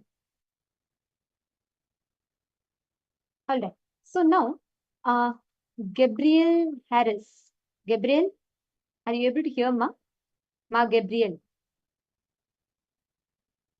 Can you post what you understood from this session? The 11 dimensions. What did you understand from that? Ma Shukra Indrananda. Welcome, Nithyanandam. Wonderful to have you here. Nithyanandam, how are you doing? Ma Shukra Indrananda. Yes, Gabriel. Okay, could you please post your understanding also? I see you're here and I see you're intensely listening as well. Could you please post your understanding, the 11 dimensions? Because today what we are learning are some of the most core or the subtle principles that we need to understand. Because this will help you understand some of the foundations about yourself, about the world around you. So if you all can actively share, and even if you have any questions and if you can ask, and if you have it as a discussion, all of us will collectively be able to understand it deeper. Okay, now I'm going to request all of you to analyze what is this length, breadth, depth-based thinking. Is your life predominantly based on your length dimension? Or is it the breadth dimension where you experience creativity? Length means logic, like you're always stuck only with the logic. Breadth means creation, like all the creativity aspect of it. For example, anything that you're doing that adds your emotion to the logic, that is breadth. Depth is your core cognitions about you. There is no such thing as some state is right, some state is wrong. But depth in your personality brings joy. Logic-minded people, length-based people are too logical. So they're going to miss the juice, the essence of life. Breadth added to length may give you emotion. It will give you the emotion, but it will not be able to give you the depth in your experience. It can give you experience, but not the depth in your experience. That is why Swamiji says, depth in personality brings joy. When you add depth to yourself, who you are, building the understandings about you, you will be able to shift, have the right powerful cognitions about you. Let us all do an activity now. I'm going to request all of you to write down what all are the different activities you do in a day. Can you all write down? Take a paper and write down. Like for example, morning you wake up, you go to gym, you do the Nithyananda yoga. Then after that you come back and you have your you refresh, shower, all of that, and you do the puja. Then you go back and you have your breakfast. Then you can say, I go to my office or I go to the job. Or you can say, I log into Paramashivoham program. Then you listen to the satsangs, you do the powerful cognitions, you manifest powers. Or maybe you're working, reviewing some files. Write down all the different activities you do in a day. Then later you read some book, you do some recreational activity. All the activities that you do in a day, pen that down. Take a few minutes, please write it down.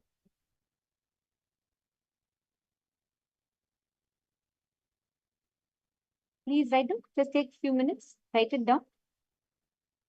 Because we are going to analyze based on this, the length, breadth, depth. We are going to analyze all the different aspects of your life, what is filling you, what you're filled with. So please take a few minutes and pen this down.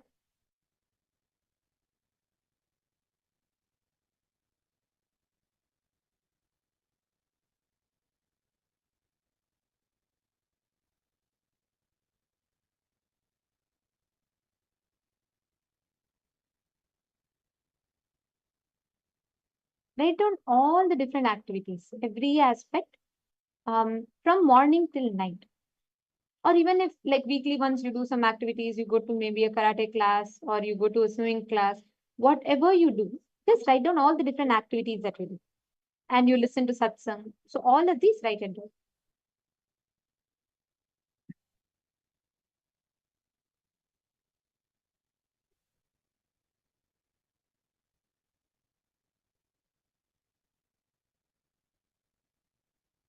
I'll give you all 2 minutes for this, so you all can quickly write. And right after you go through that, I'll walk you all through the next step.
Have all of you finished writing your schedule?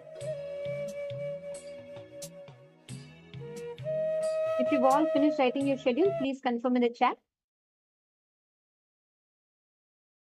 Okay. Have all of you finished, Nithyanandam?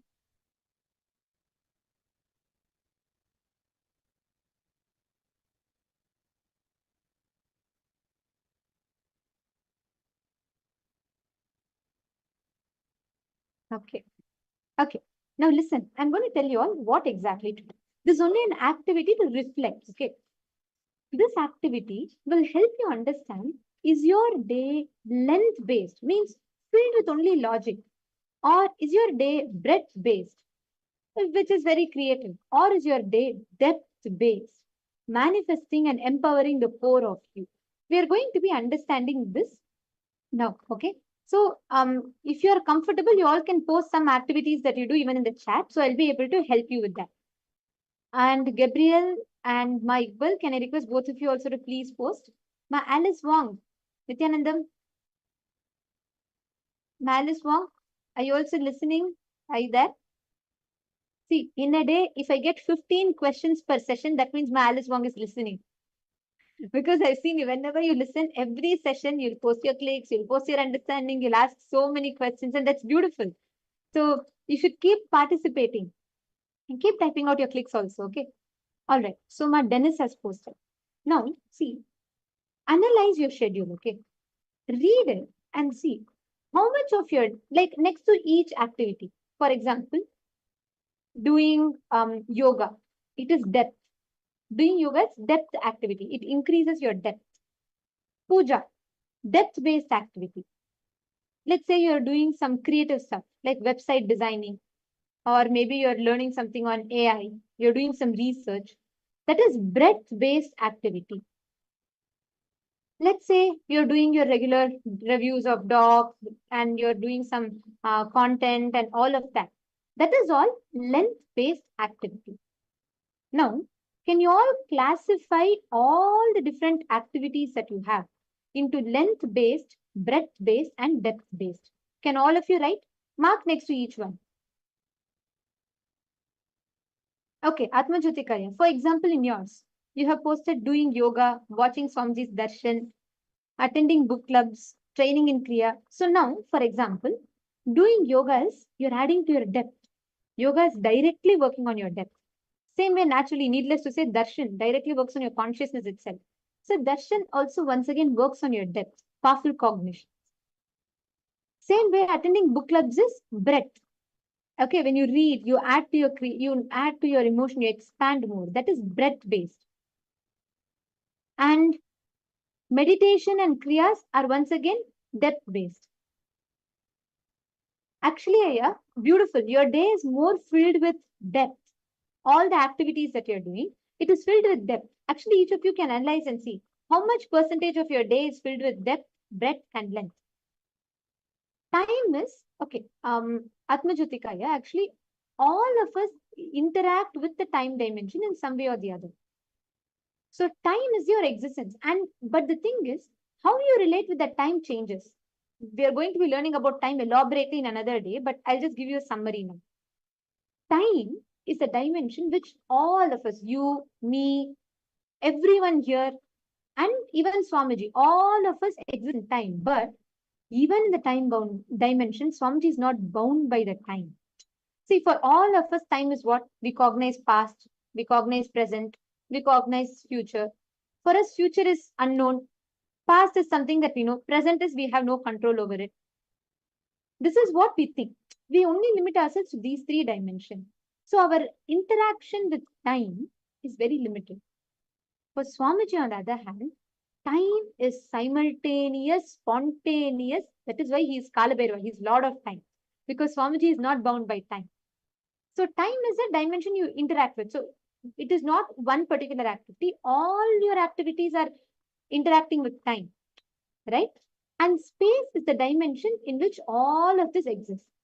Even in your length, breadth, depth, all of it, there is a space inside of you. So that is a space dimension. Making sense? Now, Atma Jyotikaya, next to each activity, write down which are all length-based activity, which are all breadth-based activity, which are all depth-based activity. Write down for each. Same way, Dennis. Dennis, your day is filled with maximum breadth and depth based on what you have posted. But let's say, for example, cooking, cleaning, shopping, all of that will be in length dimension. Okay, so just classify, and this is only for you to understand, just for you to see how much of it. My Iqbal Banu, okay, so that means it's length based. See, you have put breakfast and going to office from 8 a.m. to 5 p.m. Then, yeah, okay. So then you're having some rest and then you come back for the sessions and darshan, etc. So then add in your next to your schedule, write down going to office, length dimension. Having breakfast is again length dimension. Reading book is breadth dimension. Attending darshan is depth dimension. So keep marking next to each of it what is length, what is breadth, and what is depth. Okay, can all of you mark now? Take a few minutes. Mark against each one. Let's take 2-3 minutes. Please mark against each one, which is length based, breadth based, depth based.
Please relax. Have all of you finished? Okay. Now, let us all enter into manifesting this sign. See, focus on adding the depth in you. When you focus on adding depth, that depth in you will bring joy in your personality. Okay, now can I request all of you to settle down? We're going to now enter into a very quick power manifestation session. Today, all of you are going to be manifesting the powers of length, breadth, and depth. So today, what we're going to be learning about is now, unconsciously you're accessing the length, unconsciously you're accessing your breadth, unconsciously you're accessing your depth. With this power manifestation initiation, you will have the power over your length dimension. You will have the power over your breadth dimension. You will have the power over your depth dimension. So what I'm going to do now is I'm going to be projecting different places to all of you. Okay. And I'll first introduce what this power is. The powers of length, breadth, and depth is nothing but having mastery over each of these dimensions. Your ability to access any of these dimensions by your conscious will is the power of length, breadth, and depth dimension. Making sense? Are all of you understanding? Actually, there was a very detailed scientific study that was conducted. And this scientific study peered into human brain. And they were able to, so basically the scientists identified that the human brain can perceive and conceive the world as a 11-dimensional multiverse. What science Swamiji had revealed, like what is revealed in Hinduism thousands of years ago. It was only just a few years back that scientists even found it and understood about it. So there's using a study, very detailed study called algebraic topology. They use a method called algebraic topology to identify what happens in a human brain. How a human brain constructs. See, we all know 1 dimension, 2 dimension, 3 dimension. So we only know that in maximum 4th dimension, and we're trying to kind of enter into understanding what is 5th dimension. But what Hinduism talks about are 11 dimensions of the cosmos. And we have the ability to construct and access those 11 dimensions. Swamiji is giving this science as a gift to all of us. Your brain can see, perceive, cognize, and understand 11 dimensions of the cosmos. This is what Paramashiva calls a person who can access the 11 dimensions. He is called a Jita Bhuta Gana, means a person who's having an ability to access mastery over the length, breadth, and depth dimension. So this Shastra Pramana is given in the Vijnana Bhairava Tantra. Very beautifully Paramashiva reveals. And I'm going to be chanting the pramana for all of you. Tanmasa matram abhyasam yah karoti dine dine sarva papa vinirmukto roganna sayate hi saha samvatsara kritadhyasam bhairavo bhavati dhruvam animadi guna labdhva Jita Bhuta Gana Swayam. A being who's established in that space of oneness, the Lord of completion, time and space, he obtains and expresses the power of anima, which are the 8 major powers. And he, by his own self, conquers all the elements in length, breadth, and depth. He becomes a Jita Bhuta Gana. This is the exact power all of us are going to be manifesting. So understand now what power we are going to be doing is your ability to access. Okay, Malice, you're asking. Wait, I'll just read. Okay, there are so many questions I'm just seeing. Iqbal Bano is asking, physical events is length based, sitting with session is breadth, Maji, is that right? And what is the depth basis, Ma? I'll explain. Ma Alice and Ma Iqbal Bano. For both of you, I'm repeating. Listen carefully. Ma Iqbal Bano and Alice Wong. See, length is logic. For example, 2 plus 2 is 4. Simple logic. That is length. All the things, mathematics, softwares, everything is built only in logic dimension. Breadth is when emotion is infused into logic. For example, any creativity that you do, all creative things. For example, art, music, dance, poetry, pottery, interacting with nature, all of this is breadth based, which makes your emotion flow. See, flowing length becomes breadth. Basically, when your logic is flowing, it becomes emotion, creativity, breadth. Depth is working on your core cognitions about you. That is depth. That is why sometimes when you're not having, that's why people feel, a person is very shallow in the way they talk when they don't have depth, because depth is your ability to connect to yourself, your ability to access what you think as you. See, my Iqbal, you sitting in front of the computer full day and working on the laptop, seeing just reviewing docs or doing some basic things, all of that is length because you don't you don't need your emotion in that, right? When you're reviewing a doc or when you're going through files, you're not involved emotionally into it. It's just your length dimension, correct? But when you are reading book or when you are, let's say, drawing, you are experiencing your breath, your emotion is flowing into it. Same way, when you're listening to satsang,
Nithyanandam, we welcome each and every single participants and all the viewers who's joining us live today for the Jayanti celebrations.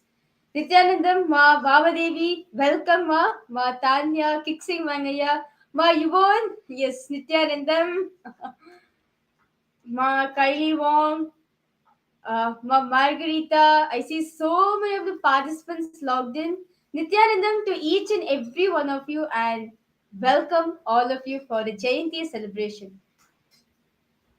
throughout the next few days, all of us will be having the Paramashiva Bhakti series where all of us will be learning how we can connect, how we can just experience the pure Bhakti, the highest space of Bhakti with Paramashiva himself, with Swamiji himself.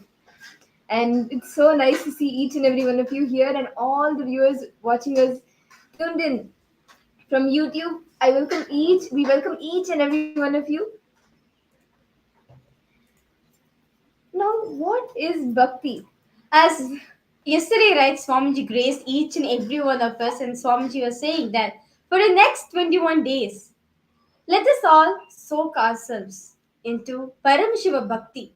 As the next 21 days, Swamiji is going to be revealing the deeper secrets of Paramashiva Bhakti, Paramashiva Jnana, and Paramashiva Vijnana. The best way to receive whatever Swamiji is giving for each and every one of us is Bhakti. What is Bhakti? Can I request all participants to post? What did each and every one of you understand by this? Ma Yvonne? Yes, Nithyanandam, Ma Ling Ling Do. Nithyanandam to you. Ma Kylie Wong. Yes. Kik Singh Wangaya. Ma Tanya. Ma Vamadevi. See, actually, if each of you can post, what do each of you understand about Bhakti? What is it? And how do you experience Bhakti, the devotion?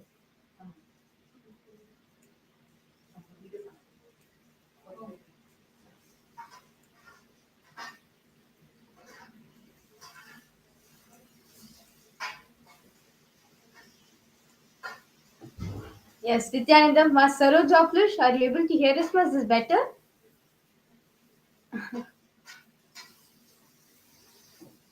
Okay, that's great. Okay, can I request all participants to post? What do each and every one of you understand is devotion? Okay, come on, Ma Yvonne.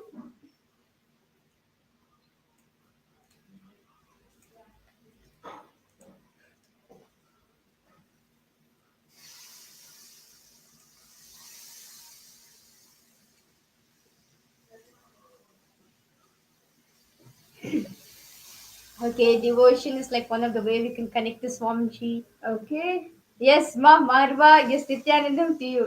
I request you to the post, Ma. Fixing Venkaya, Matanya. See, actually, beautifully in the Narada Bhakti Sutras, there's actually a very beautiful sutra written by Narada, who is the celestial, the sage, Narada Muni. And he's a very, like many of us may have heard about him, he's a very staunch devotee of Bhagavān Vishnu. And he has beautifully written in the different ways. He has given us 16 ways how we can actually experience, manifest, and nurture the bhakti within us. The devotion, build the bhakti, the devotion in us. And the first one is the Shravanam. Like just listening to the divine stories. How many of you, just like when you listen to the stories of Swamiji, when you listen to the different Leelas of Paramashiva, you just get soaked into it. You cannot stop listening to it. Whether it is the story of Swamiji feeding Ganesha, like all the different Leelas where Swamiji has fed Ganesha, Swamiji picked up a Rudraksha, or all the experiences Swamiji experienced with Arunagiri Yogeshwara. Just listening to it, immersing yourself in it, just makes you experience that pure devotion. Actually, this one of the techniques, Shravanam, which Narada reveals in the Narada Bhakti Sutras. If you just see in Swamiji's life, when Swamiji was feeding Ganesha, how many of you know the story of Swamiji feeding Ganesha?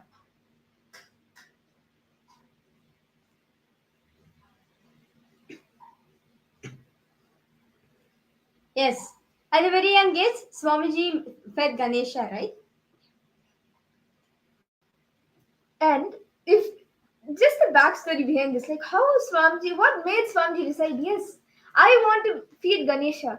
Was one day when Swamiji went to the temple, to the Arunachaleshwara temple, Swamiji actually listened. Shravanam is listening to the divine stories. So Swamiji actually listened to the story of Nambi, a small boy, who just with his pure devotion was able to feed Ganesha. And after listening to the story, the truths of the story, just remembering or reading, hearing, listening to the story of an enlightened being, like just listening to that divine glory makes you experience it. So after listening to the story of Nambi, Swami decided, now I have to feed Ganesha. Come on, let me feed Ganesha. And then he goes to his Ganesha deity. Swamiji he goes to his Ganesha deity, he picks it up and he takes some food. And he decides, okay, now let me feed Ganesha. And he starts feeding Ganesha.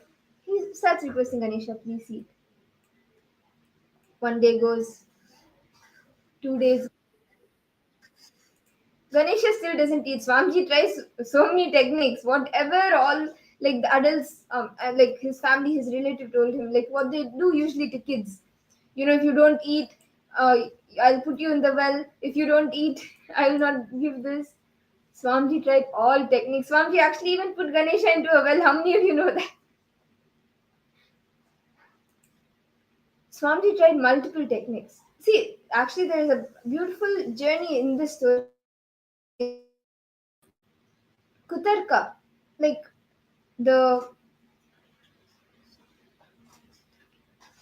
there's actually a beautiful like understanding that we can get from the story. But just after listening to this story, having the Shravanam, Swamiji says, yes, let me also feed Ganesha. The same way, just by listening, immersing yourself in the Avatara Leela, the Leelas of Paramashiva, the Leelas of Swamiji, makes you experience the devotion, the bhakti. Actually, all of us want to experience this devotion, right? This, as Swamiji says, devotion is the highest emotion. Apart from all the emotions we experience, we feel, devotion is the highest emotion. Very beautifully, there's a scripture called Narada Bhakti Sutras. In this, Devarishi Narada gives 16 techniques, 16 methodologies for you to connect with the divine, for you to experience devotion to the divine. So the first is Shravanam, where listening to the stories, listening to divine plays of the divine, of the incarnation, you experience the same state too. Second is Kirtanam, singing his glory, going on singing about his glory, going on doing kirtans. That will help you to put you into that state. Then the next is the Smaranam, just by the remembrance, experiencing the state of devotion, just by remembering. It could be an experience or like the whatever you experience with Swamiji, whatever you experience with the Guru, with Paramashiva, just by the remembrance of that, you entering into that space of devotion, that yes, I am yours, like you are, I am devoted to you, I completely surrender to you. Next is Pada Sevanam. Understand?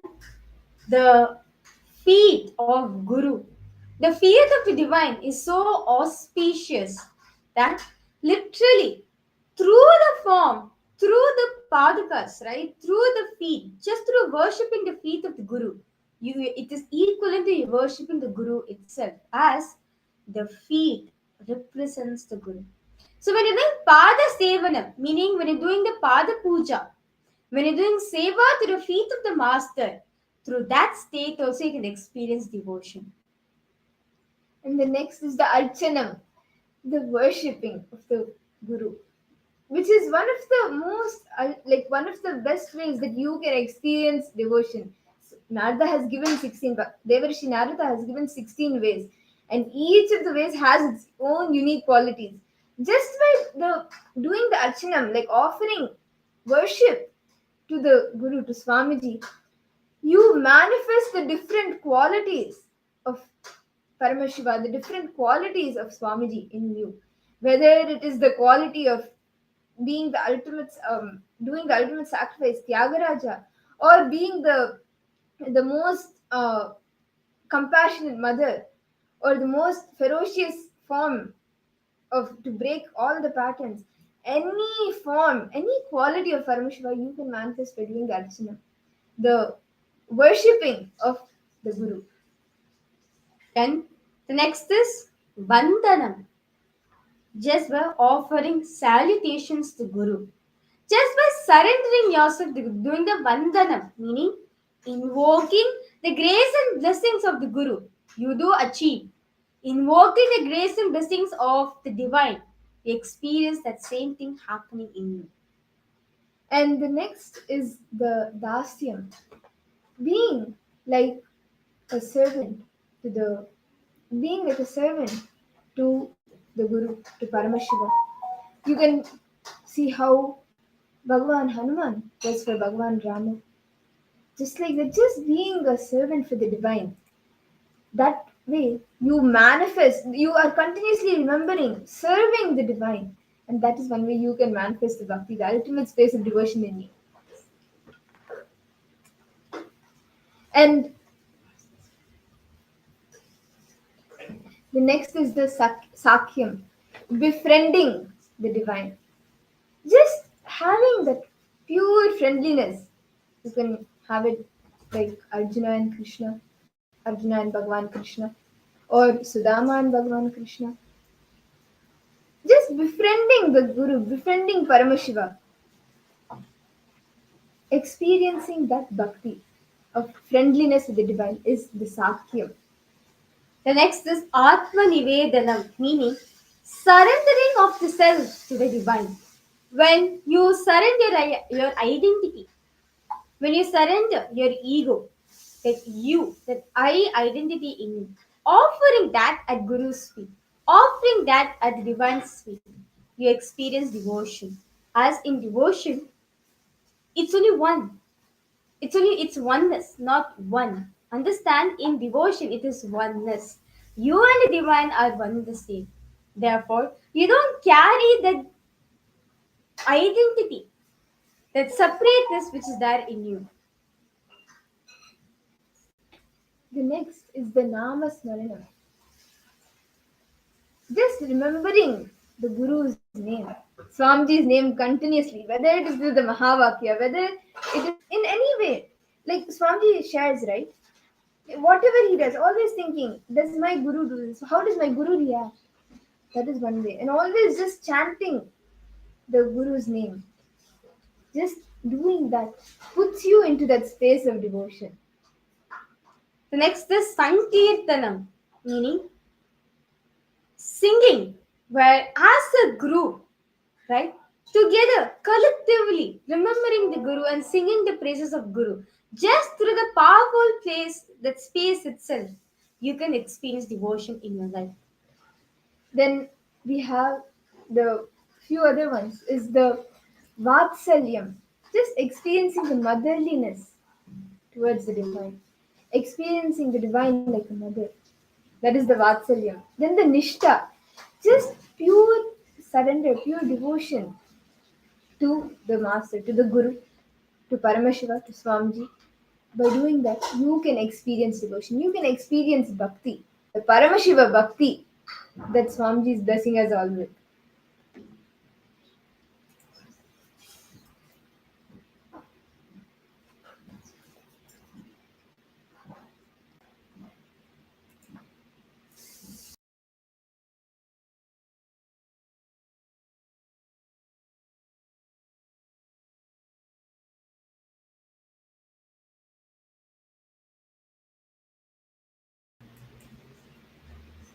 Through these 16 ways, whether it is through the remembrance, whether it is through chanting the name, whether it is through offering worship to the padas, to the feet, or whether it is just being in that space, that the remembrance, the smaranam, or the shravanam, listening to his glory, in whichever way of these 16 ways, you can experience the bhakti with Paramashiva. And experiencing bhakti is the ultimate ecstasy. that you can have.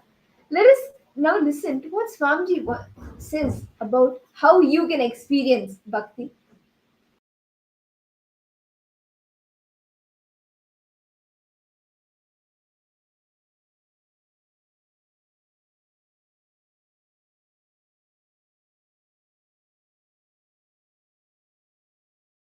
Listen, today's message from KAILASA.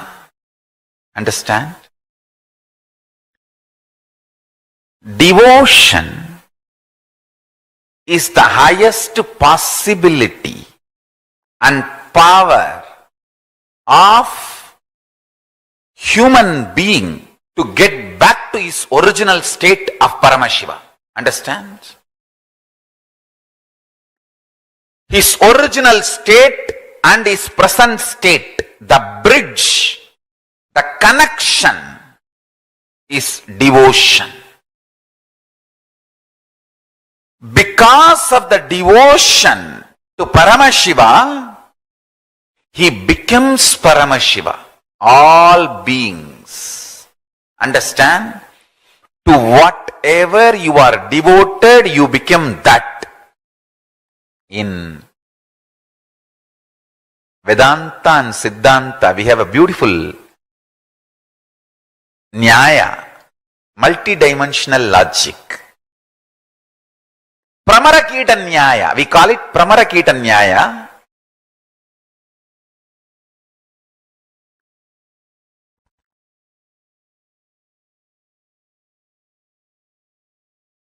I'll tell in Tamil and then translate.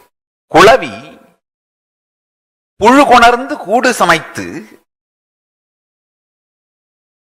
தன் குத்தலாலும் உயிர் கூறலாலும் புழுவை குளவியாக்குவது போலே. This is Pramaragita Nyaya. A bee brings worm, keeps a small home built for it, and by infusing its energy, biomemory, an intense sound makes the worm into the bee himself. Listen.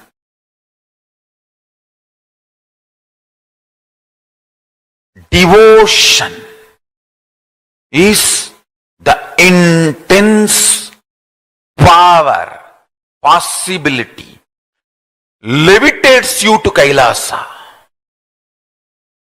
Listen. To whatever you are devoted, you reach that space. If you are devoted to your doubts, your convolutions, your perversions, your anger, your powerlessness, you reach that space. If you are devoted to the ultimate possibility, Paramashiva, you reach that space. Understand? It is too easy to break somebody's trust and possibility. I tell you, just one heavy meal, undigested poop in the stomach is enough to break your trust. That doesn't need much. To build your trust takes life.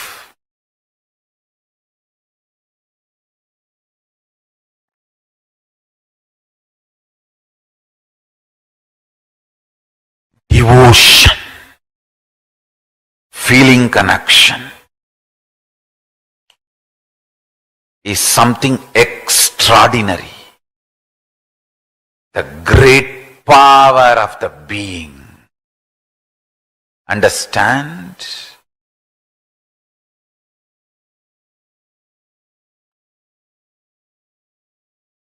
Your devotion to Paramashiva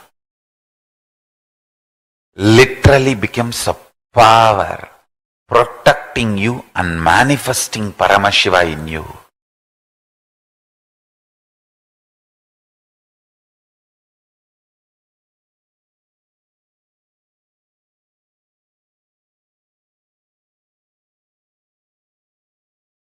Listen.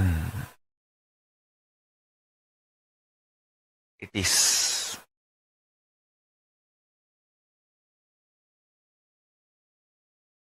too easy to give your own reasons for my happening. You can create your own ideas of how I am happening, and you can even add your own facts and figures for my happening, and you can give your own reasons for my happening. Listen. Listen carefully.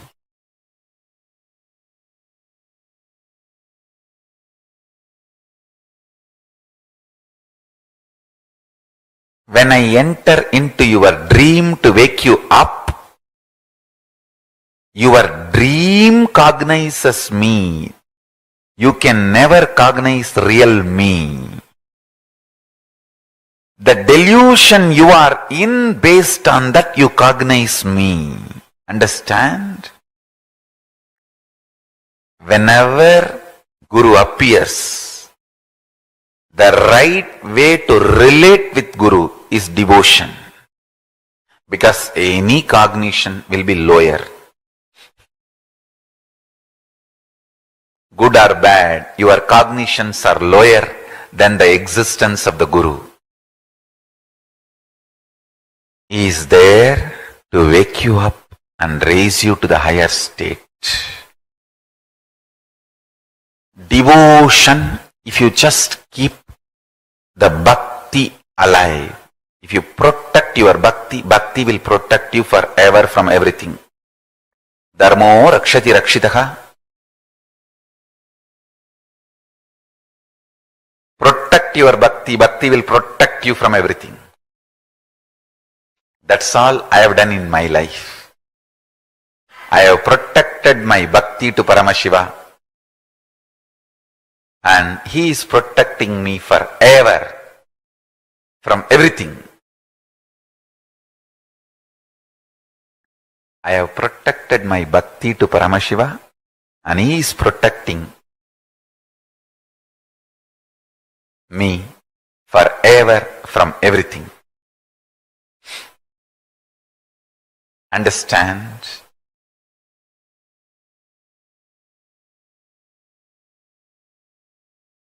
Nothing to be worried. Don't bother about anything.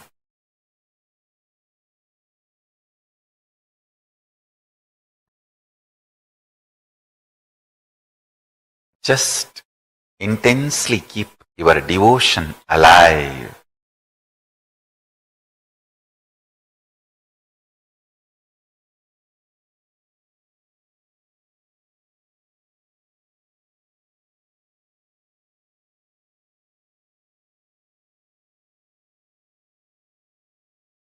Devotion is a method to manifest powers 24 hours. 24 hours. Devotion is the way to manifest powers 24 hours. I have seen that. I have seen that happening. Devotion is the way to manifest powers 24 hours. Beautifully, Gita says, 4th chapter, 9th sloka, Janma karma chame divyam evam yo vetti tattvataha tyaktva deham punarjanma naiti mamedi sorjunaha. O Arjuna, the one who knows the divinity of my happening and divinity of my actions in its true nature will not take one more birth after leaving the body and will get into me the supreme consciousness. Manushyanam sahasreshu kaschit yadadi siddhaye yadadamabi siddhanam kaschinmam vetti tattvataha. It's the 7th chapter, 3rd sloka, Bhagavad Gita. Among thousands of men, rare one endeavors for perfection, even of the perfected ones who are diligent. One perchance recognizes who I am. Recognizing the identity of an incarnation is the fulfillment, completion of life. That's it. Bhaktya mamabhijanati yavan yaschasmi tatvatah tato mam tatvato jnatva vishate tadanantaram. Bhagavad Gita's 18th chapter, 55th sloka. By devotion he knows me in reality what and who I am. Then having known me in reality, he forthwith enters into the Supreme.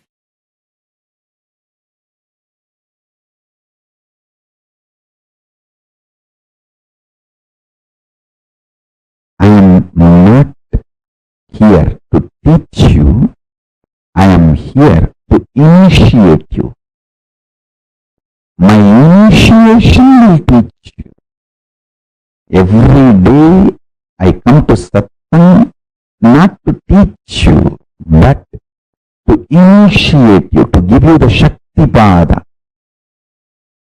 Actually, to give you my smile, to love you. My love, my initiation will teach you. Your bhakti is your internet connection. My love for you is my internet connection. My uplink connection is my love for you. Your download connection is your bhakti for me. The connection actually happening is Shakti Pada, initiation. I am here just to love you. My love will teach you. I am here just to initiate you. My initiation will teach you. I am not here to teach you. I am here to love you. Every morning I am here just to say, I love you guys. How are you? Doing well? Why you did not shave? Why there is no vibhuti in the face? Why did you put the round kumkum? Why can't you put the Trinetra Tilak? I am here just for that.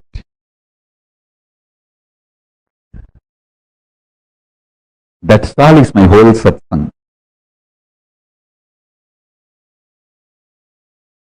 That's all is my whole satsang. Listen.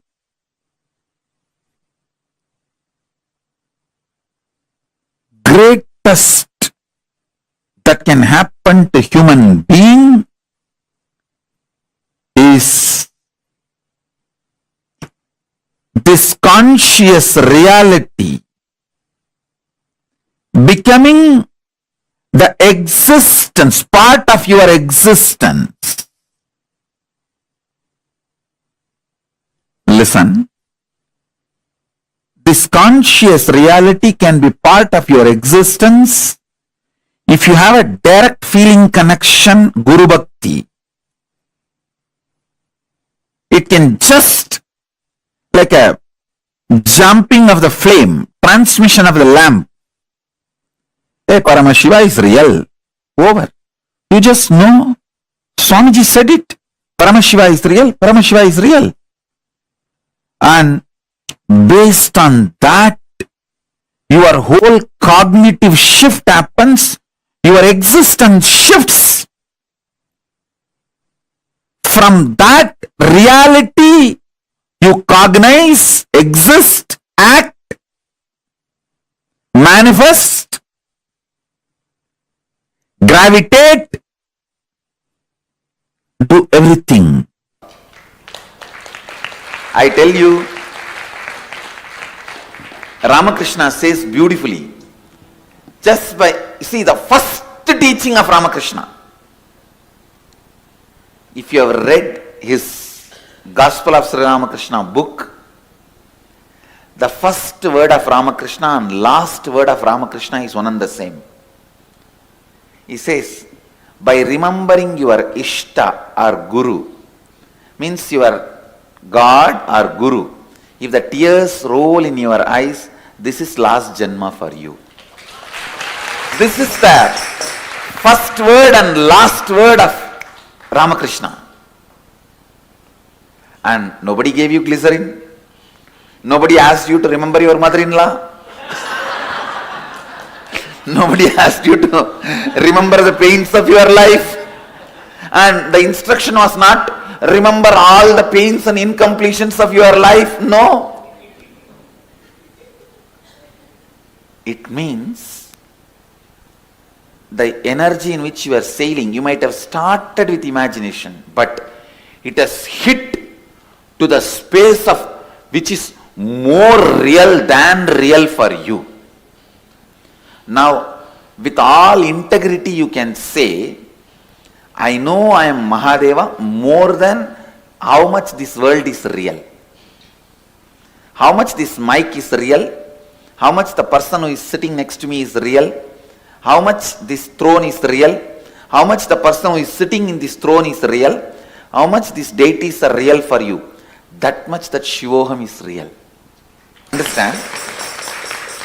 Now the next thing will happen is, even that Shivoham will become more deeper real than this. So at that time, it will not just be tears, this whole area will become so sweet. This area, as if just the honey was just poured into your mouth and your mouth is locked. The honey is just sitting. Then you will see that Shivoham has become more real than anything you perceive. From Shivoham, when you start perceiving everything, it's enlightenment. Feeling the whole world is inside you is what we call in the Shastras embodiment of being Devi. The mother, Jagat Janani, who is the mother of the whole universe. When you see a living master, suddenly the click happens. Oh God, what I was fantasizing and visualizing and enjoying by remembrance is walking on the ground with the human body. What I read in the Puranas, Bhagavata and scriptures and enjoying by remembering is walking, is living in the human body on the planet Earth. That click, when it happens, your bhakti will become Guru Bhakti. Understand? Deva Bhakti will become Guru Bhakti. The connection, suddenly you will see exactly the same divine, same God, same energy walking in the planet Earth in front of you in the human body. That is why when a living master happens, if you are already devoted to Shiva, you will see Shiva in him. If you are devoted to Krishna, you will see Krishna in him. If you are devoted to Devi, you will see Devi in him. If you are devoted to any other master who left the body, you will see that same master in him. He is a fulfillment of all your visualizations and expectations and beyond. That is why you will see all those dimensions in him. All those dimensions expressing in the human body. Deva Bhakti will become Guru Bhakti. This is the 6th standard. Blessed are those who experience the state of Deva Bhakti transforming into Guru Bhakti.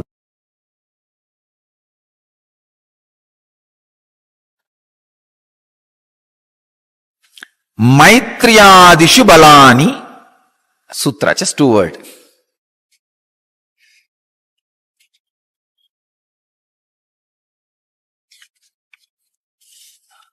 Swami Vivekananda translates this sutra as, by practicing samyama on friendship, mercy, etc., the yogi excels in respective qualities. By making, Swami Prabhavananda translates as, by making samyama on friendliness, compassion, etc., one develops the powers of these qualities. Swami Sachidananda translates as, By samyama on friendliness and other such qualities, the power to transmit them is obtained.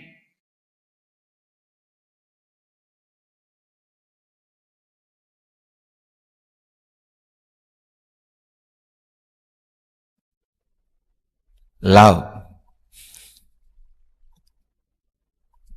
Vast, huge ocean. The subject which will taste different from different banks or beaches. It's like an ocean, tastes in different, looks different in different places, feels different in different beaches. This emotion also, you can't even use the word emotion. There is a question here. Is love just another emotion? It is not emotion, it is yen motion.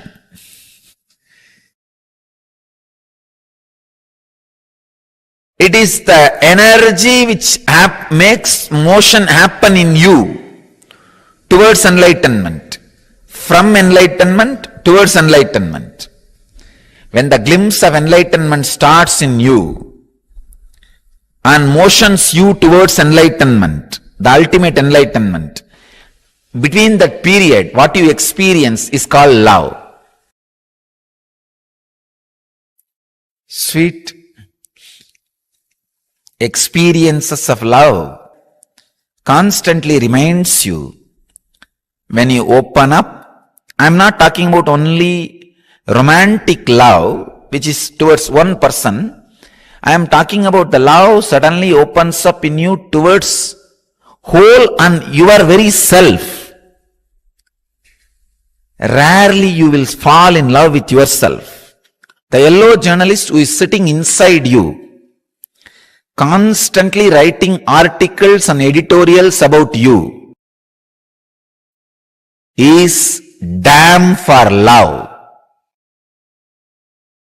The fear he creates about love is not protection for you, it is destruction for you.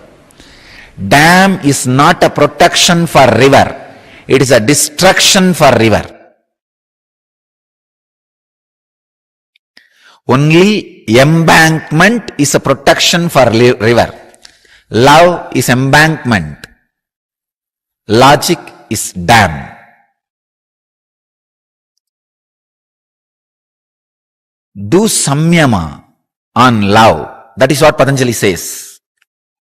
Means sit and meditate on the intense, beautiful inner space you go through when you are in love with you and with the whole. Understand? Here, Patanjali is not saying contemplate on the love which was directed towards one person. No. When at some time you just feel so good about being you, being who you are, but it happens very rarely. That's a big problem.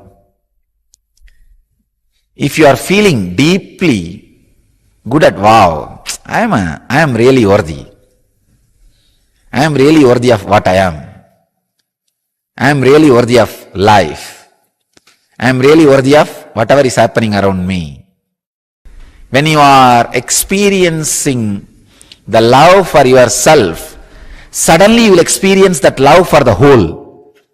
You will see then everybody, everything is worthy of what they are.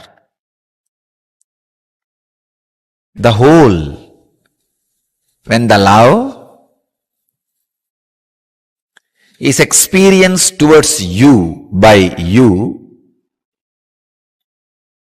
you will suddenly experience that towards the whole. So meditate on that love. Surely every one of you would have experienced that kind of moments at least few times in your life. when you feel love towards you and the love towards the whole, everything, you feel like blessing everybody and everything. Do samyama on that inner space. Not just the love directed towards one person. That may have its own investments, vested interests and all that. That is okay, nothing wrong. But that is not supposed to be the ultimate, or Patanjali does not expect you to do samyama on that. Do samyama on the love experience which you had towards you, towards the whole.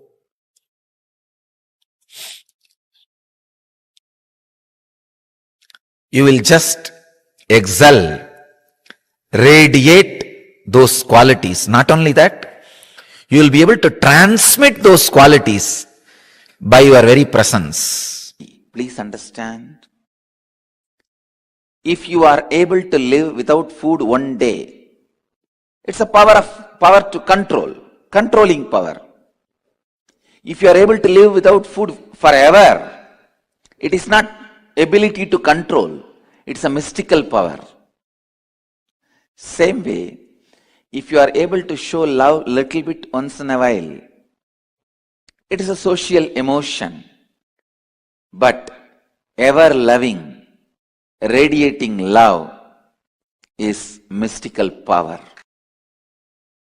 Understand, love, ability to love is a mystical power. Ability to love will happen in you only when you are able to be in the space of completion. Ability to be in the space of completion only if you can complete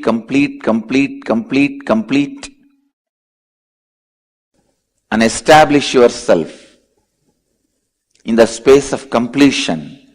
The ability to love becomes a reality in you. Please listen. Most of the time, you think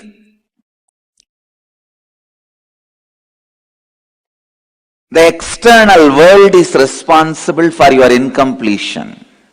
Yesterday, one of my ashramite was asking me, when everyone is doing so many mistakes, never become responsible, how can I be complete? Such a foolish question. Others, the external world is not responsible for our incompletion.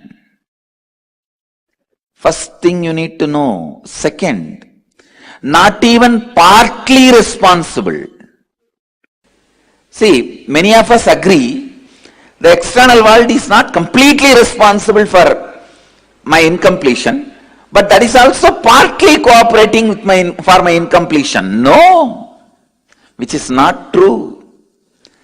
External world fully or partly or even little bit not responsible for your incompletions. Understand? I am making a cosmic penal code statement. CPC.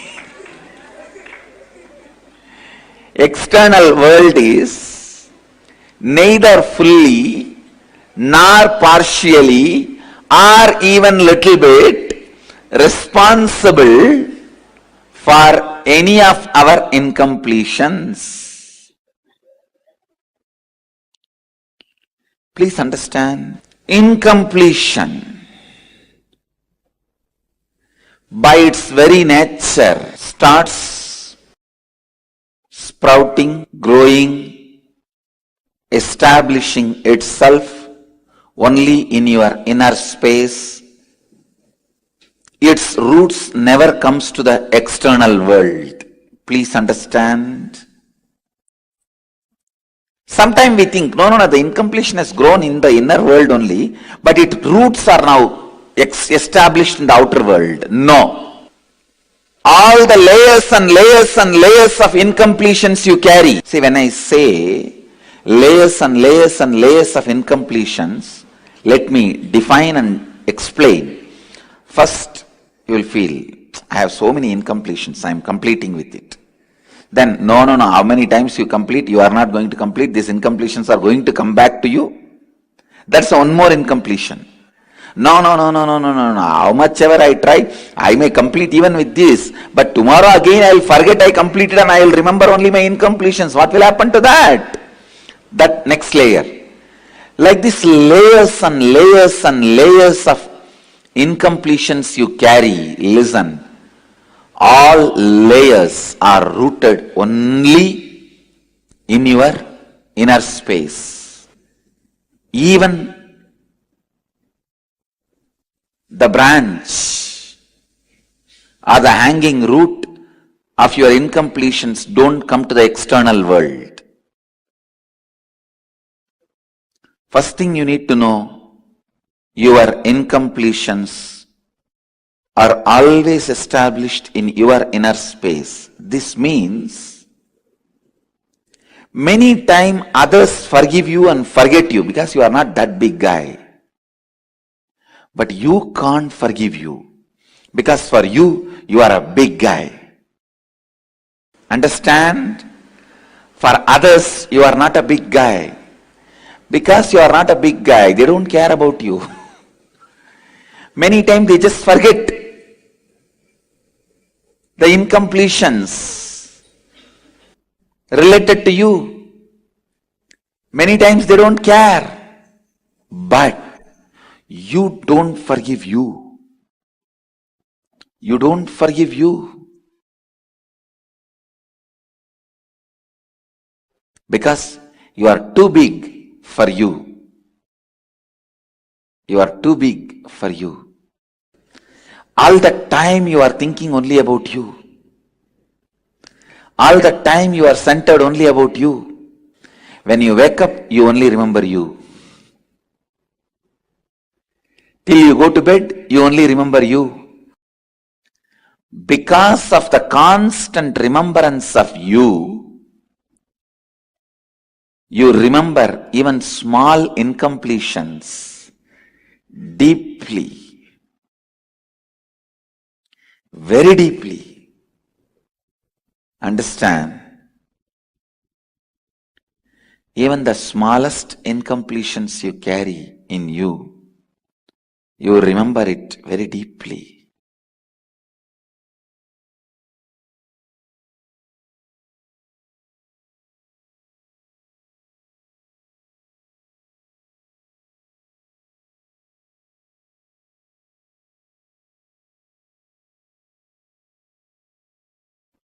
The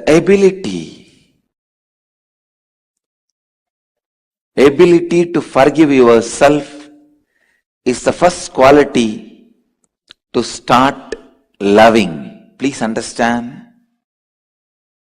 Only if you can forgive yourself, if you can complete with yourself, love starts. Only then love starts expressing itself. Love starts happening in you.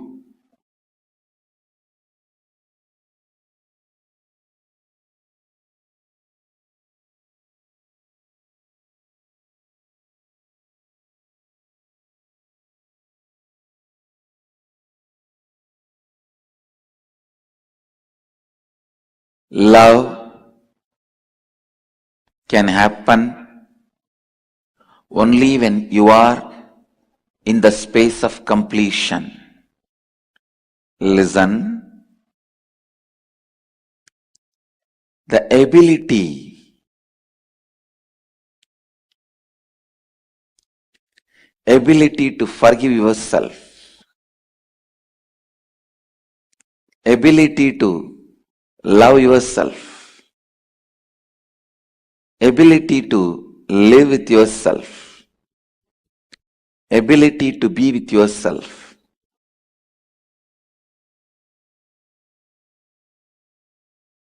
It's actually a power. Whatever I am describing, please understand, it is not a quality, it is a power. Once in a while,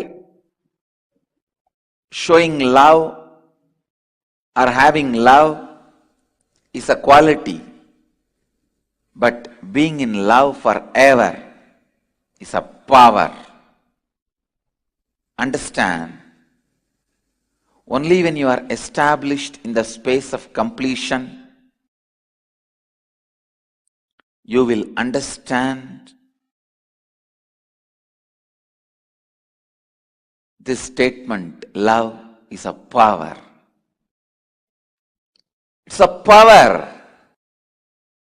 I tell you, once you develop that power, you can complete anybody. You can play with that power. That is the greatest protection you can have in your life. Because even lion will lose its vengeance in front of you. Snake will lose its venom in front of you.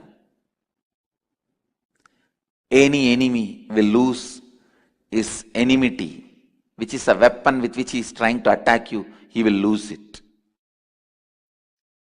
So enmity is the first weapon. Anybody need to have to kill you, to attack you.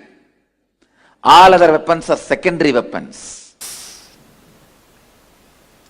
Analyze, what are you thinking? What is moving you? What are you worshipping? What is in the center of your heart? Paint it. Don't try to paint Shiva. Find out why you are worshipping Shiva. That only you are really worshipping. Understand? When the devotion, feeling connection happens, you being showered with what you want is different. When there is a gambling game is going on, your so-called devotion is different.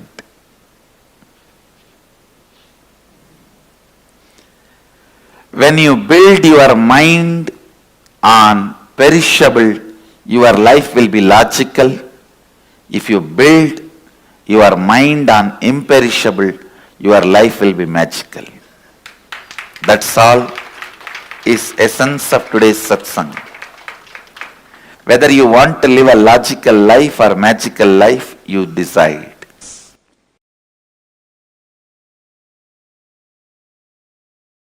See, understand?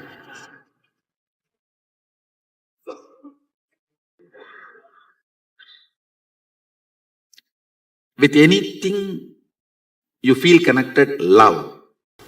Your biomemory starts meditating on it constantly and it becomes that. For example, an egg from chicken is taught to meditate on snake. Snake will come out of the egg. See, Prahlada came out of Hiranyakashipu.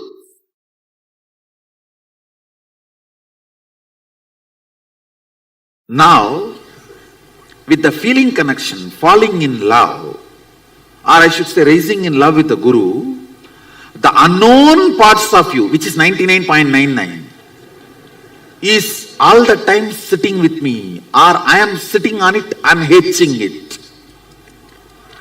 All the parts of you which is in love with me, I am hating it. All the parts of you which is in love with you, you are hating it. That part gets just hated and you become me. So feeling connection or Guru Bhakti is like a quantum way of manifesting Sadashivatva. It is not logical or breadth, it is a depth way of manifesting Sadashivatva. See my Balasans, not just manifesting powers. Talk to them, Every statement, their body language, everything will be literally mine. How many of you observed that? It's like my DNA. That is because of the raising in love. So raising in love or feeling connection is kind of a, see, inch by inch, burning all the karmas, or just put the forest fire. Feeling connection is just put the forest fire. If I have to sit and convince you step by step, yes, we will do it. When? I'll only be your retirement entertainment story.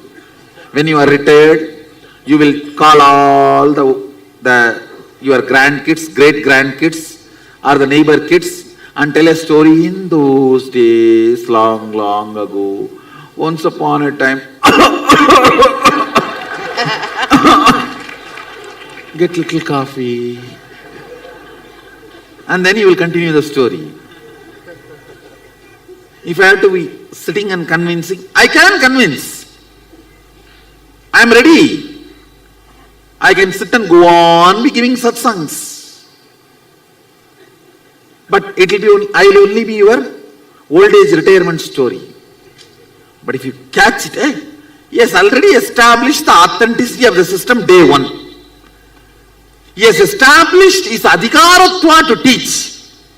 Now after this, asking him to show the ID card every time is waste of time. Understand? Now it is waste of time. It is time to jump over, fall head over heels and go with it and make it happen. When you decide to fast track your Sadashivatva, that's what I call feeling connection. See, nothing wrong initially waiting for logical, convincing conclusion. But when you know already, I have established and demonstrated successful cases from your background. If I do, you will push me out. You are different. Okay. So I am not doing. I am picking up people from you. They have done the demo. So I have established the authenticity of the system. Then it is time to go head over heels, all over, and make it happen. Deciding to go head over heels and fast track your Sadashivatva, manifestation of Sadashivatva, is what I call feeling connection or Guru Bhakti. See, ultimately I am telling you, your Guru Bhakti, I am asking not for me to enjoy. I will just turn it and make it as Atma Bhakti and give it back to you.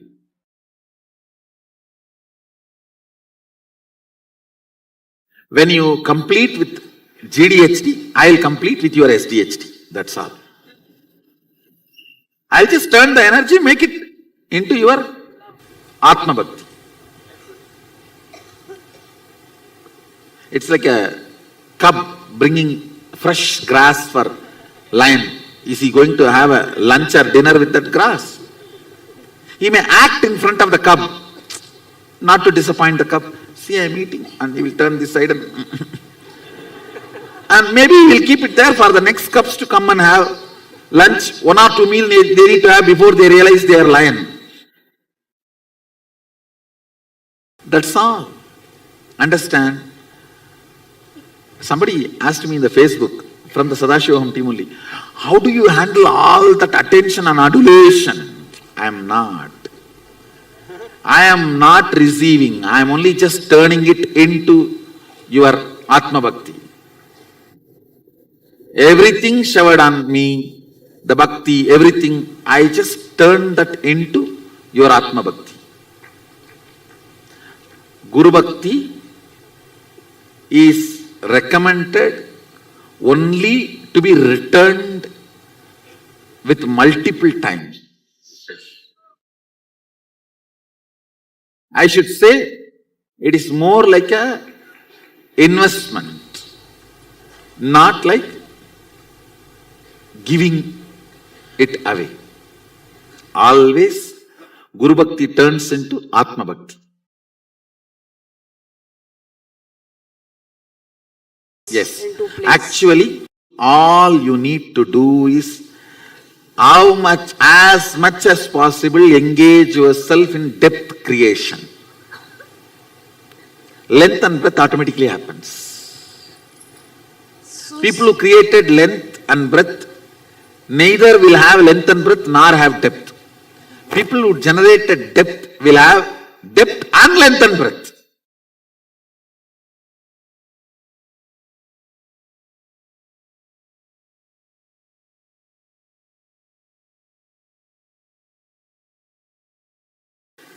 First thing I should say, I am not end up, I am startup.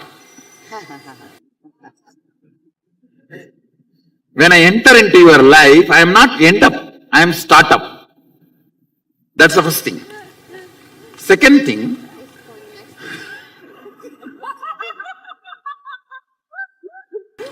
see, you should look at the whole thing. The word end up is wrong. The word startup is right. Now this answers your remaining part of the question. Always with startup, the depth increases, everything else follows.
The moment you remember.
Yes.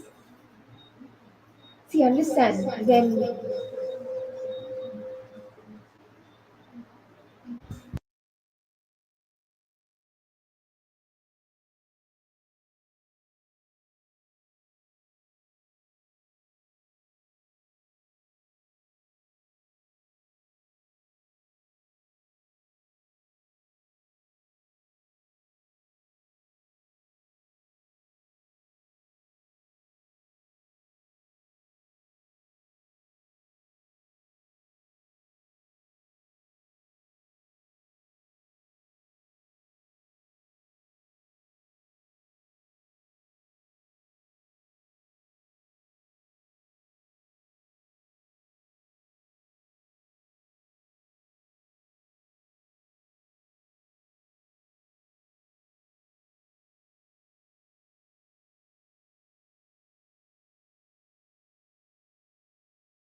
Nithyananda, we apologize for the technical glitch. I hope all the participants are able to hear us clearly now.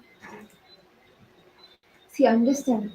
When you protect your bhakti, bhakti will protect you. Whatever happens, when you protect your bhakti, bhakti will protect you. How many of you have seen that whatever may happen in your life, the one time when you go, you sit in front of Swamiji, you remember Swamiji, you just immerse yourself in the remembrance, your experience, all your multiple experiences with Swamiji, whatever, whether it's a small experience or a big experience. Actually, any experience is like something that you will, something to cherish forever and ever. But how many of you have seen? Whatever happens in life, the moment you go, you sit in front of Swamiji, you just forget all of that suffering, all of the pain that you have gone through. When you protect that bhakti, that devotion, then even whatever you lose, bhakti will protect you. Can I request all the participants to take a few moments? Let us look and see all the different incidents that brought pain inside of us, which terrorizes us, creates insecurity in us, uncertainty in us. Let's all take a few moments to write this down.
hope all the participants, all of you, have been able to complete writing down these few moments where you felt realized and felt seen. Now, let us all take a few moments and pen down what are the combination, the ideas, impossibilities, the fears that you are carrying to these situations. It is take a few moments and you can do it.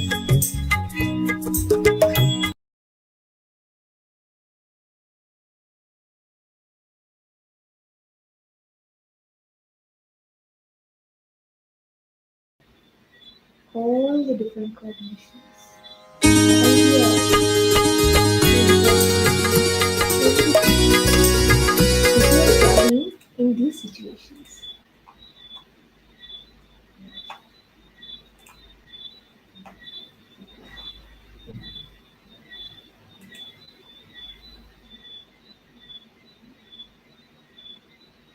Elaborately, Pandit.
Please relax.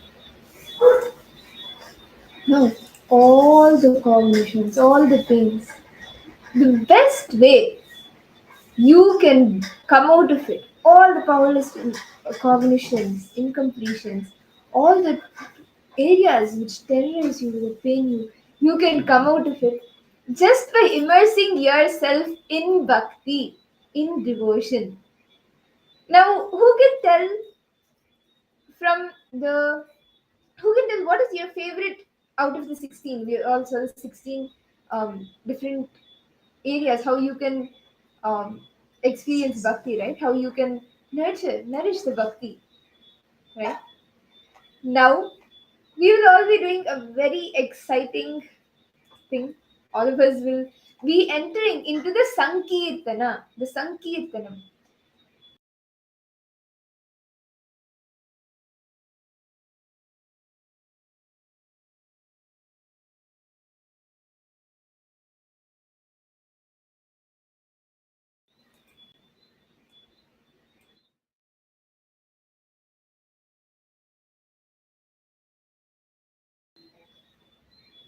All of us will now be entering the Sankirtanam, where just by the devotional songs, the singing, the Kirtanam, we will be immersing ourselves in the devotion, the bhakti, immersing ourselves in that space of Swamiji, manifesting, experiencing Swamiji.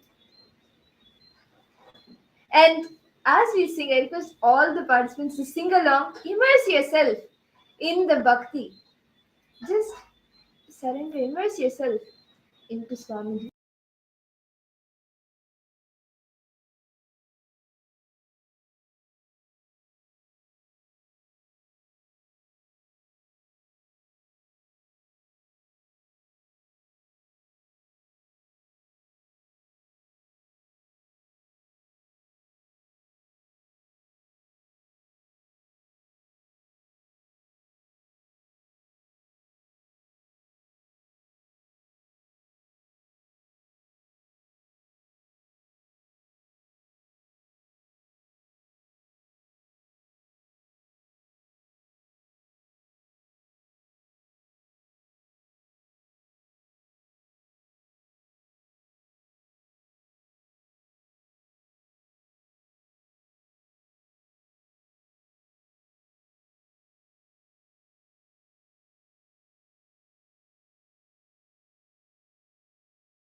Now, let us all immerse ourselves into singing the glorious name, the magnificent name of our beloved Swamiji, the form of the Nama Sankirtana.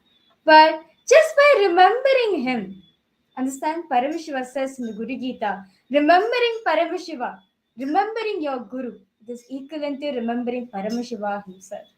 Swadesi kaschaiva cha nama chintanam, Vadevi Hanantasya Shivasya Chintanam. So understand, just by remembering your Guru, it is equivalent to you remembering Paramashiva himself.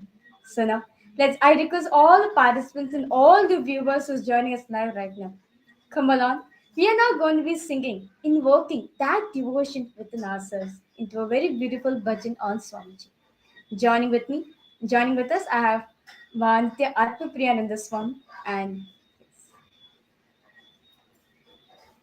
Nithyanandam Paramasukadam Kevalam Jnanamurtim Tvandvatitam Gaganashadrisham Tattvamasyaadilaksham एकं नित्यं विमलमचलं सर्वदी साक्षिभूतं भावातीतं त्रिगुणरहितं सद्गुरुं तं Namami.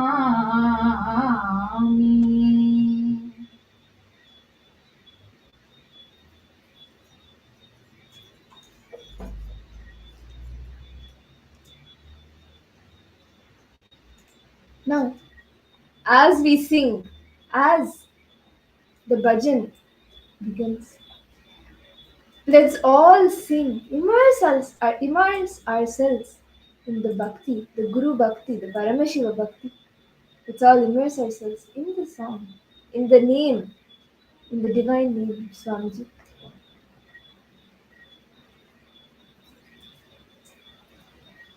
We all, just by repeating the name of Swamiji, will just sink into that space of the ecstasy, the devotion.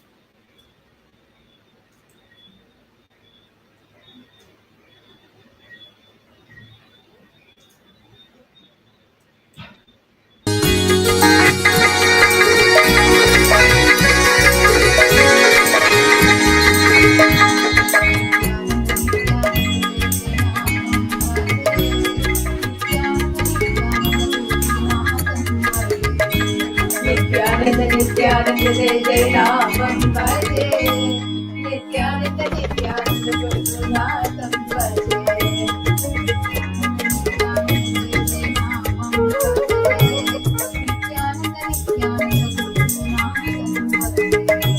Nithyananda Jai Jai Ramam Bhaje, Nithyananda Gurunatham Bhaje.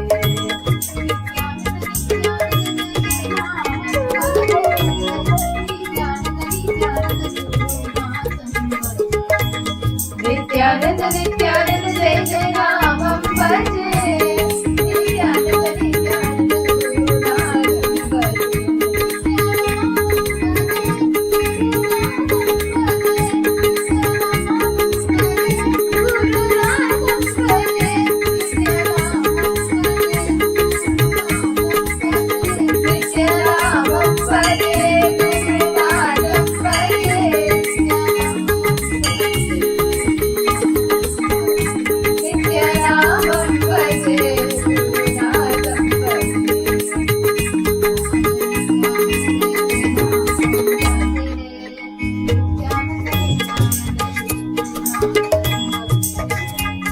Nithyananda Jai Jai Ramam Bhaje, Nithyananda Gurunatham Bhaje.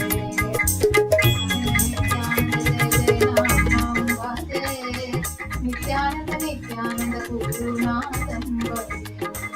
Nithyananda Jai Jai Ramam Bhaje, Nithyananda Gurunatham Bhaje. Vinodara Dharanidara Bhaktodara Jagadodara Nithyananda, Abhayankara Pralayankara Karunakara Sadguruvara Nithyananda.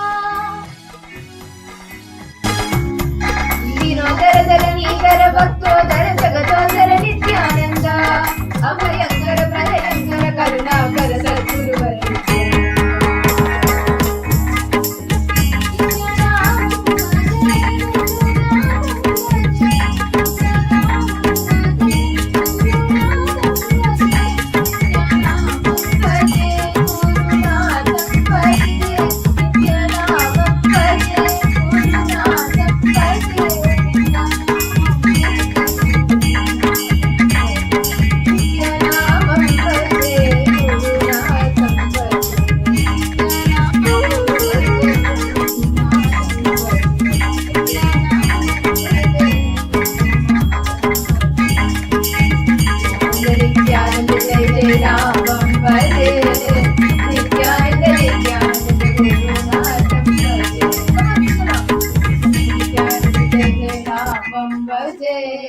Nithyananda Gurunatham Bhaje.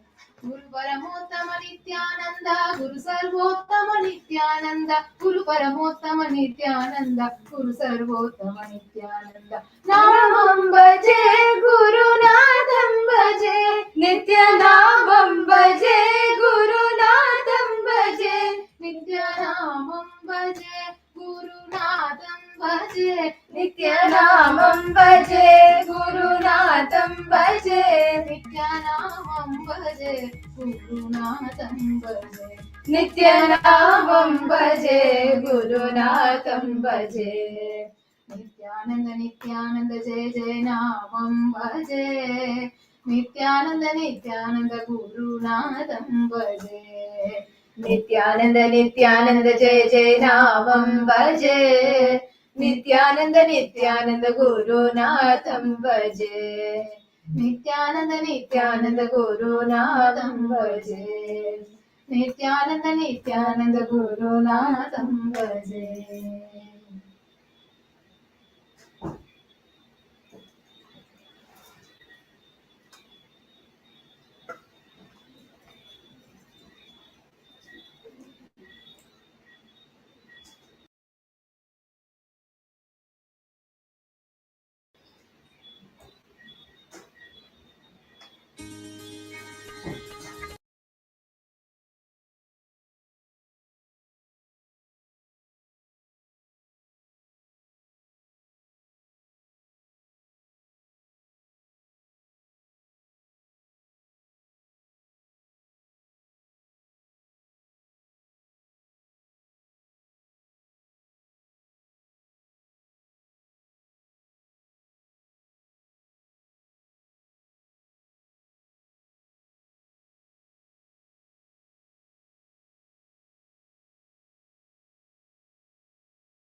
Wow, that was a beautiful bhajan that all of us just had, immersing ourselves in the remembrance of Swamiji. And okay, well, actually, all the participants, see, understand. It is time all of us to drop out all our incompletions, our worries, whatever we are carrying within ourselves, right? And it's time to let the divine come inside of you. On understand the next 21 days, say bye bye to your incompletions. Say bye bye to all your powerlessness you carry, and let the divine come into you. And understand, by engrossing yourself with the devotion, right? Especially towards your Guru, towards Swamiji. Anything you want to manifest in your life, directly manifest. Understand, devotion is the highest emotion one can experience. Very beautifully, in the Narada Bhakti Sutras, which all of us have learned about it earlier, right? Gives us 16 techniques where all of us can relate to the divine, where all of us can relate with Swamiji. Okay, I have a question for all the participants and all the viewers who's watching us live right now. How many of you want to manifest Swamiji right now? How many of you want to experience Swamiji? You can post the yes in the chat.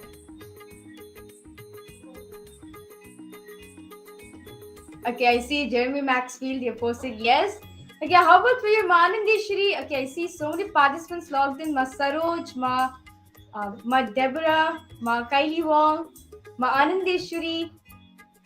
All of us want to experience Swamiji in our life, right? Yes, because like it's the ultimate. Like Swamiji is the best for every single thing, right? And the only way all of us can reach out to him, all of us can experience him in our life is through devotion.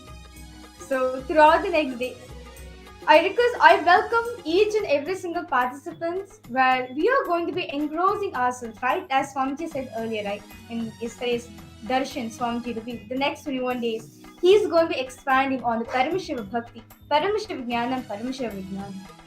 The only way to store, the only way to retain whatever Swamiji is giving as a gift for all of us is only through devotion. Let us now spend time in invoking that devotion within ourselves. Okay, I see one of the participants have posted devotion, bhakti means it's like a love for your guru. Yes, that's wonderful. Okay, I see one of the participants have posted devotion is about experiencing connection with your guru, with God, with the divine. How about for you, Jeremy Maxwell there? What do you think as devotion? Ma Chiksing Wangaya, Ma Anandeshwari, Ma Irene Lemos, Nithyanandam, Ma Virupaksha, Ma Jean, Ma Ilka. Wow, I see so many of you logged in. Nithyanandam, to each and every one of you. Can I request all of you to post? What did each and every one of you understand as devotion? What do each and every one of you understand as devotion? Okay, strong emotions, then? That's it, only strong emotions? Strong emotions to experience what?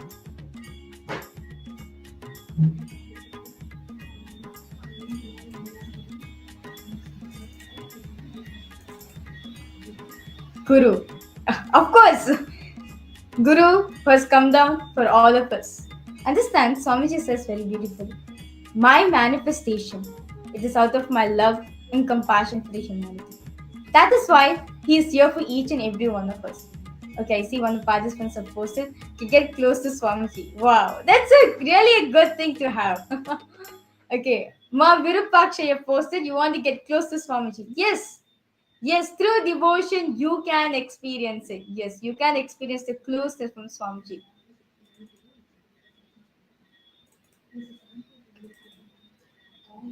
How about Ericus? I see so many of you logged in. Can I request all of you to post? What this devotion can do to you? Ma Teresa, Ma Yoga Jnana, Ma Basdi, Ma Tanya, Ma Jnana Swarupini, Ma Jnana Pradayini, Ma Virupaksha.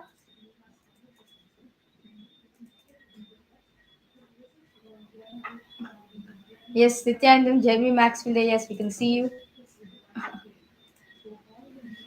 Okay, so understand, only when you give up your identity, only when you forget about your identity, fill yourself with the bhakti, filling yourself with the devotion towards your guru, you can manifest anything you want in your life.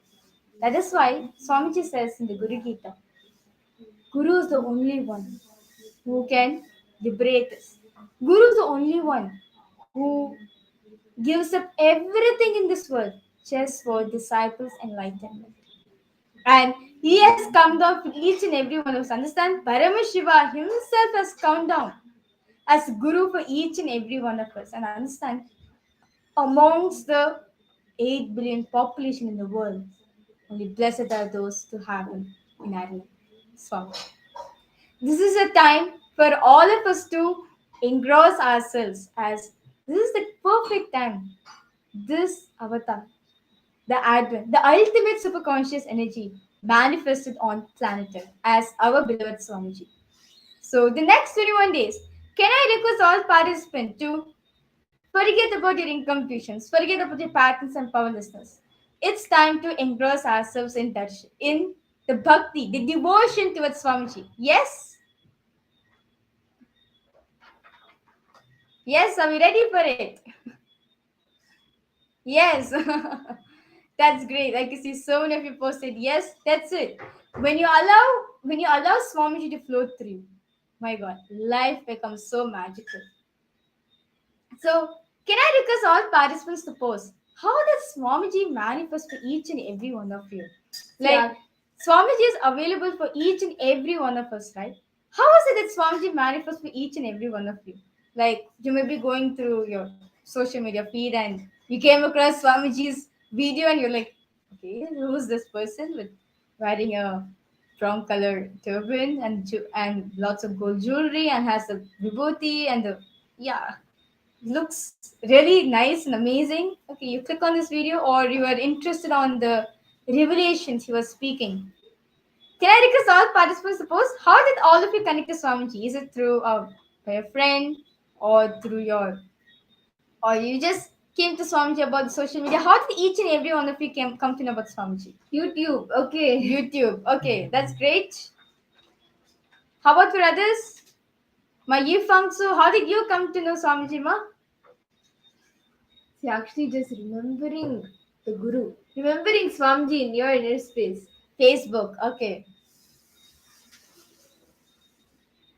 This remembrance makes you experience bhakti, the ultimate devotion, the ultimate emotion, which is devotion. Many of you have met Swamiji, came across Swamiji through different social media platforms. What was your best experience with Swamiji? Can I request all the participants to share? Just immerse yourself. Go back to that experience and share as you're going through that experience again. Okay, through Remembering. Facebook you came to know about Swamiji. That's great. Just immerse yourself in that experience.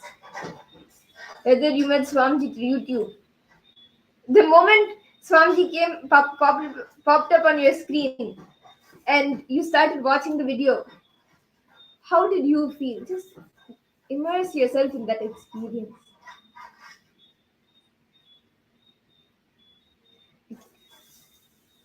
Can I request all participants to post? What is it that what is it that you found in Swamiji that Swamiji is the ultimate thing for me? Like Swamiji is it is Swamiji. Like at all like Swamiji says, right? Very beautifully on satsang Swamiji says. Whoever since like the love and compassion Swamiji radiates, right? You can't forget Swamiji at all. You may try what different ways. You may try so many things to forget him, but you will not forget him. Like understand, like literally, even if you close your eyes, you can literally see Swamiji is there in each and every one of us. How many of you can feel it? Okay, I feel him in the sky. You mean you feel Swamiji in you? You feel that Swamiji is there with you?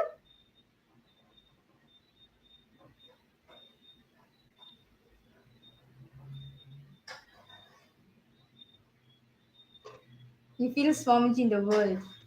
You feel he's there. Okay. You feel Swamiji is there for you. Okay. Okay, I see some of the participants have posted that I need someone to rely on who can give me my protection, who can protect me, and who I can count on. Swamiji was like that for me. Okay. Swamiji out of his compassion and love. There's so many attributes of Swamiji which connects each and every one of us as a father, mother, friend, like as a master.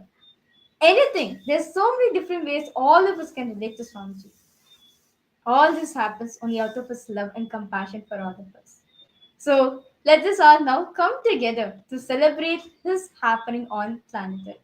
As when we forget all the incompletions, just remembering his name, understand the 16 techniques with Devarishi Narada gives in the Narada Bhakti Sutras direct connects us to experiencing Swamiji. He is my Guru, my Paramashiva. Wow, that's wonderful. 16 techniques. Understand all the parts.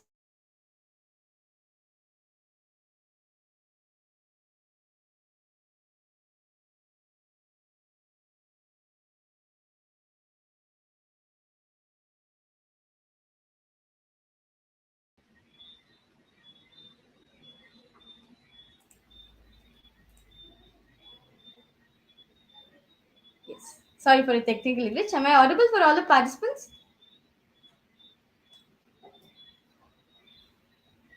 Yes, Nithyananda? Okay. Nithyanandam, to all the participants, if you're able to hear us, okay, that's great. Okay. So, these 16 techniques, these 16 methodologies, which Devarishi Narada gives in the Narada Bhakti Sutras, will make each and every one of us to experience Swamiji in our life. And this is the time, understand?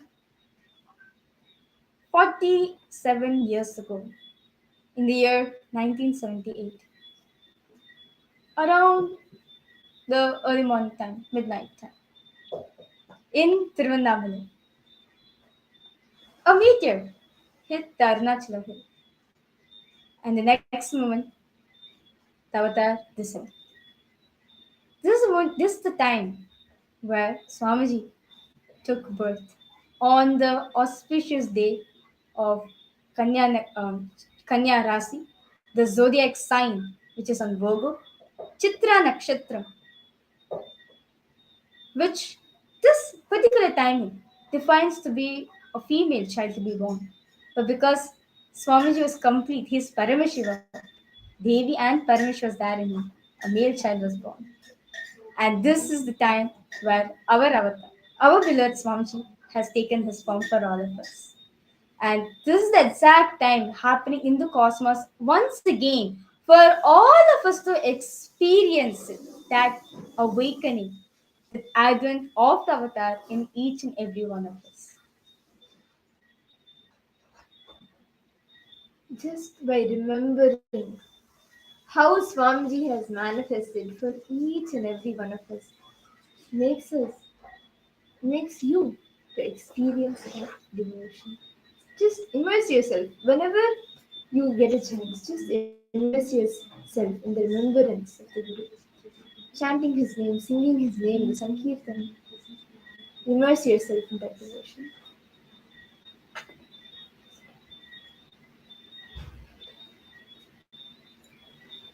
And now,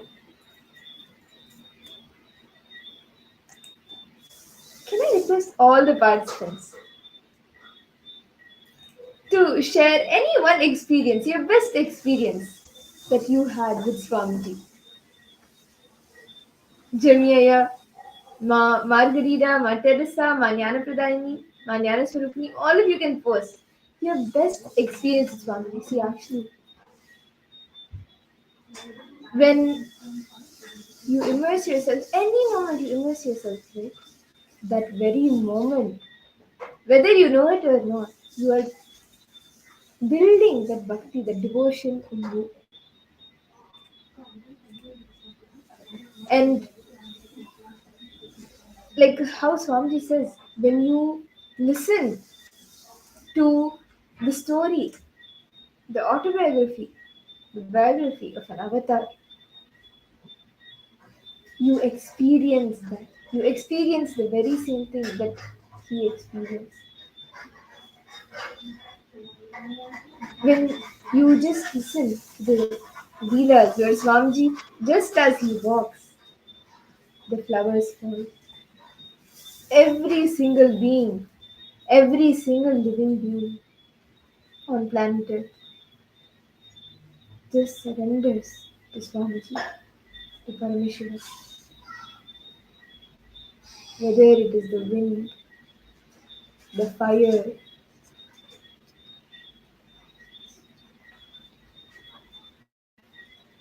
everything just surrenders to Swamiji. And just by remembering the best experience, you can enter into that space of devotion. Now, can I request all the participants to post your best experience? All of you have shared the first time you met Swamiji. You came across Swamiji, whether it was through social media or through a friend. Can I request all the participants to post the best experience you have had?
Virupaksha, do you want to share? Kiksik Venkaya, Jeremiah, what was your best experience with Swamiji? Can I request all participants to post? Anyone experience how you, like the first time you met Swamiji, right? You're like, God, I found that person. It is Swamiji I found. How many of you? Can I request all participants to post? Whatever happens in life, whatever happens, this one thing, like, I cannot leave Swamiji. That you have found whatever you are seeking for, you have found that. I see my Deborah, you rose both your hands. That's great. Can I request all participants to post? The first time you saw Swamiji in your life, what did you feel? What did each and every one of you feel? Pavanaya, Nithyananda, I request you two to post. Aya, Ma Saroj, Ma Ananda Premini, Ma Yipangsu, Ma Margarita. Can I request each and every one of the participants to post? The first time you saw Swamiji, after the first time you saw Swamiji, what did you feel exactly in you? Well, I'm not going to say it, but what did all of you see it? What did all of you experience it in your life?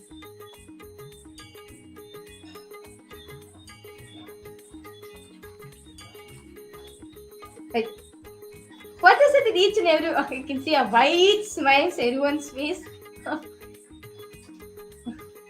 The laughter. Okay, the laughter Swamiji is having.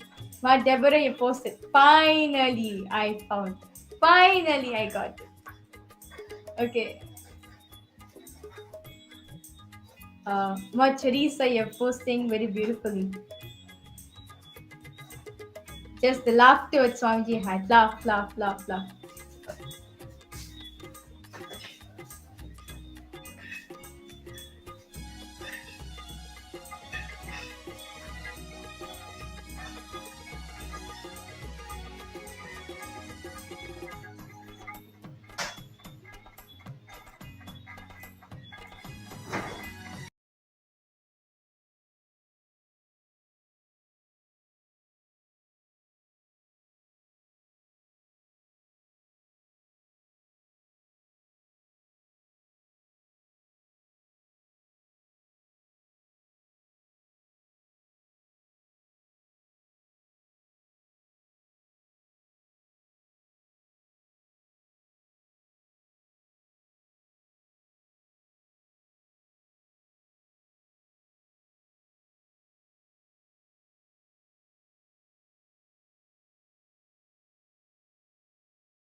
Today, all of us have been understanding about bhakti.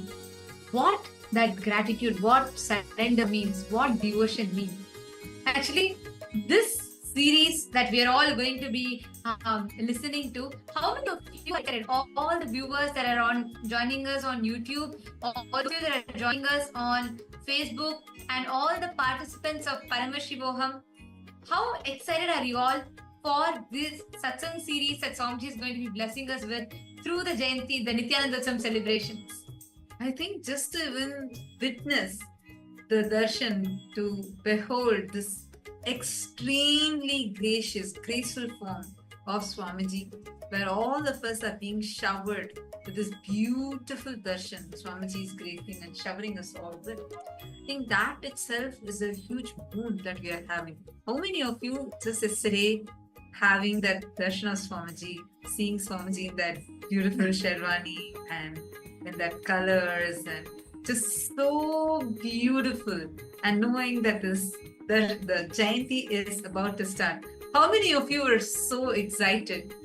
Can I request you all to share here in the chat, and to all the participants, the Paramashivoham Level 3 participants, how many of you also are enjoying and just waiting for this?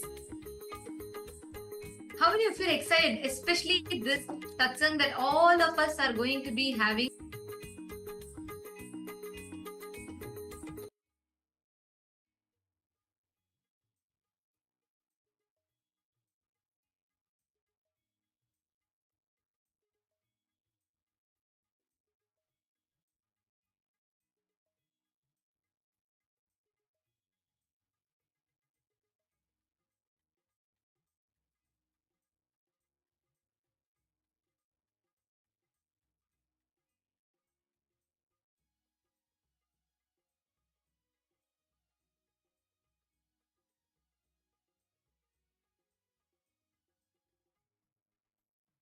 Just connecting to Swamiji, listening to the various bhajans.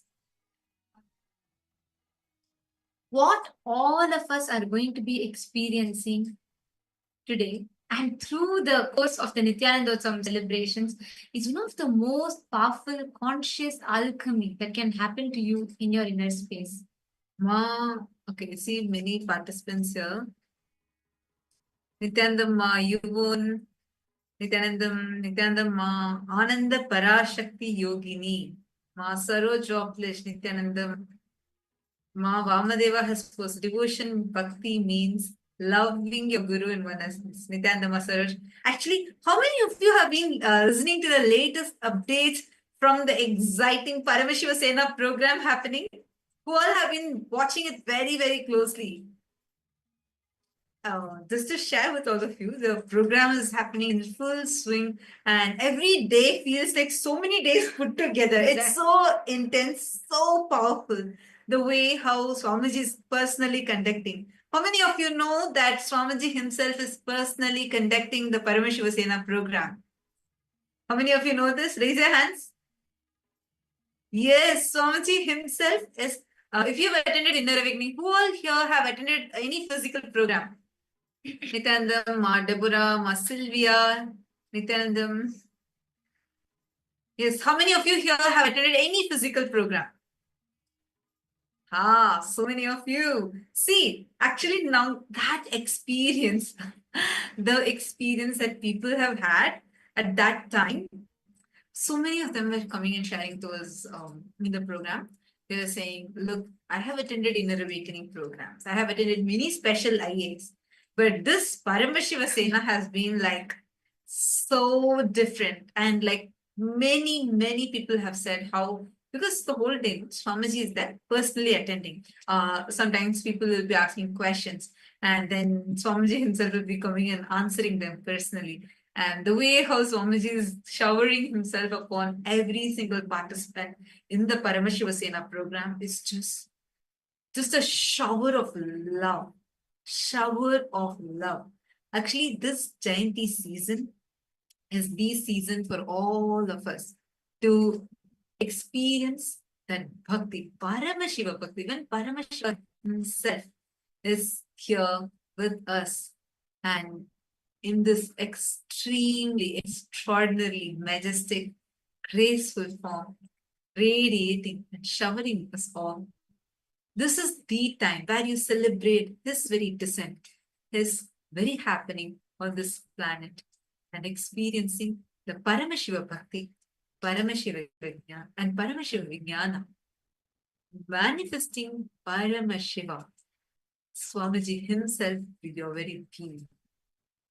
Jeremy Maxfield has posted, I just feel him in the sky and the world. I feel he's there, here, and everywhere. So beautiful, actually, Jeremy Maxfield. This is literally how you start experiencing that oneness. Actually, when Swamiji's description, like Swamiji describes about what is the difference. What is Dvaita and what is Advaita? What is Vishishtadvaita, Advaita, and Paramadvaita? And so beautifully Swamiji explained how all these things are different stages, the different ways how you experience that state. Actually, in Vishishtadvaita as well, you feel only the Ishta Devata and you, it's nothing else in the world matters for you. And Advaita,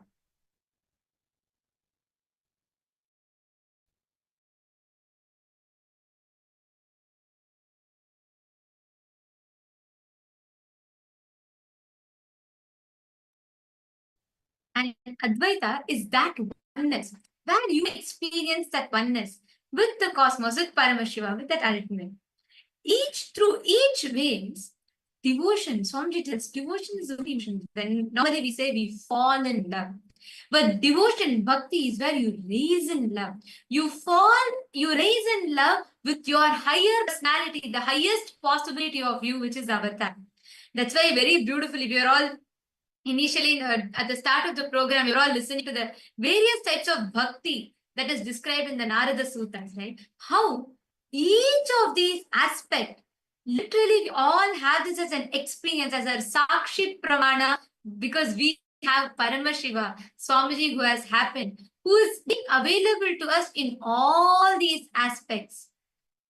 See, all those who are in the US, Canada, I really suggest do not miss out signing up for Paramashiva Sena. Actually, there's one more batch of Paramashiva Sena program going to happen very soon. So better now itself jump up this opportunity, something that you should not miss. How many of you have been hearing about Paramashiva Sena happening? Because during this program, literally, just by being there, you will experience various dimensions of bhakti, devotion, the ultimate ecstasy that a being can ever have. Bhakti. You will get to experience that. You will experience what it means to have that bhakti in you. Just as a very experience, see how much ever you try to describe the sweetness of sugar to someone who's never tasted sweetness in their life. It will be only empty words falling into their ears. And so is how much ever you speak about this subject, unless you taste it, unless you experience it, you cannot, nothing can do justice to you to tell you what it actually feels like. Because this space, this state, is what Swamiji is raising us all to. Now, the time has come. We are all going to be experiencing the live darshans from himself is coming live for all of us and gracing all of us.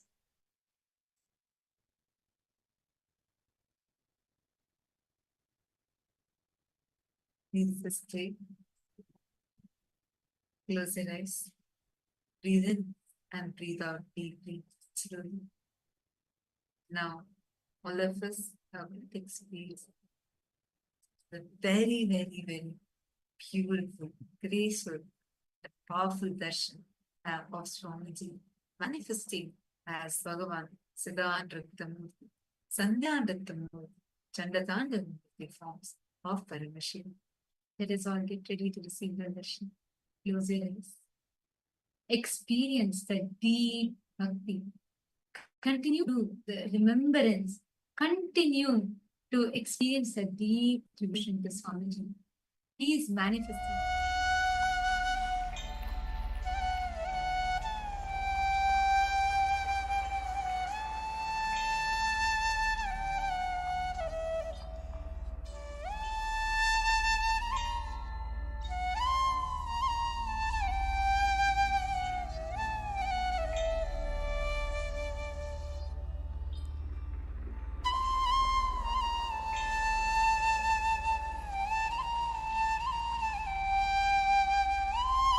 Get ready. Receive the action. Swamiji himself going to be manifest. Powerfully for all of their whole very being and innocence ready to receive.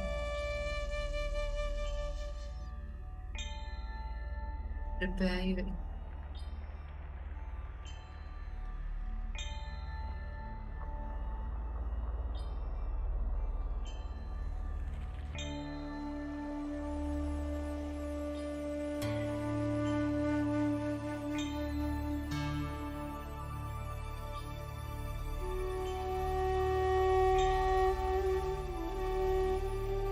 your whole being.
Around 5 years ago, at the end of Mahabharat War, the ancient enlightened Hindu civilization consisted of 10,000 Hindu traditions, or sampradayas, that existed in 56 Hindu nations, as it outlines international law during situation of state success.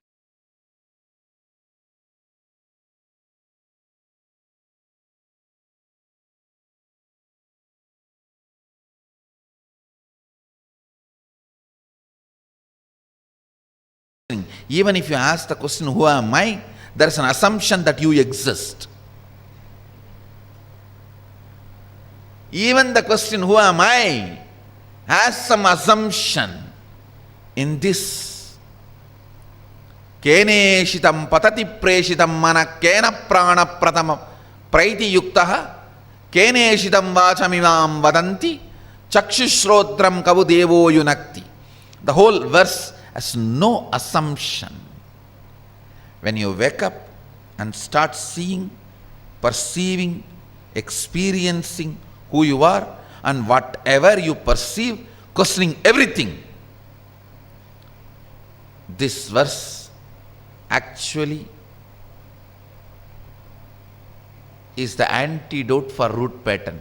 You have a possibility whenever you become aware of you, either root pattern will start or this verse will start. If you decide to go for the assumptions root pattern will start. If you decide to question the root, this thought current will start in you. Yes, by whom willed and caused does the mind, what I feel as you, as me, go towards its object? By whom directed and united with which does my prana, the vital life energy, comes forth towards its activities? At whose will does this speech get activated?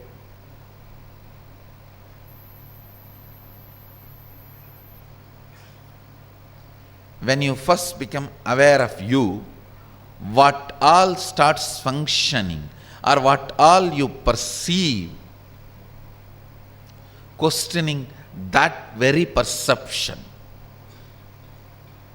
Even the question, who am I, is 99% pure questioning, not 100% pure questioning. This thought current is 100% pure questioning. Brahmana is a person who experiences pure questioning.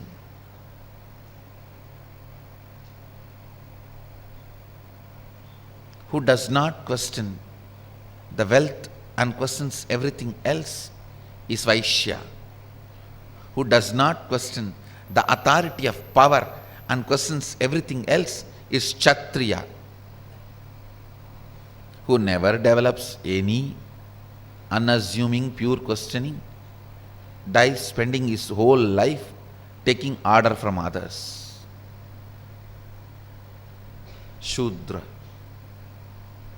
Understand the pure questioning.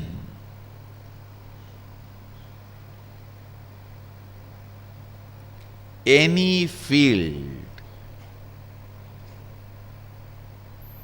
you do acid wash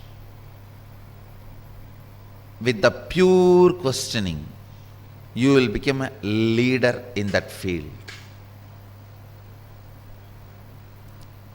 Assumptions are vomit of your elders. Listen, assumptions are vomit from the elders. Any field, even if there are right conclusions, you come to the conclusion by questioning.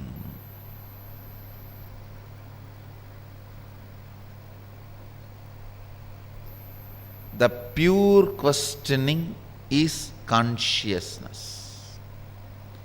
Pure questioning is success.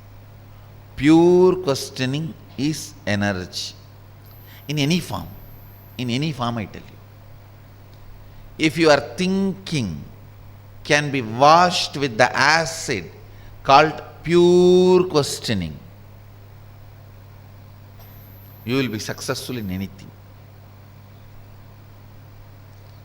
Whether you want to be a doctor, engineer, lawyer, architect, realtor, builder, bulldozer,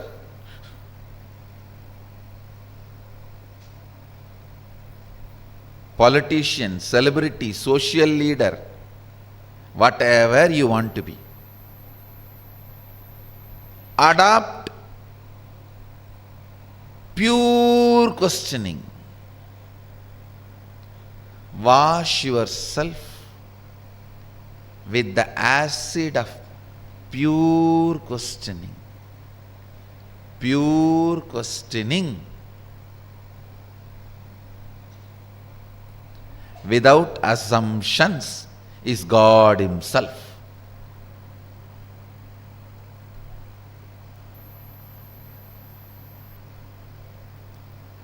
Actually, through all my programs, I only teach pure questioning.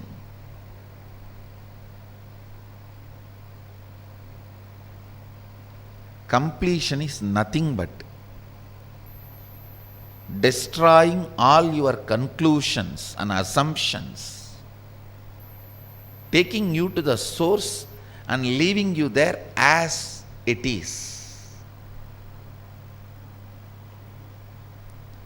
Teaching you to stand without conclusions is completion. Teaching you to face everything without conclusion is completion.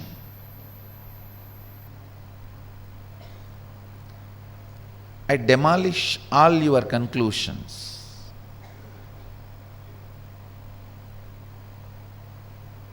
Leave you in a space of pure conclusion. Means where there is no conclusion.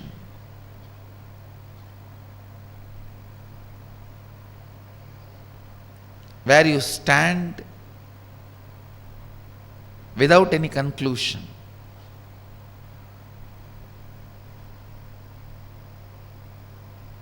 In the pure questioning, without any conclusion, if you stand powerfully, you live enlightened life. When you feel powerless about standing with pure questioning without conclusion, you start eating others' vomit, which is incompletions. Don't eat others' vomit. And I am also using a decent word. Then what is the real word? You all know. Don't eat others' dash dash. When you are powerless to stand with your original pure questioning, you decide to eat others' dash dash. That becomes incompletion in you. My whole work is nothing but demolishing all the conclusions you came by eating others' dash dash and bringing you back to your pure questioning, original questioning, and empowering you to stand with that pure questioning is completion and life of completion.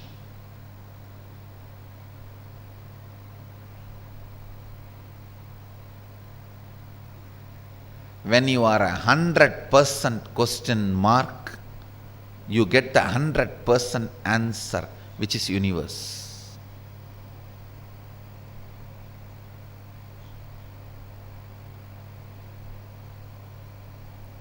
It is not coincidence. All the old Indian keys were in the form of question mark. All the old Indian door keys, if you see, it will be in the form of question mark.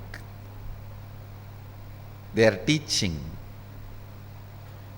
Question, pure question is the key to open all doors.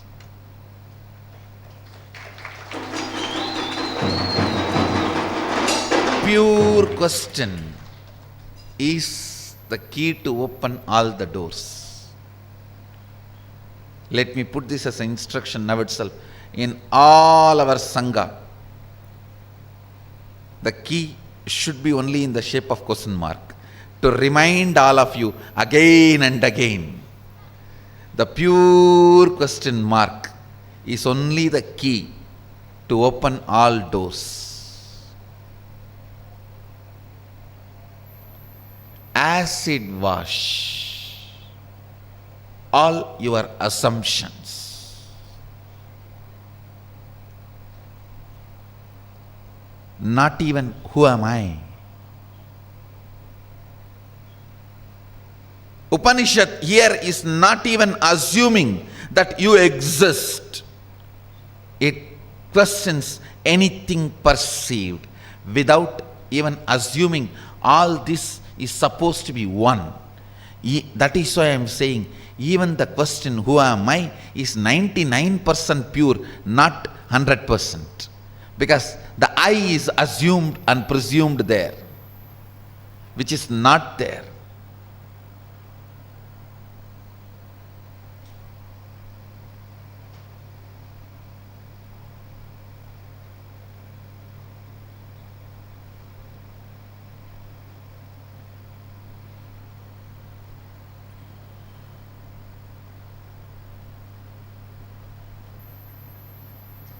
Tulsi, Kabir,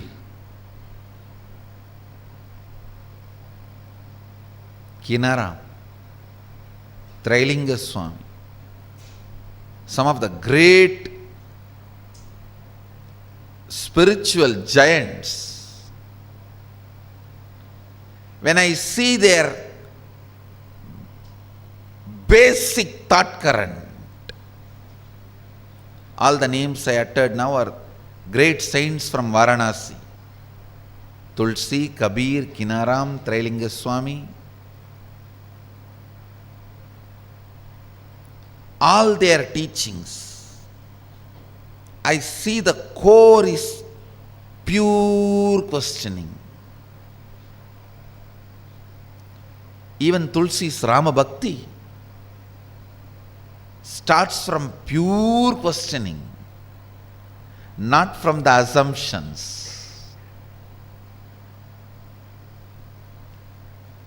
Keneshitam patati preshitam mana kena prana pratama praiti yuktaha keneshitam vachamimam vadanti chakshushrotram kabudevo yunakti.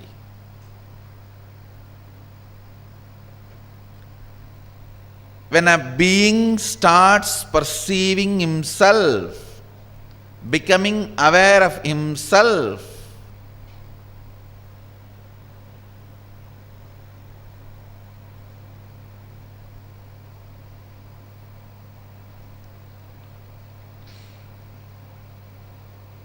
whenever I give a small break, understand it's a wake-up call for somebody. If you want to know for whom it is wake-up call, some people will just wake up and look around others. The call is for them.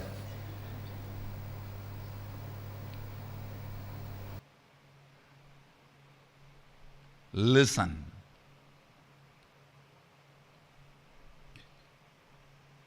Your will to manifest your consciousness is Mano Shakti.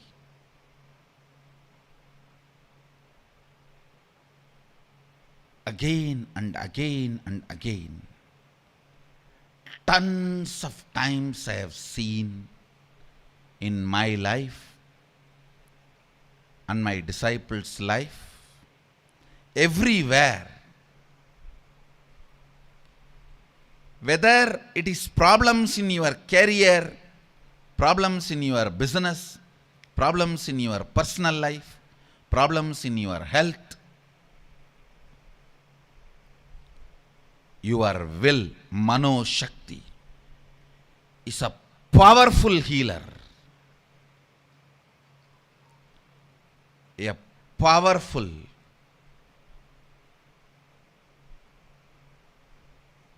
very powerful healer. Listen, many times the external oppositions you face, if you take it too much personally, if you allow the opposition to get into your system, it becomes a stomach problem. Whether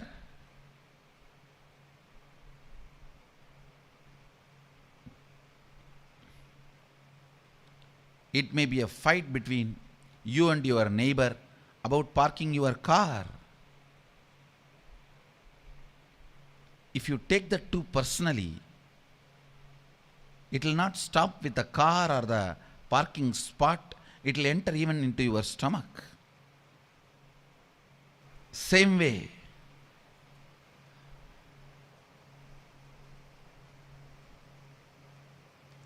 the intricate, complex likes and dislikes matrix you spin in your life. Listen carefully, the words I am uttering.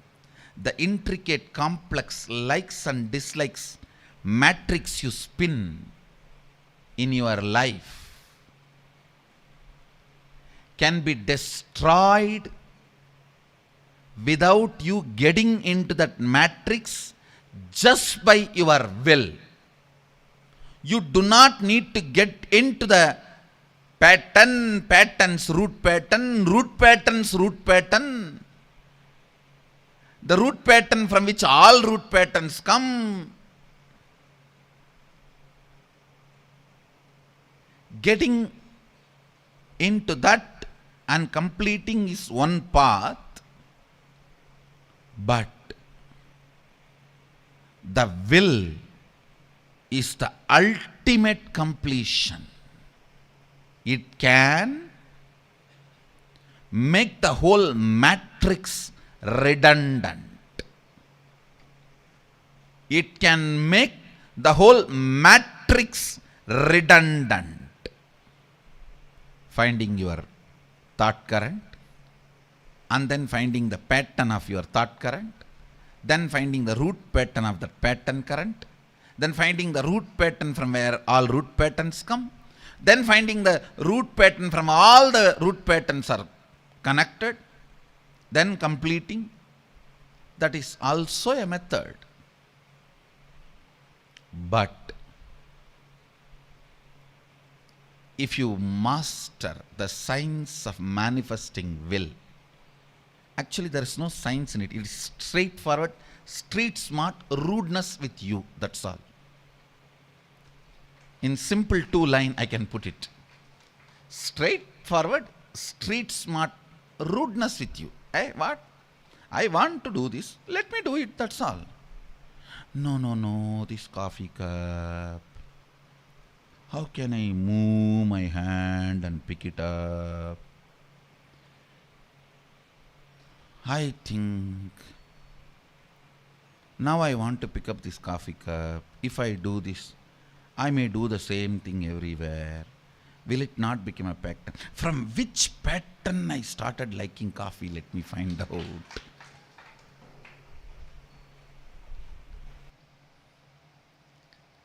Shrotrasya shrotram manaso manoyat. The whole verse is not giving you any point you can hang around, any visualization, any possibility for imagination. No. It's very clear.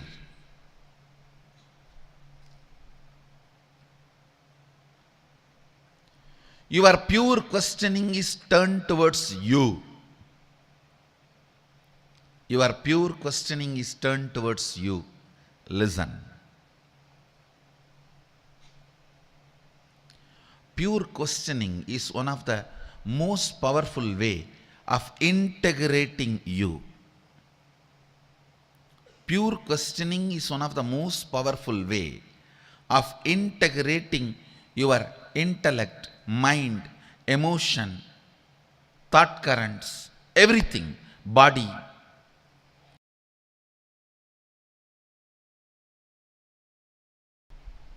Through these 5 verses, the Upanishad is trying to tell you to get into the depth.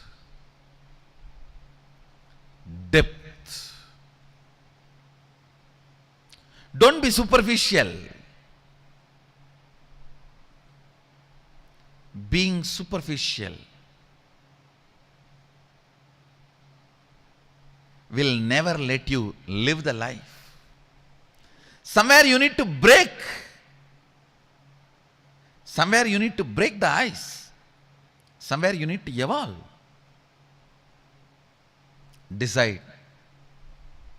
Today should be the day you should start practicing Sahaja Samadhi, Sahaja Sthiti. Whole day, whenever you find time, start looking at what is it in me which is letting me cognize me and everything around me.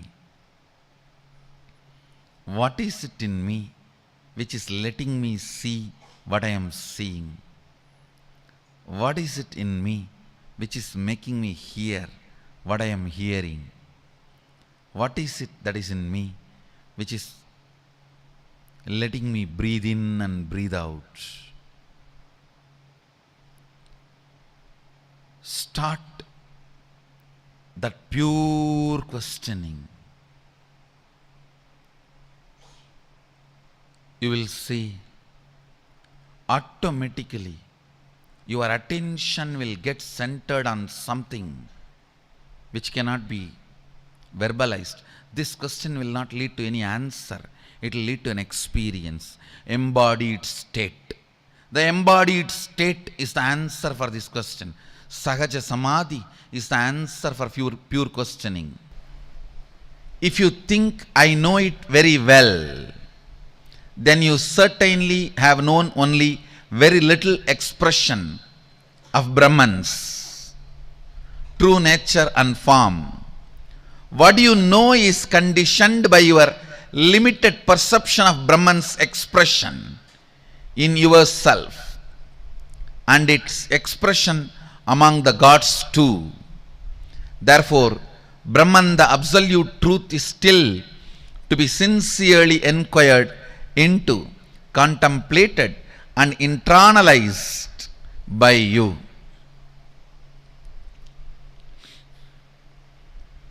Listen, actually this is like a conversation between Guru and the disciple. Guru says, if you think I know it very well, then you certainly have known only very little expression of Brahman's true nature and form.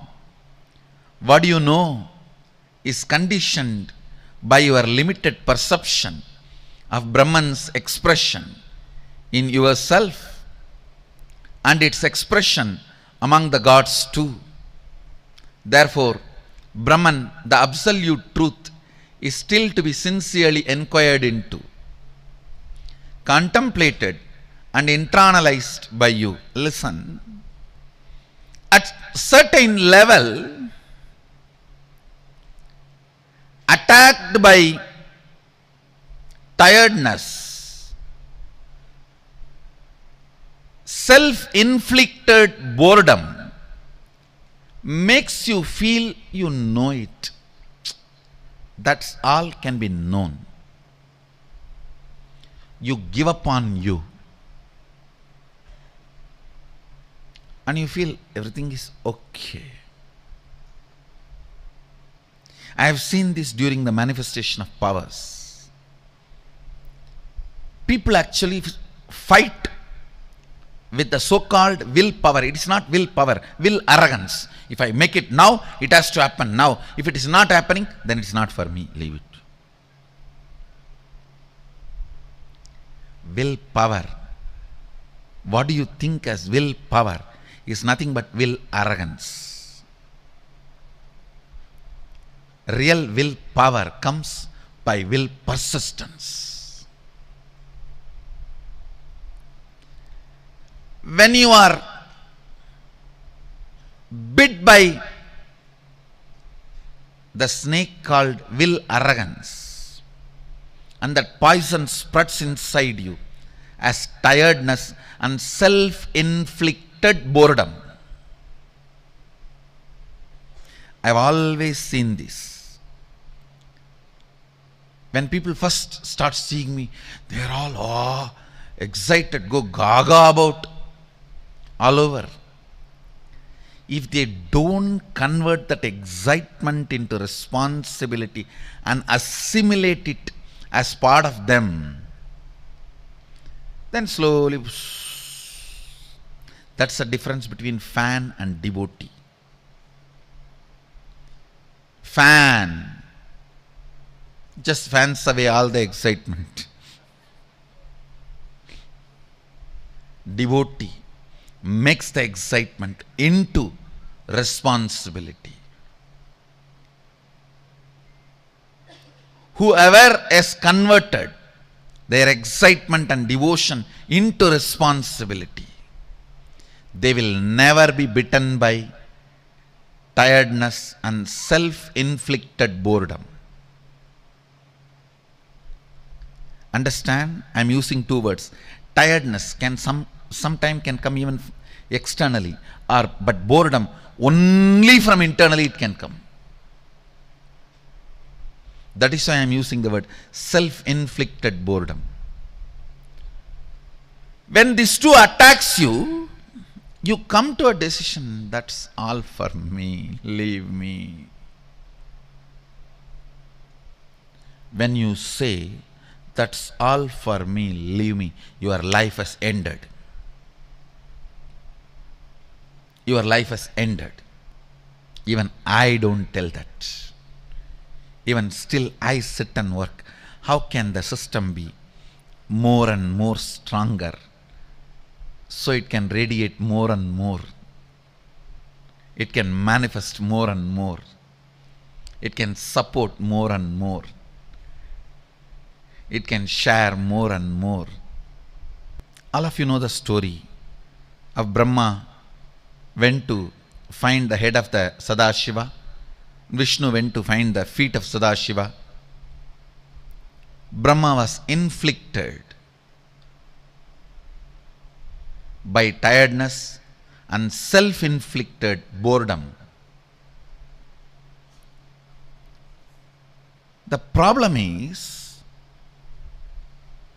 when you are tired and bored, not only you are a dead weight on you, sometimes you even become cunning to cheat others.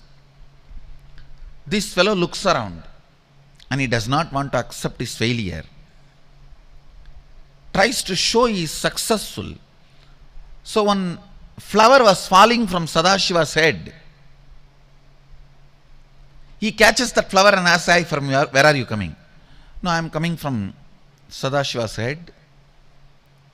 "How long you are traveling?" "Oh, I am traveling for 4 Brahma's age." This fellow is shaken. "What? 4 Brahma's age you are coming down?"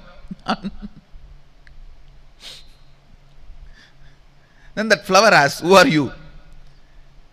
He says, "I am the Brahma of this age." "Oh, I have seen 4, your grandfather, great-grandfather, 4 of your fathers. I am coming down. Why are you coming here?"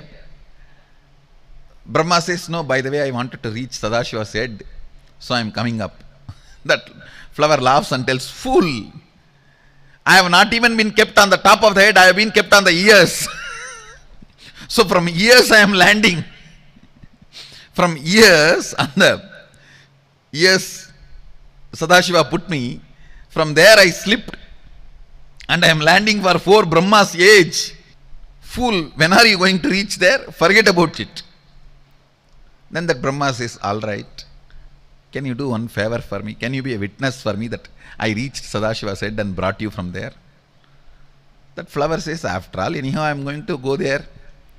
What is there? Let me support." This is what is the disciple-disciple relationship crime. You support, be a witness with a lot of sympathy